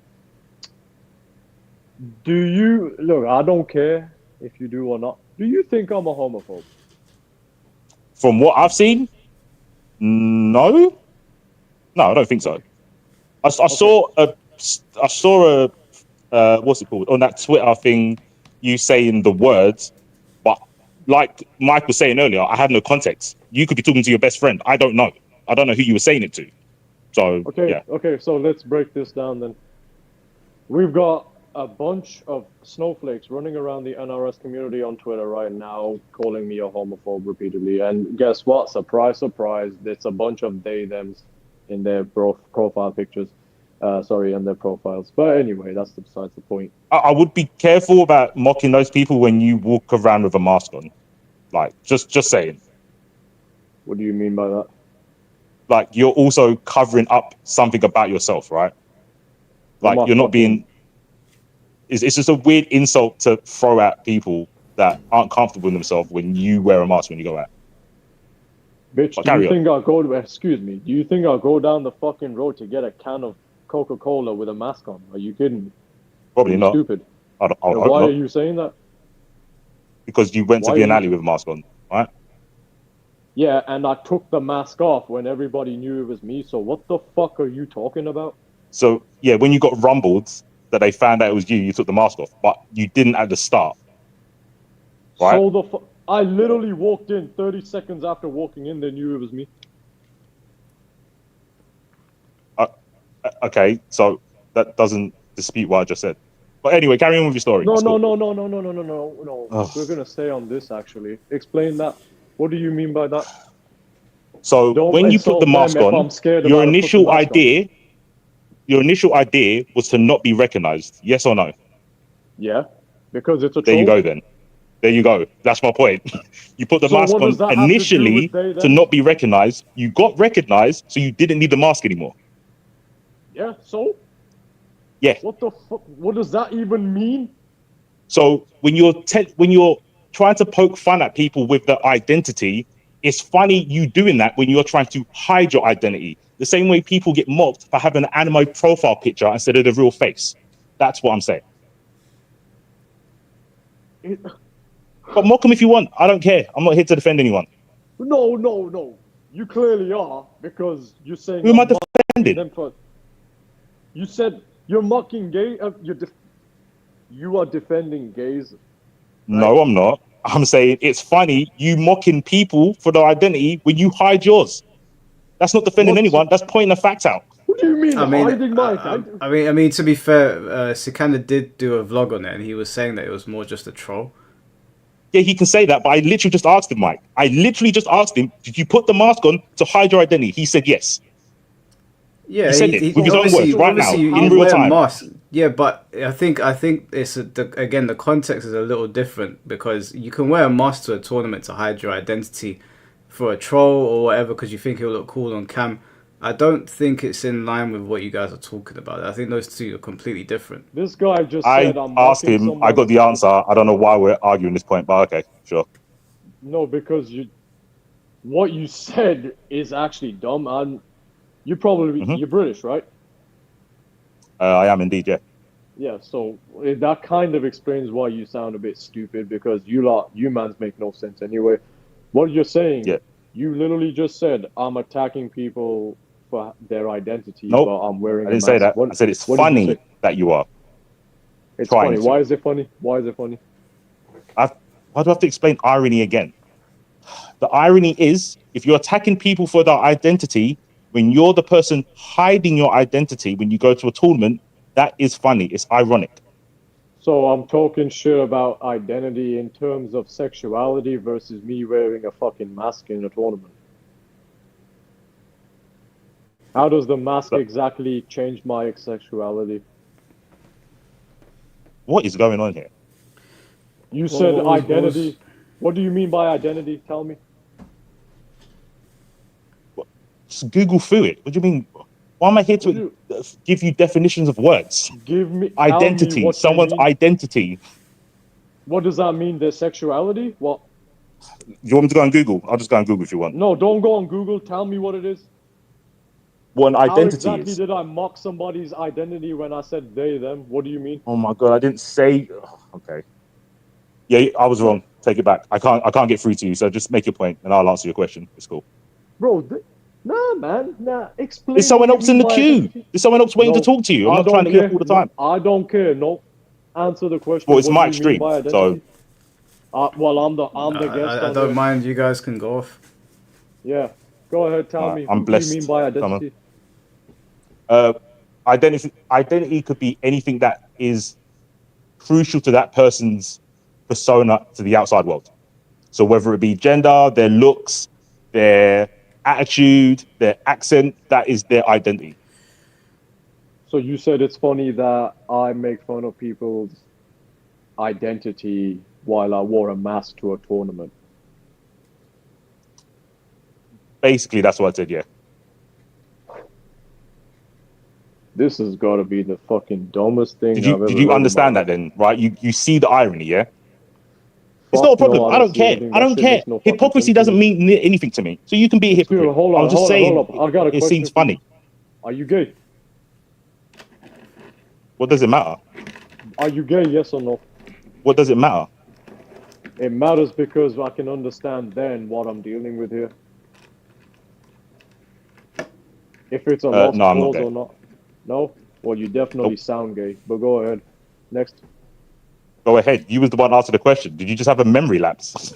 This was your point. let me You just realized jump that it in. was going nowhere, so you jumped shit and went, "You're gay," like a 10-year-old. Let me just jump in. I don't think I don't think wearing a mask, like let's say that I wanted to wear a mask to a tournament to protect my identity because like maybe I want to just go in peace because I'm too well known online and I just want to go in peace. I don't think that goes in line with I don't think there's any irony there with relation to what you're talking about. They're two separate things. If I want to protect my identity for safety reasons or for just so I can have peace and quiet, let's say that I was like a PewDiePie. If wearing a mask is completely understandable because I just want to go and have some peace. Yep, and a lot of people. Sorry, go on.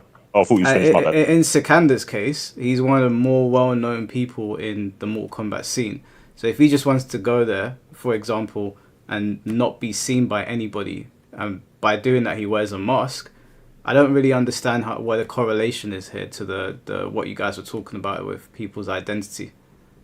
Well, you almost like trip me up with words there because it is a correlation. So it's not a map one for one. So it doesn't need to be exactly the same. But an identity for someone else could be due to safety. Someone could change their pronouns for safety reasons because they're trying to make it match to what they look like. You're just a woke retard. Shut up, man. You're Sure. actually Okay, stupid. cool. Mike, tell your boy. I know you jumped in to defend him because he was going nowhere with his point, calling me gay, like a 10-year-old. But Because you tell him sound to sit stupid. back for How a do minute you? while I talk to you. Yeah. Nah. How do So you can you see connect? that the identity No. of hiding yourself, which I agree with, you could be doing it for safety. I don't think Sikander was doing it for safety because just like how Then what was I doing it a lot of for? people perceived him going out to be how he is on Twitter. People on Twitter weren't going to be aggressive to him. I think Well, that's a safe assumption to make on both parts, right? according to his video, he did it for a joke. So I mean, even if it was to like be safe, I don't I mean, that's the understand. strongest OS in it. Just say everything was a joke. Nothing, everything's a meme. Okay, even if it When wasn't he for a says kill joke, yourself, it's a meme, it's a joke. But when people say it back to other people on Twitter, it's not a joke because when it's people who say it's what being to said to. people, Huh? when people say what to people, When people say death threats on Twitter, Hmm. where there's been a lot of people saying, "Oh, we shouldn't have these people should be banned." But then you look at the people and go, "They're probably not going to do that." But with Sikander, you won't say that. You'll just say it's a meme. He's joking. Wait, So to hold me, on. they're equal. The people that have been sending out death threats, the ones that you're referring to, even the ones that have sent them to Sikander, they don't. No one does anything to them either. So how is it any different? No, because people ask, well, not you personally, but people asking them to get banned. Yeah, and they never do. So Them not being isn't a product of what you want, or sorry, not you again. What they want, they do want them to get banned. Because they're not getting banned, you can't just go, "Oh, well, they didn't get banned. It's no big deal." The yeah, deal but is it's a very, very small number of people pushing for the ban versus the people that are not pushing for it, that just overlook it. And same goes for like what people decide to focus on. Like they've hyper focused on Sikander when we know there's some pretty sick shit that goes on in the scene, and these people talk about other scenes, not just MK, and yet there's radio silence when those things happen. So I hear what you're saying, but that's I don't think whataboutism, that. right?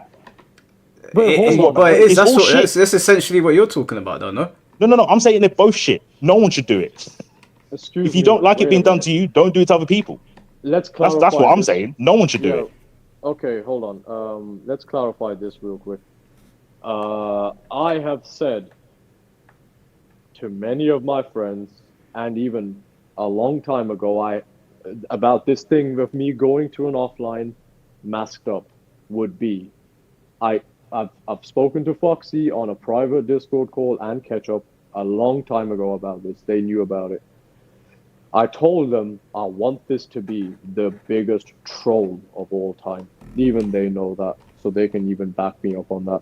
So, again, do you still think it's funny me running a troll with a mask on an offline is anything to do with mocking they thems?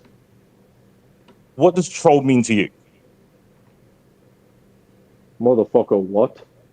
What does being a troll mean? Like your definition, so I can explain this correctly, so I can answer your question. Trolling, all right. Well, trolling means to do something intentionally to get on probably someone's nerves. Now, I don't think it really falls in that category because no one would be. Okay, if you don't want to call it a troll, I don't know what you want me to call it. You can call it a troll if you want. Okay, I just want to understand what you are saying when you say a troll, because if you're saying it's a troll because you're trying to like pull the wool over everyone's eyes and then we're like, haha, look, it's me, Sikander, all this time. For the troll to work, you have to be in disguise. So people have to not recognize you. So my point still stands. You're hiding your identity. There is no loophole or workaround with this. You are hiding your identity when you wear a mask. And I asked you, was you trying to hide your identity? You said yes. So you can rewrite history or add bits of history to it, saying that you told Foxy and Ketchup and Mustard 2 years ago. It doesn't make a difference. You put on a mask to hide your identity. We can move on from this. It's not a big deal.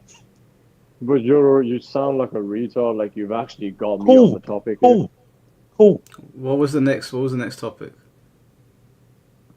Oh, well, I tried to talk to you about the. How about this? All right. Oh it's a my! prank. We're never going to get to another topic. If you want to pull something in, go for it. No. It's a prank. What now? I pulled off a prank with my mask. You pulled up a prank. What was the prank? That people wouldn't recognize you, right? Yeah. Yeah. So you was hiding your identity, right? for the prank to happen, yeah? So, Bro, help your man's Mike. Help him. Cut the call. Drop me. I'll say it was me. Please help him. Please. I mean, I'll be completely honest with you. I still don't see the correlation here. I don't understand because even Mike doesn't understand. I'm being honest. I really don't understand what. I mean, I would like to move away from this because we're just going in circles here, and I don't get it. But I'm interested to hear what you had to say next. What to you or to Sikander? Wherever you wanted to take it. Well, I was talking to you about the defense of the you can't be gay. Sorry, I've got gay friends. You can't be homophobic. But then Sikander wanted to go back to this, and then Sikander was going to give me a rundown of a scenario for me to answer, but we got stuck. So I don't know what you want to do. Okay, well, just to not make it a long-winded thing, then I don't think Sikander's a homophobe. I don't think he's a transphobe, and I don't think he genuinely wants anybody to hurt themselves. I think he just said. I think he basically behaves how most people did back in the Call of Duty days, just openly in the MK scene now. I don't think the intent behind it is malicious at all, and that is why, for as much as people might be watching right now saying "fuck this Mike guy" or whatever, because I can see how many people are on Twitter watching, it doesn't. When I said I don't care, that's what I was referring to. Not that I don't care about like the topic that we were talking about, but I'm in the Discord. I talk to these people. I've spoken to Sikander for quite some time. And I'm sure you guys have seen that I've had actual arguments with people that I perceive to be racist. So that's at the end of the day, I deal with things on a case-by-case basis. And this is something that I've been going over with people for over a year. And I have first-hand experience. So people can have their opinions. And I have mine. And that's it. I know people try to pressure people with these sort of things. And I've made it very clear to Twitter and YouTube that's just not going to happen. I'll make my own choices. Yeah, that's cool. I'll say my piece and then go. When I came into this conversation, I did think that there was like I think a lot of people talked about like an LTG element of like a persona being put on. I don't think Sikander's a shitty person from the stuff that I've seen. Like, I haven't done like a fucking deep dive on the guy, so I don't know truly. But I think he does shitty things. But to be fair to Sikander, he's one of the few people that have owned up to when he does do shitty things and he says sorry. Like when he said he would say sorry to someone who was innocent and they got caught in the crossfire, which I think a lot of people that were truly scummy would double down. I mean, it doesn't matter now because Sikander doesn't like me, but that's cool. I don't think he's a shit person. I think he does shitty things. So the only and time, we play games. So. And the only rare time that ever happened, of course, once again, is when I about with Honeybee's wife. That's it. That is that. Outside of that, no.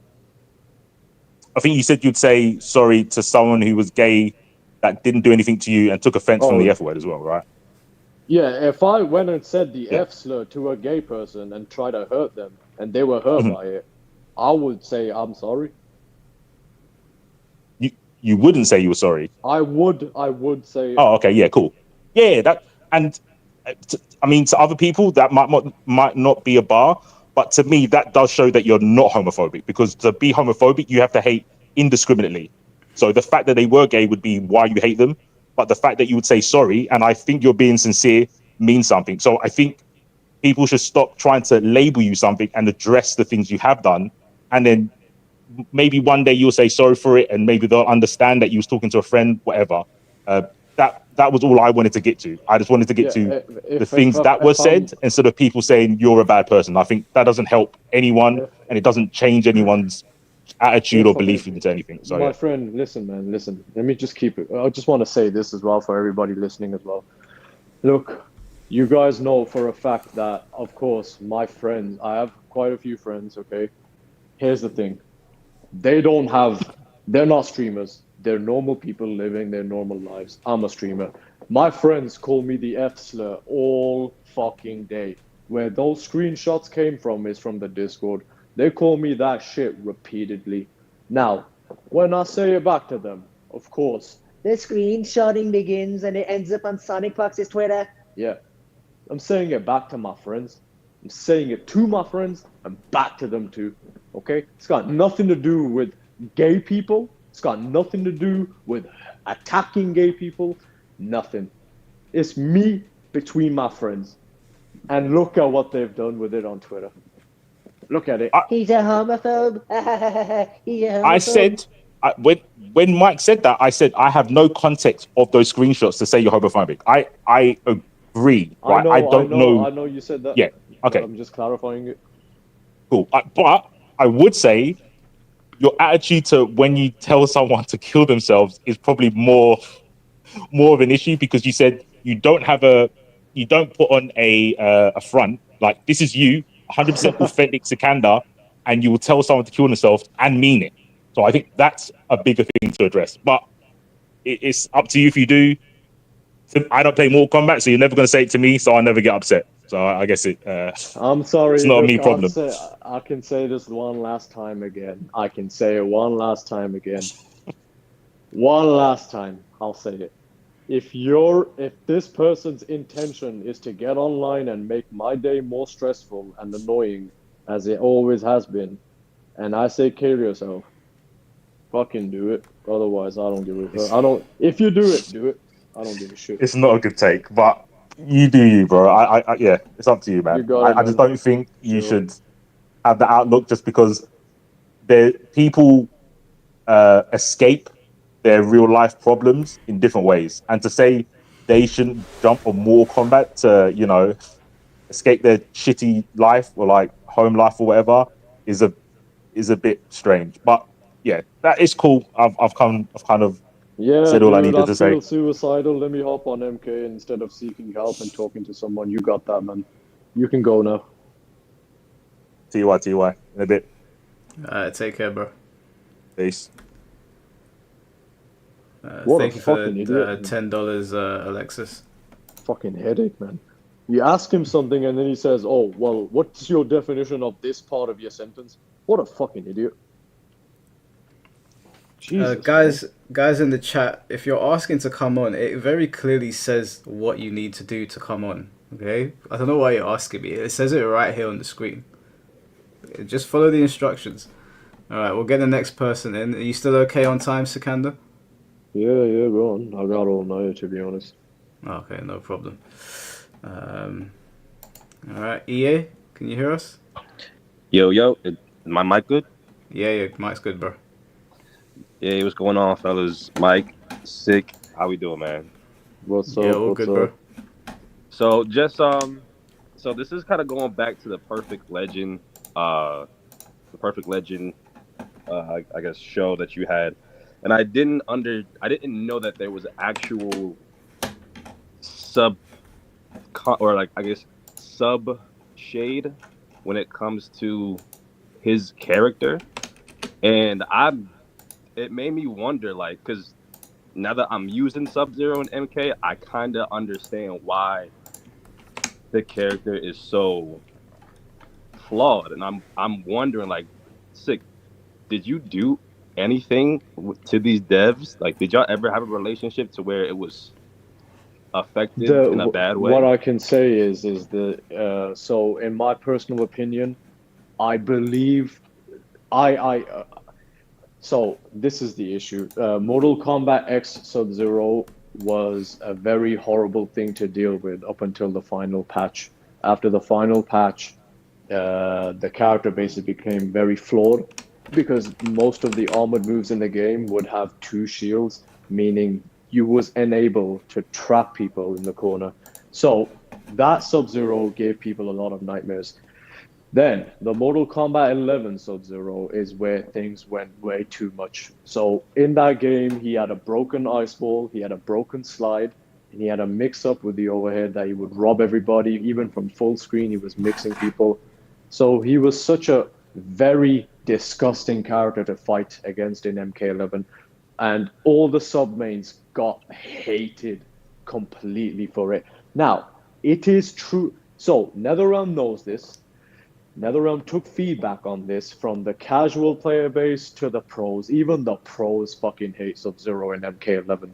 And by collecting all that knowledge, they decided to fuck him up so badly They didn't need to do it. What they've done to him in MK1 is overkill.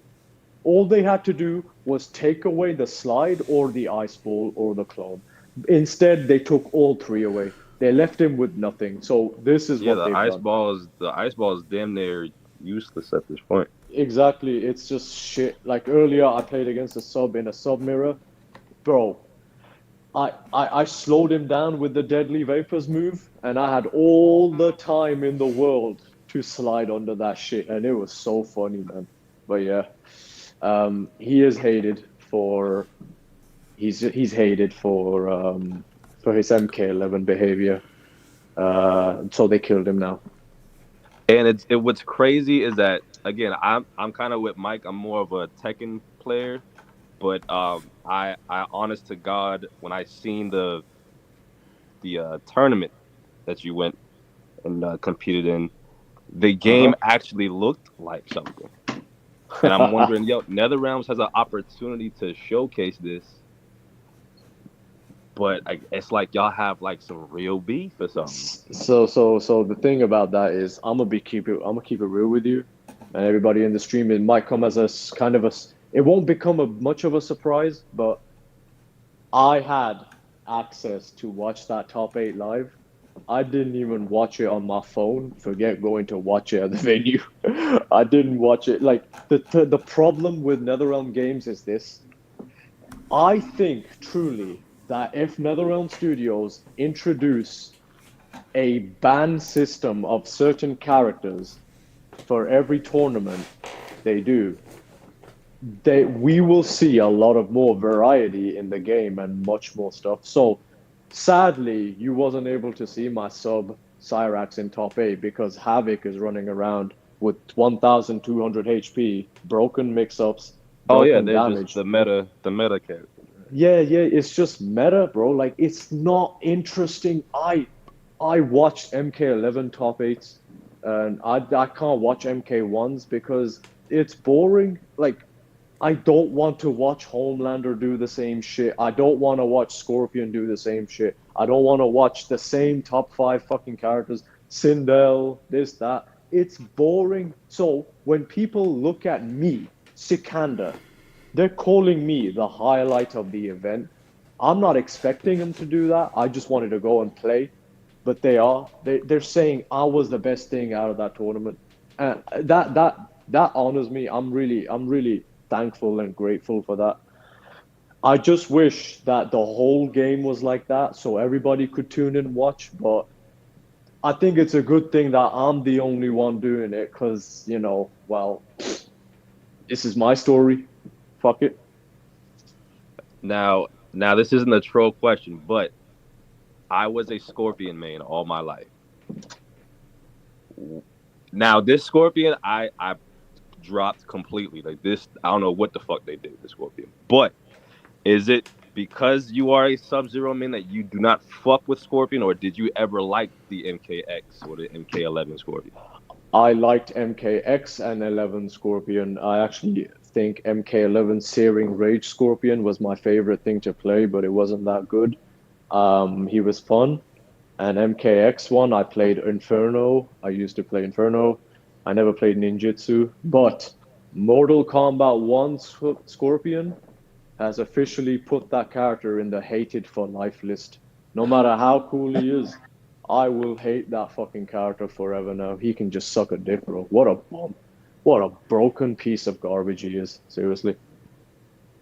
Yeah, Pathetic, it is pretty stale. It is pretty stale. I guess my last question is there a chance that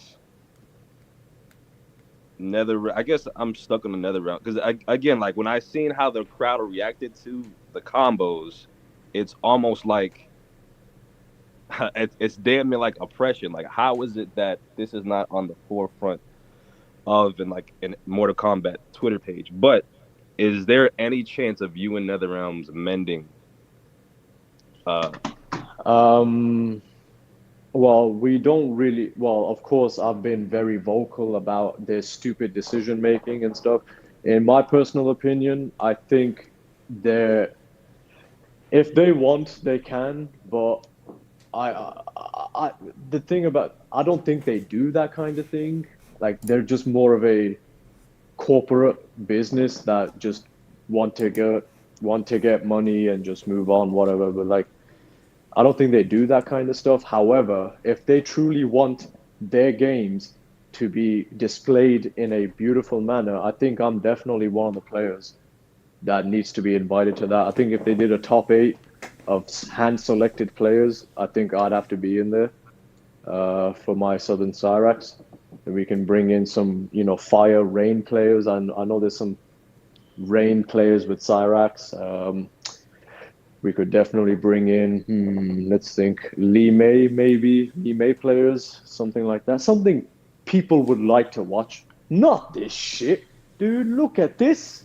Homelander, fucking Scorpion Farah, man. Oh my god. Yeah, it's not fun to watch. It's really It's not, man. It's really not, man.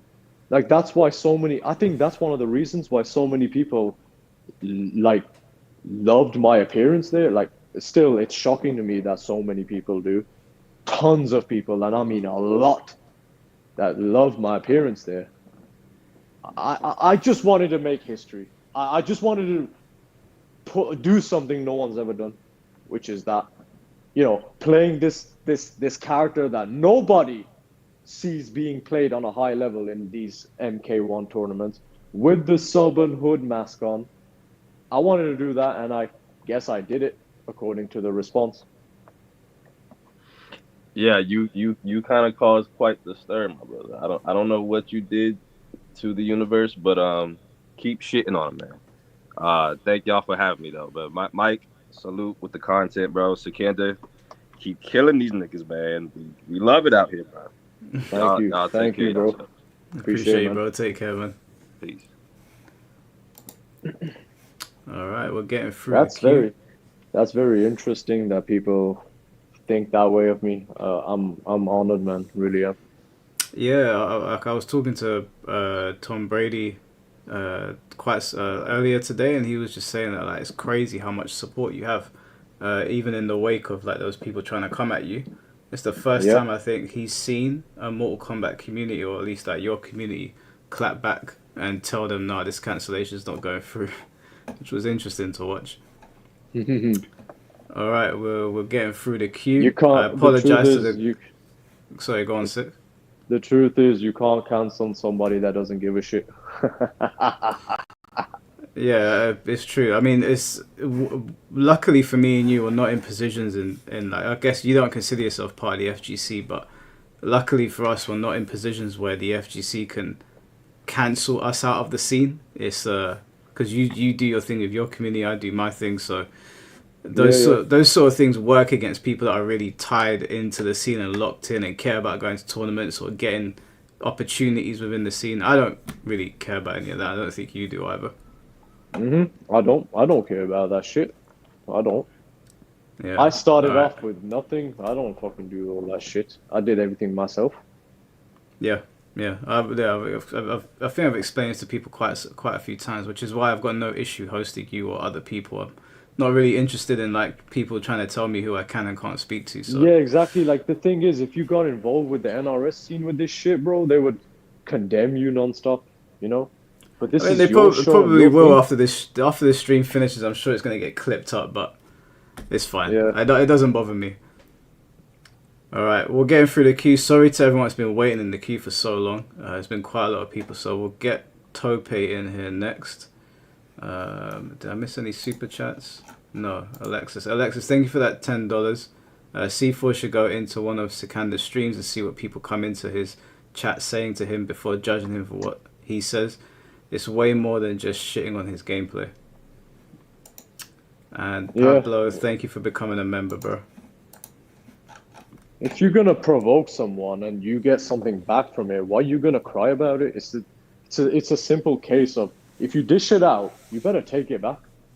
End of stories. Don't be crying. The fuck?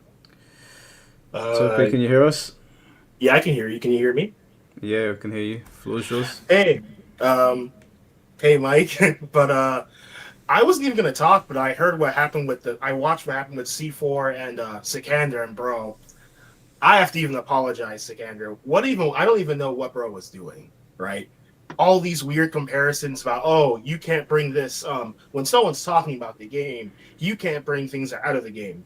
People do that all the time. Like, people will say, like, you'll say someone's trash, and then they'll say, oh, you're fat, or you're ugly, or you're something like that. People make jokes like that all the time, yet no one has an issue with it. And as much as the guy was talking about context, right? He was dumb enough not to understand the context between telling someone KYS, right, to someone who's like, open your heart out. Like, as you said, right, people would DM you and saying, oh, I've been having really bad thoughts, but watching your stream, really warms my soul. Saying KYS to that guy is completely different to when your friends are talking shit and you say KYS, or someone is shitting on you in your chat and just like being wild and you saying KYS. It's completely different. And to try and pretend otherwise is just, it's retarded. I'm sorry. It is. And the thing about him, that weird comparison about, oh, they, them versus the mask, it's like you're comparing someone wearing a Sub-Zero costume to a Mortal Kombat event, to someone using they, them in their bio. It's like people have done this all the time already. I'm not gonna lie, like that guy was like the British fate. Like, at the moment like every time I approached him with the question, he said, "Oh, well, what's a troll? Oh, well, what's a prank?" Like, dude, shut the fuck up, man. Like, come on, you can't talk to somebody like that. It's just weird, bro. Like, people like that, they try to pretend that they're impartial, but he clearly was not impartial. It's like we're biased. Like, I'm biased. Like, we all are biased. But what's okay is that we know that we're biased. But people like that will pretend like they're not biased when they're the most biased fucking people on the planet. And he's still there in the chat right now. He's there in the chat doing that shit still, or whatever, man. What a fucking idiot. Yeah, he's easily the dumbest guy I spoke to all night. But go ahead. The thing is though, right? I'm sick and tired of these people. They like people like Sonic Fox, people like that guy. All these people will come to you and say, "Oh, what you did was bad. What you did was bad. What you did was bad." But they will never have that same energy condemning other people who have done way worse things. I've been to your streams. I've been to people like Low Tier God streams. I see the shit that happens to you guys in the daily. I don't even follow Mortal Kombat that much, but I happen to run into you by accident. You're fucking entertaining. I'll give you that, right? You're really fun to watch. And people say all kinds of wild stuff about you all the time. And how dare you, slightly, lash back at times. Like, these people, they'll poke at you. As you said, they'll make 1 million stock accounts. They'll poke at you 1 million different ways, even ways you wouldn't even think they could poke at you. And then the moment that you just clap back, now, oh, you're crashing out. You're falling apart, man. It's so fucking cringe, man. It's like, be a man, stick by what you're saying. That's why when I watched the Perfect Legend thing, he was roasting that guy who was talking shit. It made me laugh. It's like, don't talk shit about people and don't hide behind, don't try and pretend like you're just asking questions. Like, you're not asking questions. You clearly don't like the guy and you want to shit on him to get extra clout. People shit on you, they probably get clout. People shit on someone like LTG, they get clout. It's a clout for him. That's what it is, and it's the thing is, I wanted to tell you this. Like, if you get the sad truth is this: if you are only like this example, like Stacy and her little fucking obese army, if the only time anybody like heard her name relevant now is when she started this with me. And that's bad. You know why? Because when it's all blown over, she's going to go back to being an absolute nobody that no one gives a shit about. And me, I love gameplay, and I'm only trying to keep it gameplay. So I stream to bring people out and watch my gameplay because I love my gameplay, and I want people to see my gameplay. And I don't want these trolls to do this nonsense, but they do it. I don't want these people to play like shit, but they do it, sadly. I personally I just know I understand that I'm not the biggest shit talker. that's just my personality. That's just who I am. But people like you are, and it's fun to watch. And people want to pretend like it's not fun to watch. It is. Your beef sets are legendary. LTG's beef sets, legendary. People remember all that stuff. People remember you, but they're not. Well, I wouldn't even say that, but other people who are like more super subdued, and not even that they're subdued. Or But that's the thing. You see, I don't like to be put in the same category as this old LTG. I don't. Low tier god. Oh, I get that. My bad. Because the thing is, man, the truth is there's only one motherfucker that's talking crazy shit and running the beef set with backing it up on gameplay, and that is me. And unless I see somebody else doing what I'm doing, I don't want to be put in comparison to these worthless fucking little brain dead cucks like fucking low tier god and Six Arrogant. These guys need to be shut off completely. Like, they're clearly not good at fighting games, so please get them out. I got skill, so I'm here to show my skill. And I understand what you mean by that. I wasn't trying to compare you like in that type of way, but more like people, but I didn't mean it that way.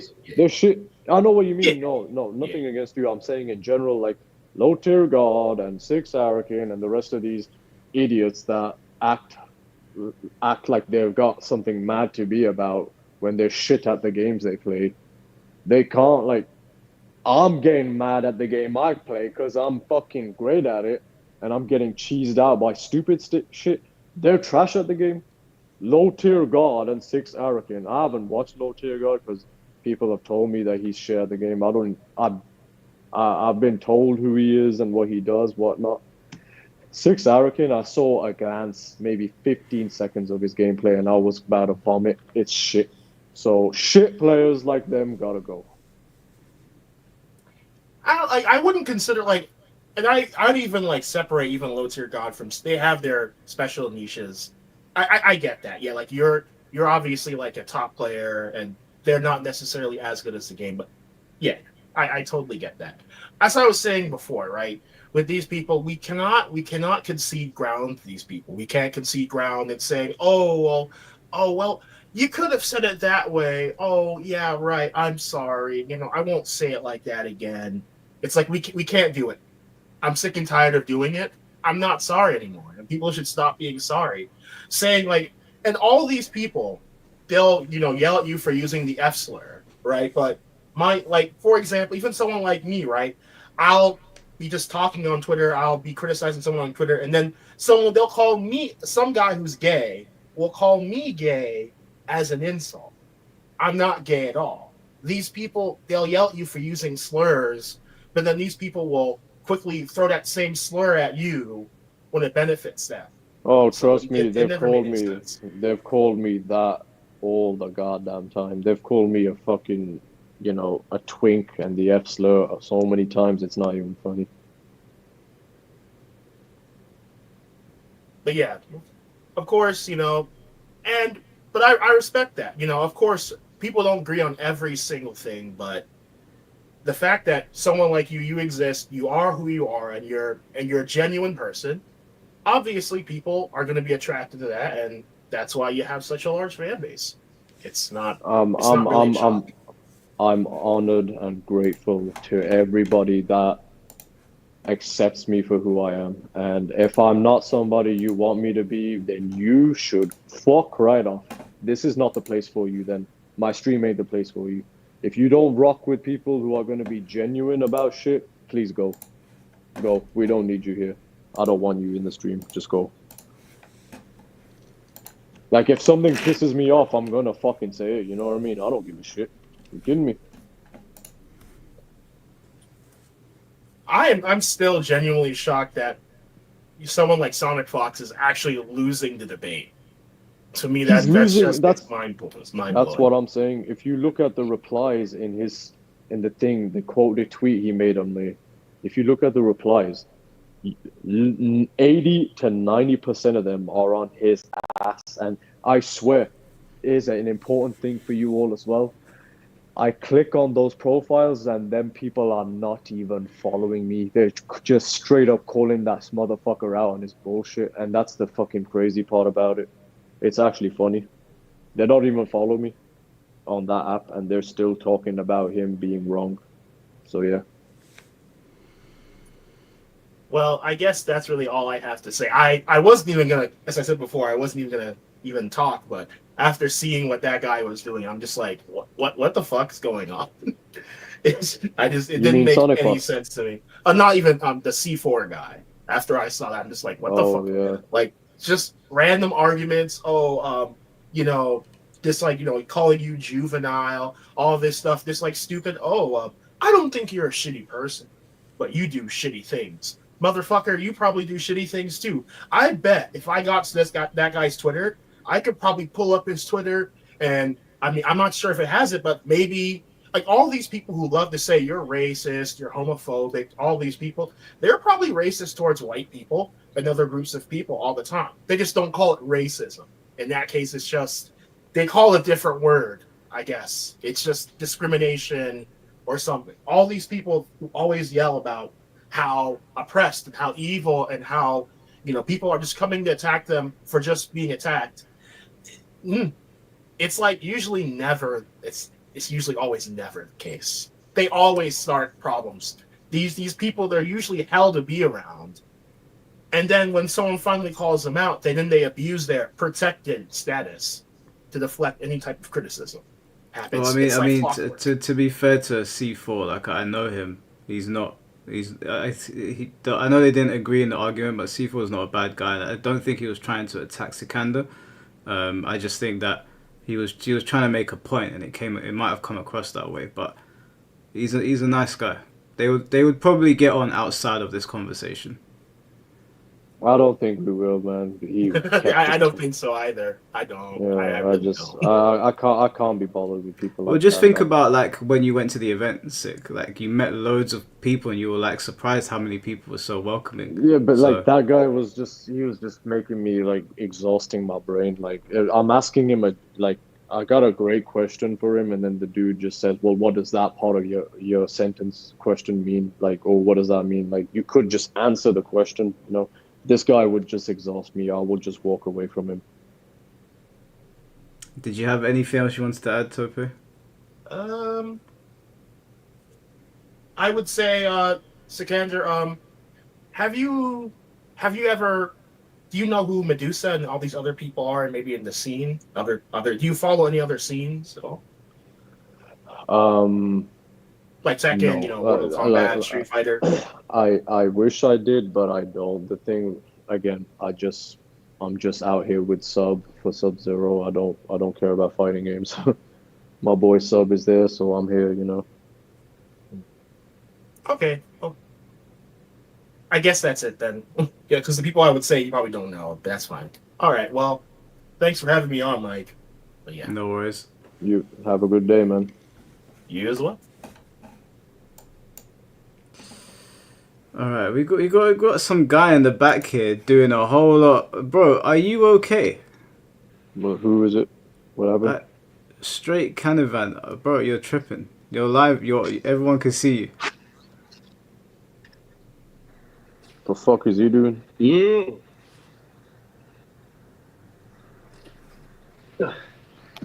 Alright, bro. Bro, I've been waiting, bro. That fucking mess is hot as hell, bro. What's up, Mike? Yeah, I'm good, bro. Are you okay? Yeah, bro, I'm straight, bro. Yo, Finn. Hold on. Yo, Finn. You a cool guy, bro. Can you let me know who you are on Twitter, bro? Oh yeah, Finn's the best, man. You would get on very well.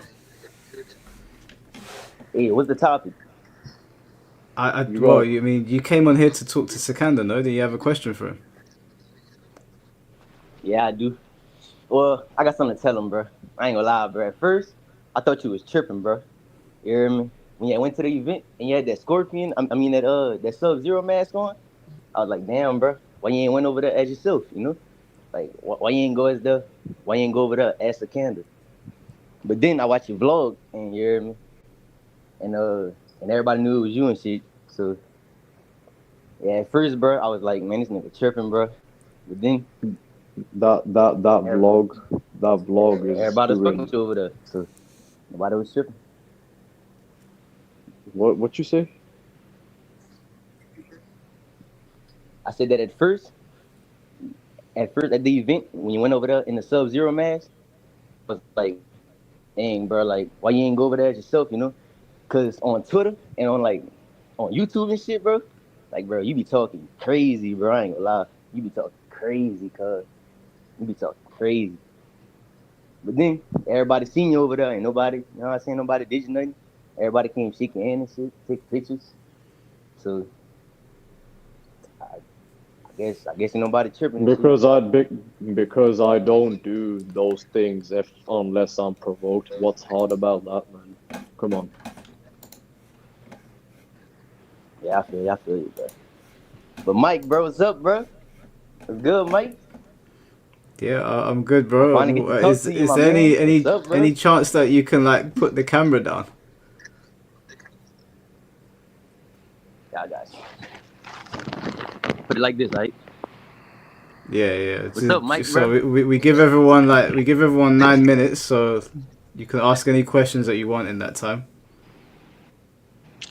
You know what I'm saying, Mike? You know, I've been watching you for a minute, bro. Finally get to talk to you, my man. It's nice You know to what I'm meet you. saying? All the videos you made, bro. Yo, You know what I'm saying? I just wanted to say, man, the support that I'm getting again, bro, it's actually still going crazy on my video on my last stream I did a few hours ago. That's actually crazy. This is the impact people have when you go offline. It's actually crazy. Yeah. Sikander, bro. You a good content creator, bro. You're a good creator, bro. I ain't gonna lie. You're a good content creator, bro. It's just you be talking crazy, bro. Like that's the only thing, bro. So people gonna look at you in a certain way, you know. But then when they meet you in person and they see that you're cool, you hear me? Yeah, bro, you good now. Now everybody fucking with you now. Now at the next offline event, you gotta show up as Sikander, bro. It's only right. Like No. you gotta ditch the mask and show up as you, bro. Water dragons, no. So what are you trying to say here? Like, are you trying to tell me to go offline and act like an animal like I do online or something? What are you getting at here, dude? Nah, I'm just saying like the next offline event you go to, just go over there as yourself, bro. Like go over there as Sikander, bro. No, I'm not gonna go there as a Sikander. I'm going there as Water Dragons Water because that's the fucking name that's on the registration. No, bro. But you are Sikander, bro. You're not Water Dragon, bro.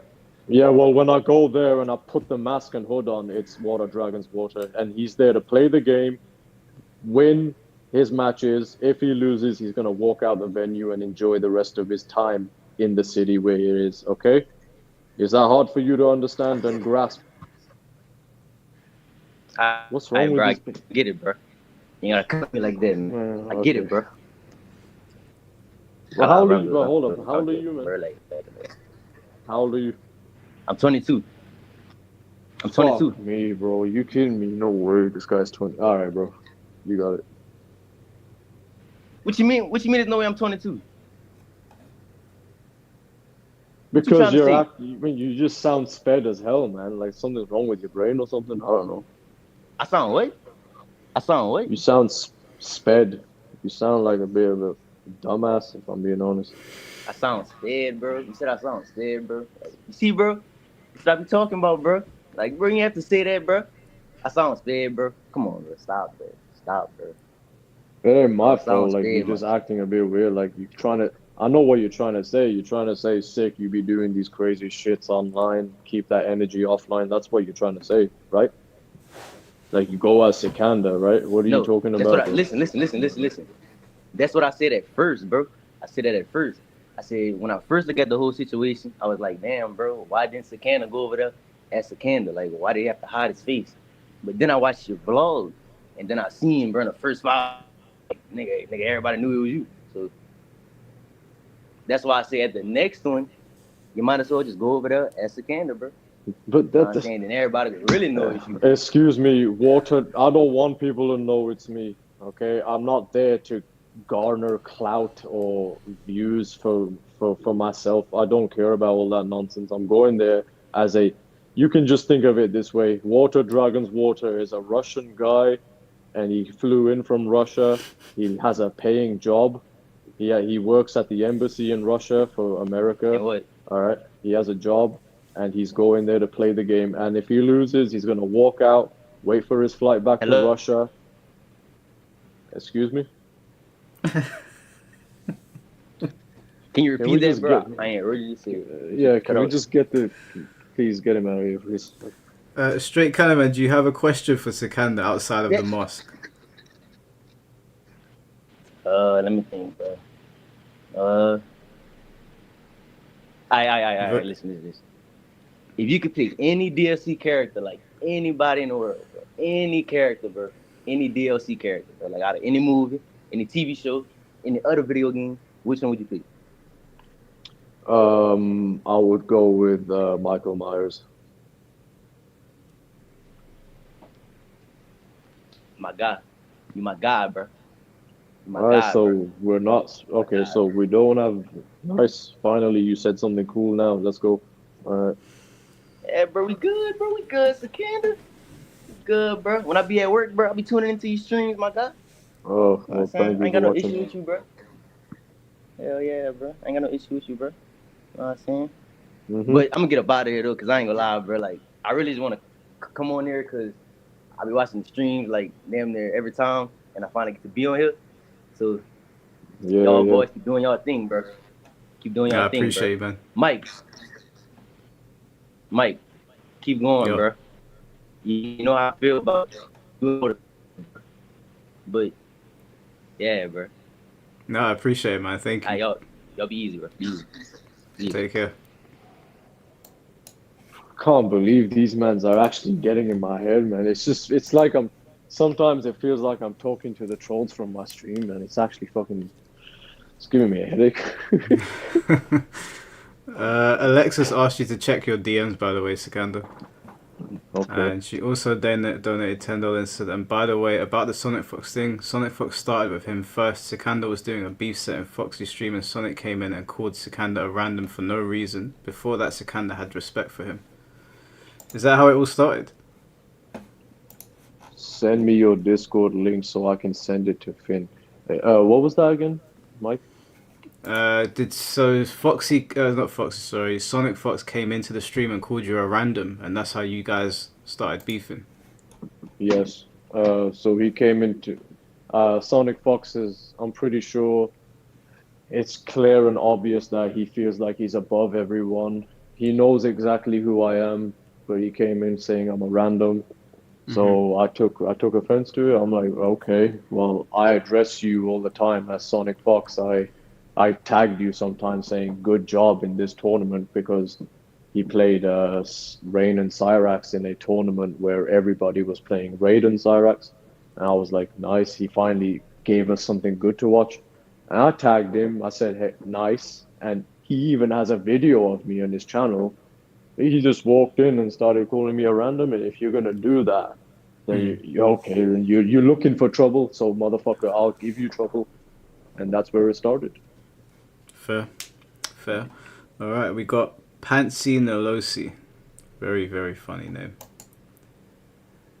Pansy, can you hear us? Hello? Hello, can you hear us?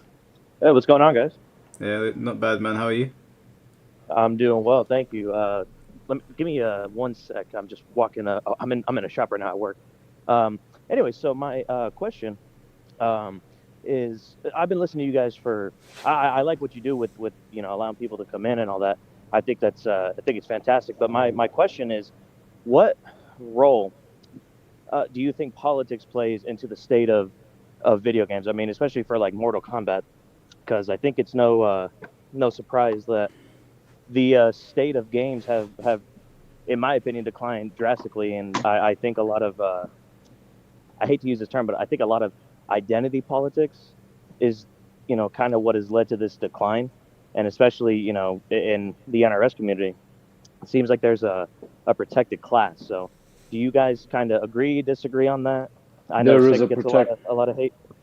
There is a protected class in the Mortal Kombat community on Twitter, and it is gay class because of Sonic Fox. So when Sonic Fox jumps onto a stage and says, "I'm gay," basically it's gonna tell everyone that yeah, the best player of the franchise is gay, so the gays are now welcome in completely, and they're gonna have control over everybody else.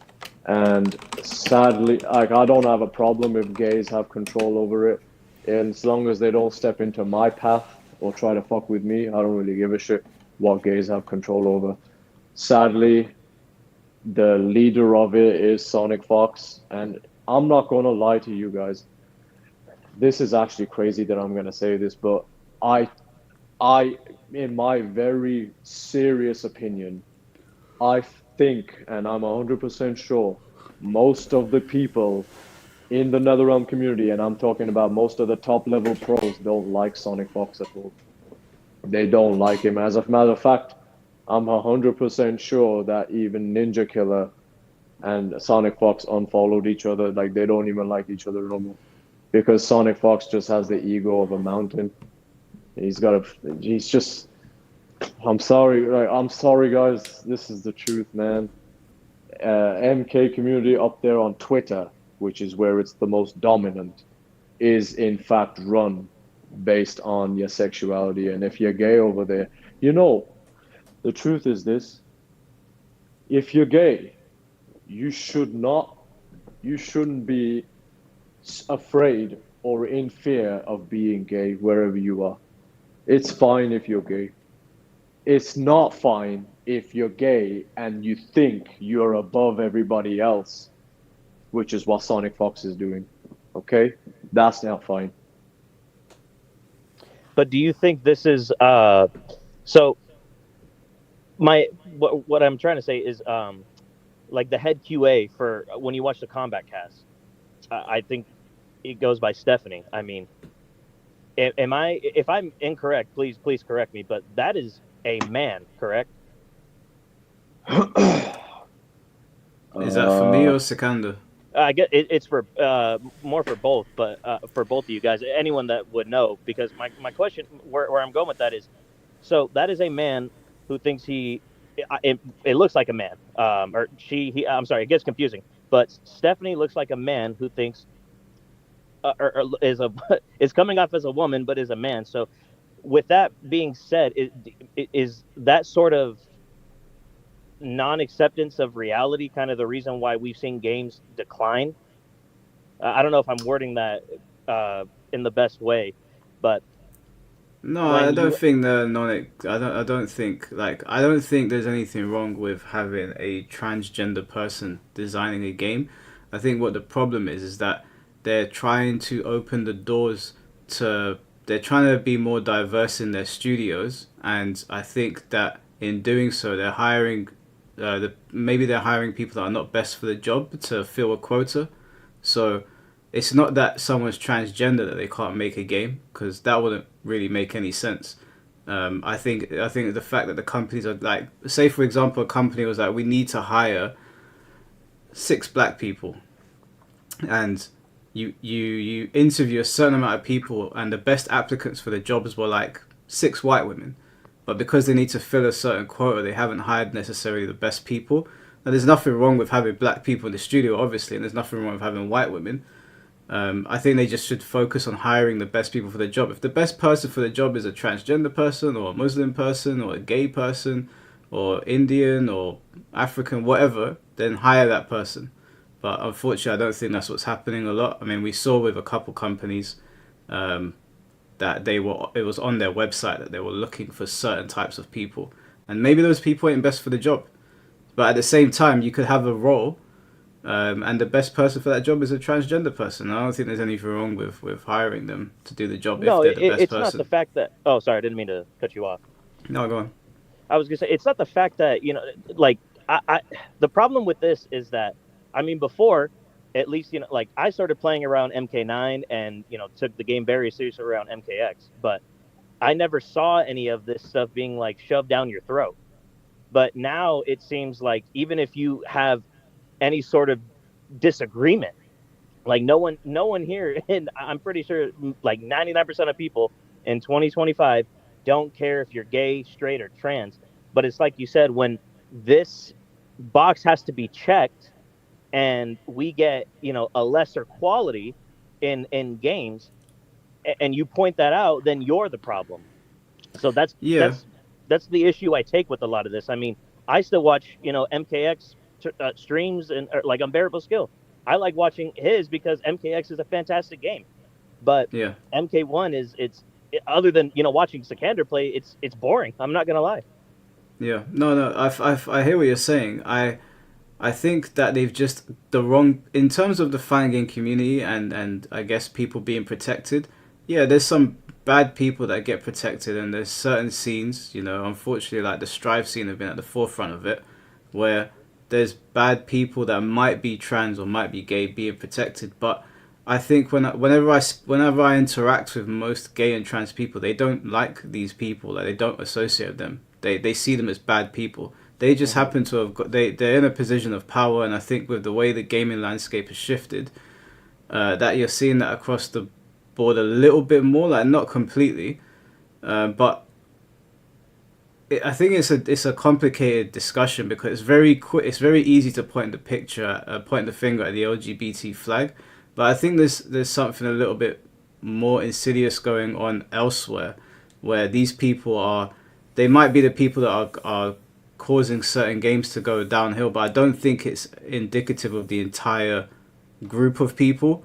Like I don't think if I hire a gay person to do a job in a video game, they're gonna do a bad job because they're because they're a gay person. I think that the people being hired and the way they're interacting with people on social media and how they're demonizing gamers for calling them out on basically not doing their jobs properly and then leaning on their identity is making gay people look bad and trans people. Because when I speak to them, they're always like, we don't co-sign this. Like when we don't want to attack gamers and blah, blah, blah. It's okay for people to maybe not want to see a certain type of person represented here. It doesn't make them an ist or an ism.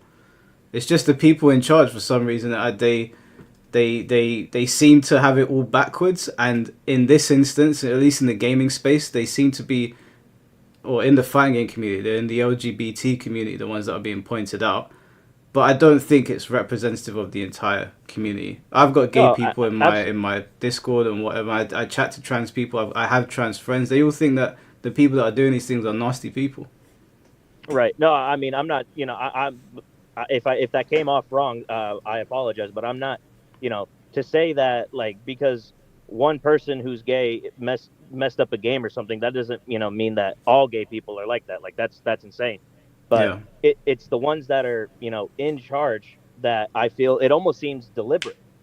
Like I said, there's like a protected class, and why is it okay to like Call of Duty is another great example where they put a lot of a lot of LGBT propaganda in there, but you point anything else on the other side of the aisle and it's an issue, and it really makes me wonder like why people get so upset when someone like Sikander just speaks his opinion on something and people get upset.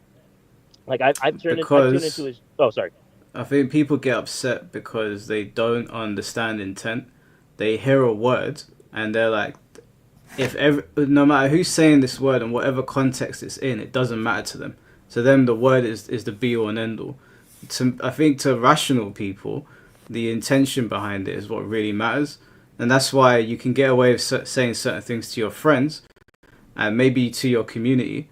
Now, obviously, when Sikander's streaming or I'm streaming, we're in public. So there's an argument to be made that maybe you shouldn't be saying it in public. But I'm not here to police Sikander and tell him what to do or anybody else. But I think that they care too much about the word itself and not the intentions behind it. Because words, the intent behind words change depending on who we're talking to. When I'm talking to my boys behind closed doors, they can say anything to me and I'm not going to get offended. But like, if a randomer walked up to me and said it, then I'm going to be like, who are you talking to? Because the original definition of the word is not necessarily like a good thing. But the intent behind it is what matters. So I think that's the context that they're missing a lot of the time. I just think, we need to be more like, I believe you've mentioned you work two jobs, right? I work I'm a welder, so it's a very physically demanding job. and maybe this is why I look at it from this way, but I've heard Sikander talk on his streams about like Israel, Palestine. I I don't care if him and I don't agree on everything. Like I don't care if he says things in a blunt way. I don't see why. I just think we need to go back to a time where like not everyone is going to say something that you like, or they may say it in a different way that you're not used to. But to call out things that he's said in the past, which I'm sure everyone else has probably said, and trying to get this guy banned, I think it's absurd to me. And I guess another question I have for Sikander is like, how does that affect you, like in your day-to-day life, and how do you deal with a lot of that? Because it really does seem like it's deliberate, and it just seems like a lot of people they're soft. I don't know what happened to where having a backbone was considered such a bad thing now.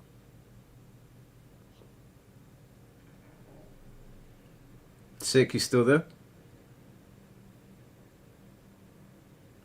He might have gone to sleep. It's 4 a.m.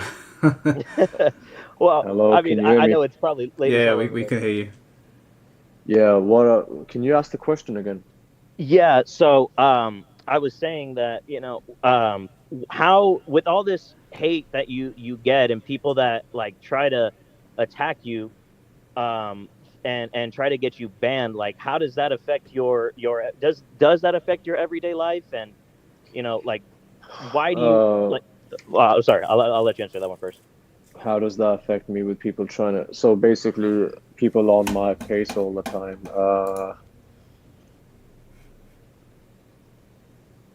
I just sometimes how do I say it? It's just it's this funny to me. I'm grateful for the amount of friends and community I have, and whatever they do, like whatever them lot try to do to me, it is nothing, because I already know I have a bunch of beautiful people who are I call my own, up there in my Discord and all that. So, me and them, we get on all the time. I have my own community, and if NetherRealm community wants to try to fuck with me, they're going to get something real bad in return. A lot of backlash, which is what they're getting right now. Nobody supports them fucking idiots. They're putting likes on that tweet, but they're not speaking on it because they're scared. Do you think identity politics though, or just like I won't, I'm sorry, I won't use that term. I know that's confusing. It can get confusing. But do you think like creating a protected class like how NRS has is why people resonate with you a lot? Because I mean, yeah, like I said, I don't agree with on things you've brought up, but that's fine. Who cares? But do you think that's why people are just like, no, I rather listen to someone like you who, like, yeah, I may not agree, but at least this guy's honest and speaks his mind. Because the thing is this, identity politics, when you give that to them, that's okay, you gave it to them, but the problem is this, it will get out of hand very quickly, because they are going to start to feel like just because they are a part of the pride community or something, I don't know, they think that they're superior to you. Like they're gonna try to make you treat them like they are your peers, and you must follow what they want you to do. Otherwise, you're gonna get canceled and backlash. You're not doing that to me. Even if I had a community or not, you're not doing that to me, and you never will. So you can keep trying as much as you want. Only when I feel like I've done something wrong to someone is when I will go ahead and apologize for it. So if there's someone gay in the NRS community that was upset at me for saying something to them, I like I said, I don't give a shit if you're gay or not. If you're hurt by it, I'm sorry. That's all I can say to you. But if I didn't say it to you and you're offended, you can suck my dick. I guess the issue I take is like when you earlier in the stream when you guys were bringing up you brought up I think it was Diddle's tweet and how he tagged NRS. I found that like insane because I mean you use the F word. I mean, let's be honest, like who in their life hasn't used any sort of slur? Like we'd all be lying if we said we hadn't. And so my thing is like, so he used it. So what? Saying something online is not the same as saying it in person at a professional event and making a jerk Dude, of yourself. But you didn't I'm, do i that. bro, I'm saying it on a video game and I'm saying it to friends. If I went to somebody off loot, you can ban me.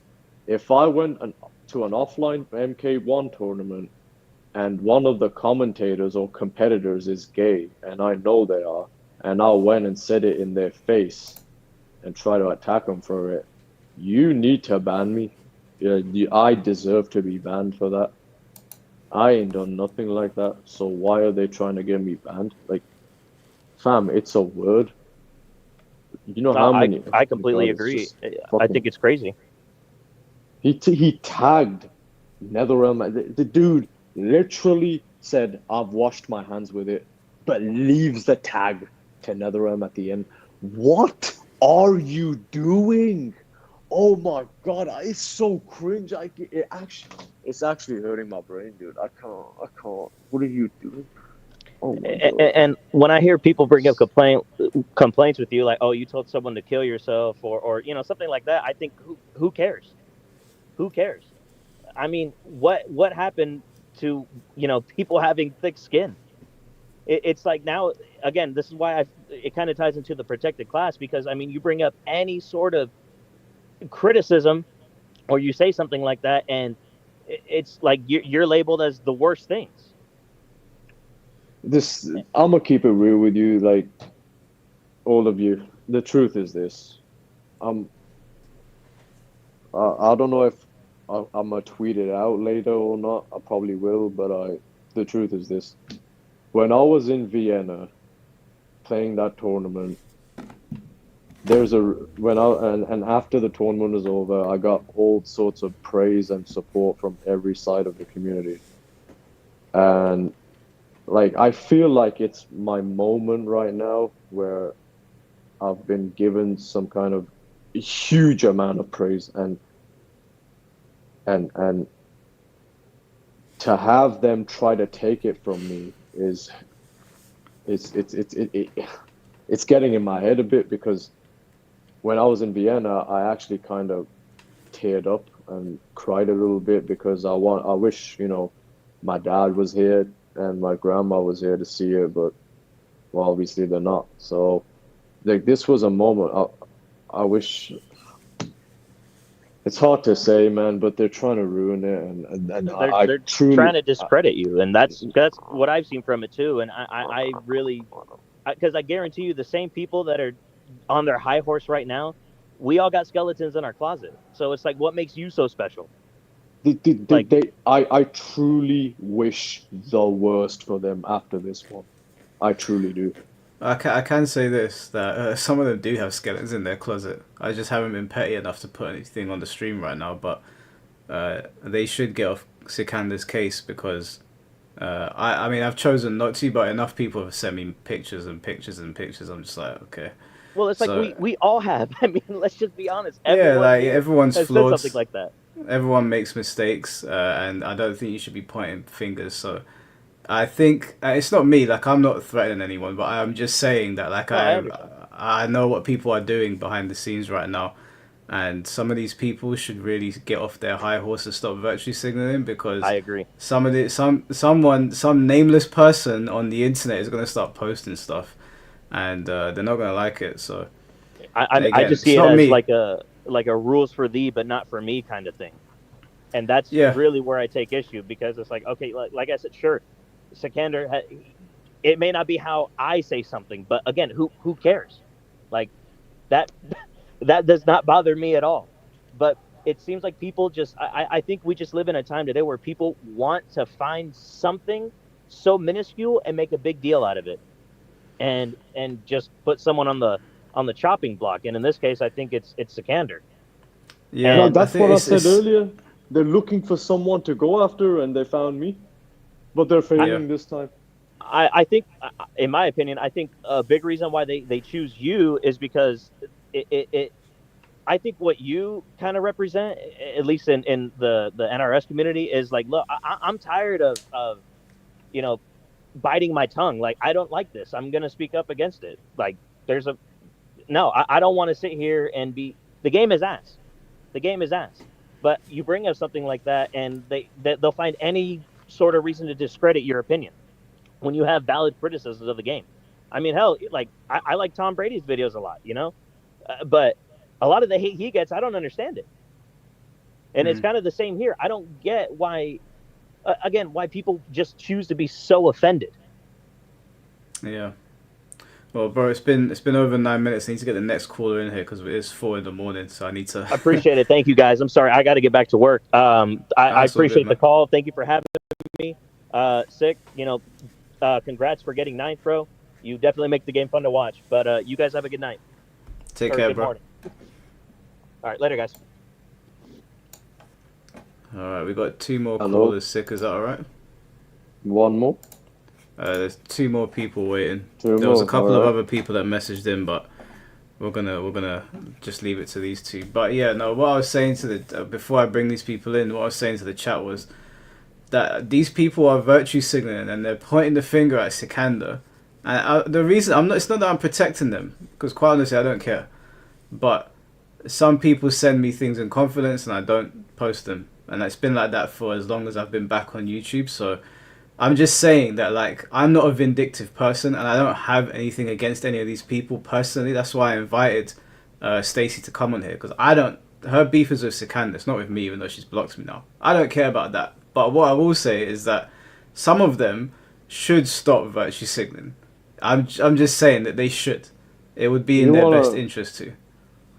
I've just been DM'd something about Stacy right now, and I'm not gonna say nothing much about it. But since she made me feel some kind of with her, lighting this up on fire thing against me in my moment where I feel so happy because people are being nice to me, and I wish my dead family relatives were here to see it and see me in Austria and being happy. Because of that, I'm gonna go ahead and share a little bit of it. It seems like she's fully backed down from it now. The shit got to her, and I'm happy it got to her, and I'm happy she's hurt about it. And what I'm gonna do is, I'm gonna go ahead and I'm gonna leave it like that. I don't give a shit. She got hurt. She feels hurt by what's happened to her. Good.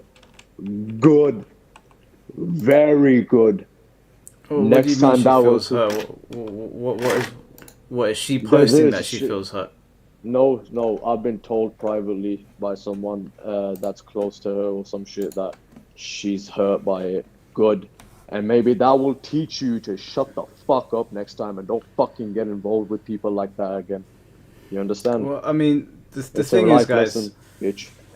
For everyone that's listening in chat or on Twitter, I let anybody come on here and say their piece. And a lot of people had things to say about Sikander before the stream, and a lot of people messaged me saying that they were going to come on here and say their piece. And people sent me messages on the timeline saying they were going to come on here and they're going to say it. The only person that came on here to offer any pushback was C4. The rest of them, for the amount of people watching, there's almost 1,500 people watching between X and YouTube. It's a little bit baffling that after all of that pushback, that this 99% of the interactions have been positive. So it just goes to show you, people on Twitter, they just yap a lot. Yap and yap and yap, and there's no need to give up your identities. You can come on here anonymous, you can have an anime profile picture, you can change your name, but again, like, this is the common theme. People have a lot to say on Twitter, and then when it comes down to actually having conversation, oh yeah, Auxian, sorry, I forgot him.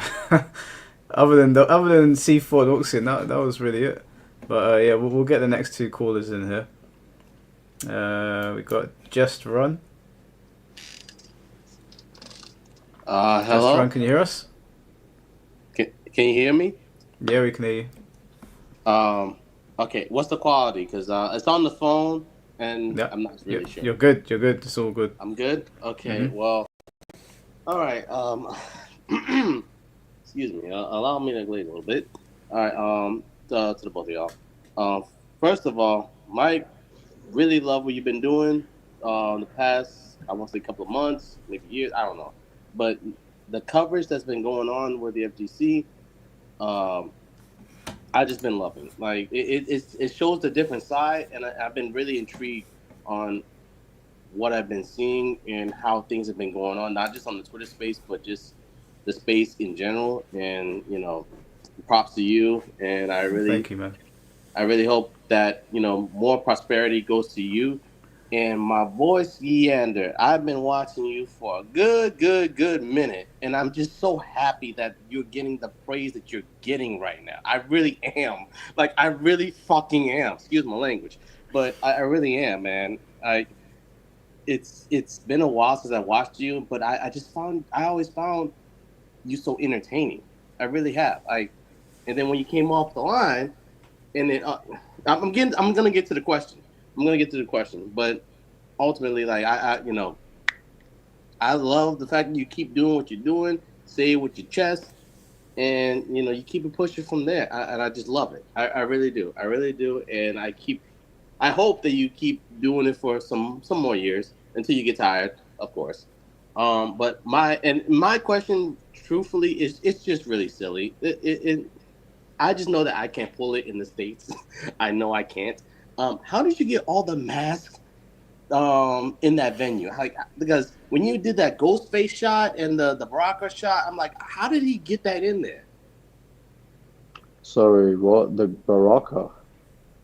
Or was that you in Baraka? I don't know. I thought it was you because you had Wait. like a whole bunch of masks. Because did you do the you had a ghost face mask, right? Yeah, I did. And then now I guess Baraka was just completely unrelated, right? Yep. Oh well, now I feel dumb. But yeah, I still. I got them from a website called madabouthorror.co.uk. Mad About Horror. They Okay. basically sell that stuff, but they bring it in from the US, so it would be impractical to order from the UK. Mm-hmm. How did you get that in the venue when you went to the tournament though? I took it from here to there in my suitcase. Oh, you didn't have to like tell them like, hey, I have a mask or two or something like that. Nope. No. Okay. No. That really is just it for me. Again, I told you it was really like a silly question, but at the same time, I really was intrigued to know what the answer was. Yeah, it's like fucking 10 o'clock. Yeah, I'm gonna go ahead and go to sleep. Y'all take care. Y'all have a nice day or whatever the time it is going on over there. Peace. Take care, All bro. right, Have a good peace, one. Evan. All right, we've got one more caller. Crods, can you hear us? Yes, sir. Yeah, floor's yours, bro. All right. Thank you for having me on, Mike. And shout out to you, Seth. Great performance on the tournament. Wanted to ask first question. In terms of this tournament, did this tournament like make the criticisms about you more non-existent, where everybody that was talking smack like about you not joining tournaments had basically I created like can't a understand. dramatic? I can't Wait, understand what he said. What did you say? I can't The understand you. audio's quite poor, bro. I don't think you can understand what you were saying. Oh wait, hold on. Can you hear me? Yeah, we can hear you. Yeah. Yeah. Like I'll just say, for this tournament that you joined, did the backlash that people were making against you create a dramatic double standard that people have like against you to try to hold you down, where they didn't want to see you compete because you brought a different type of like I should say, like you brought like a different type of influence to the tournament scene, right?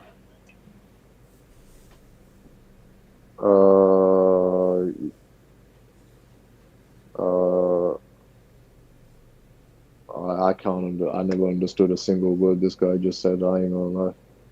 Yeah, the mic quality is quite poor, bro. It's I think he's having difficulty hearing I didn't hear what you said either. So you might as well just type it out at this point. Okay. Hold on.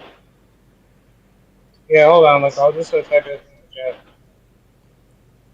I saw this straight Carnivan guy in my stream earlier. Wanker.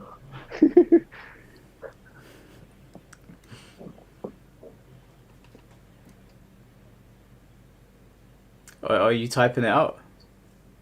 Yeah. Yes. Yes. Oh, okay.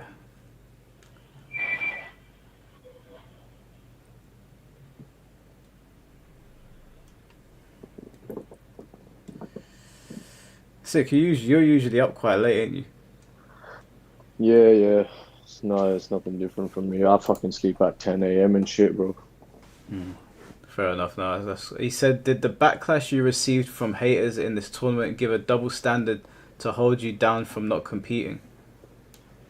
I believe it's not from competing. I believe it's more so that I don't get a spotlight or respect because they think I'm a terrible person or some shit.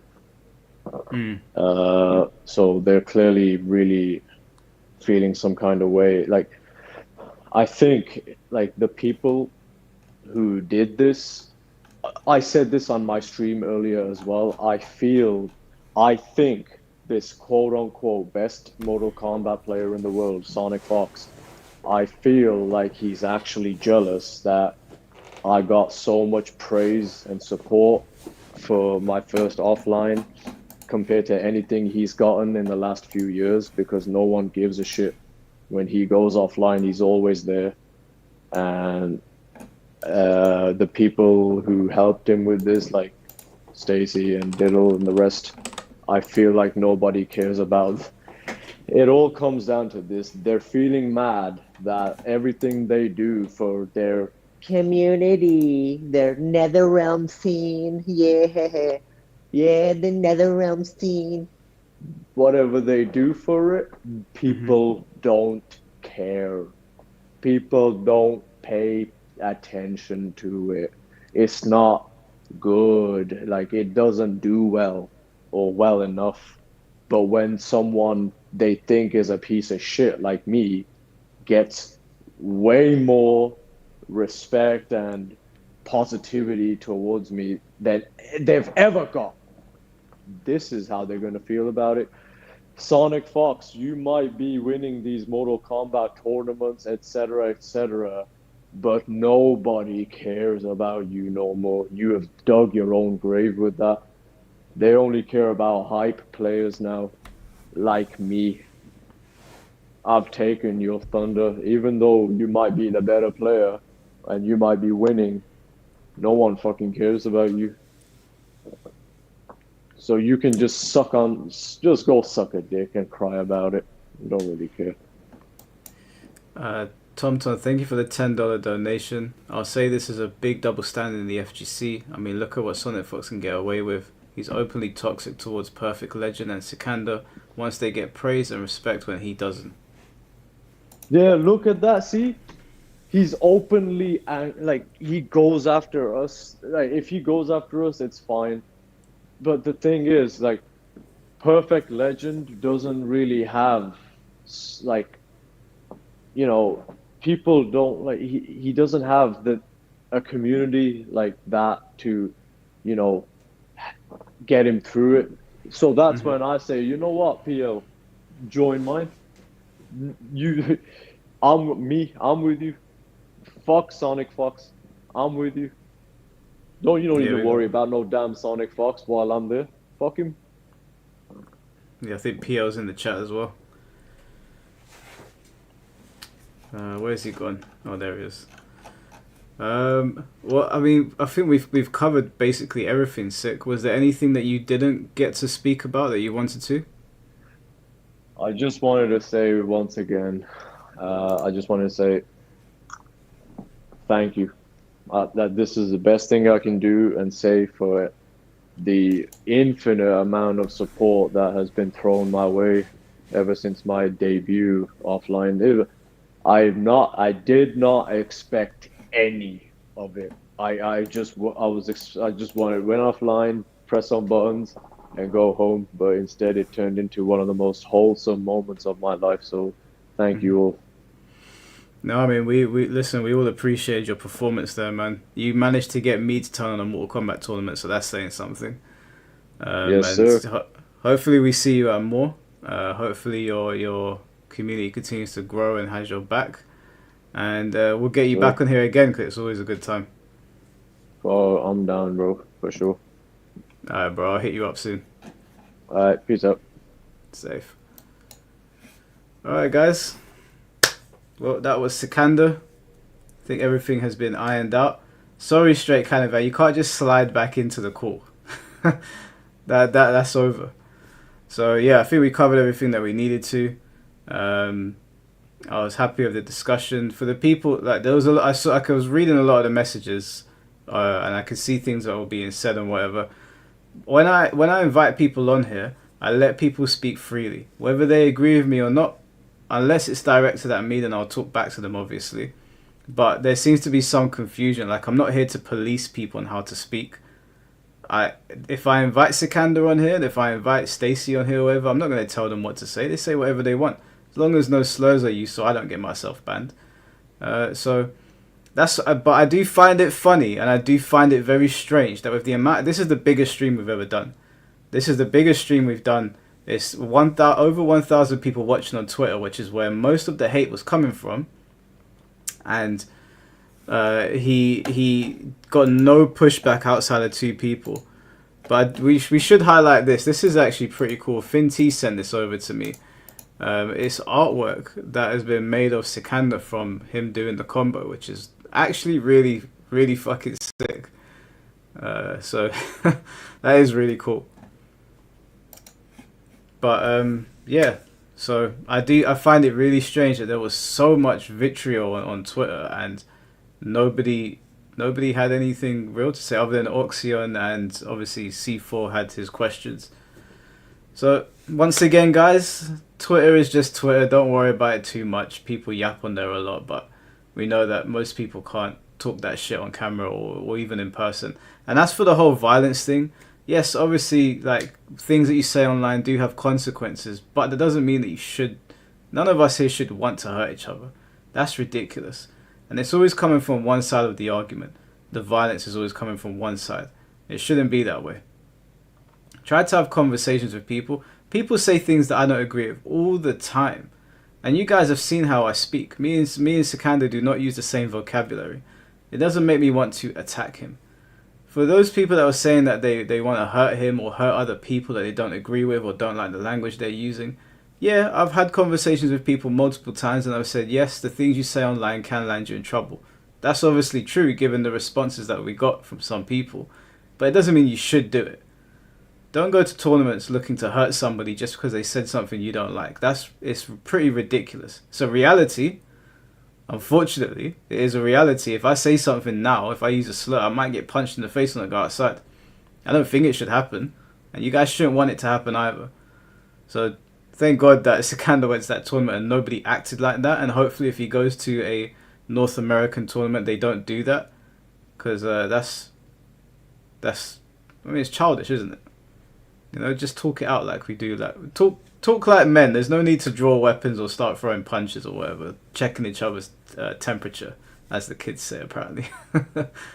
But yeah, thanks for all the super chats. Thanks for all the new members. I don't know if there's going to be a live stream tomorrow. I'm not entirely sure.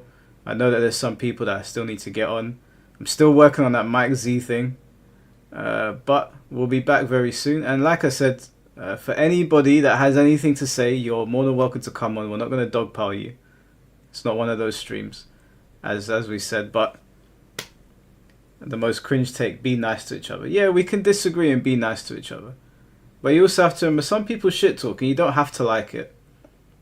I don't agree with all language used. You know, like there's certain things that I won't say. But at the end of the day, like I said, intent matters. Intent really matters. And you need to look at the situation and treat it on a case-by-case basis, not just use a brush. Anyway, It's almost 4:30 in the morning. I'm supposed to be meeting my friend for lunch tomorrow. So I'm going to get some sleep, guys. So thank you so much for sticking with the stream for 6 hours. Really appreciate it. I need to get my ass in bed. And I will catch you guys, if not tomorrow, then definitely Thursday. Take care of yourselves. Be nice to each other, okay? In an uncringy way. Be nice to each other.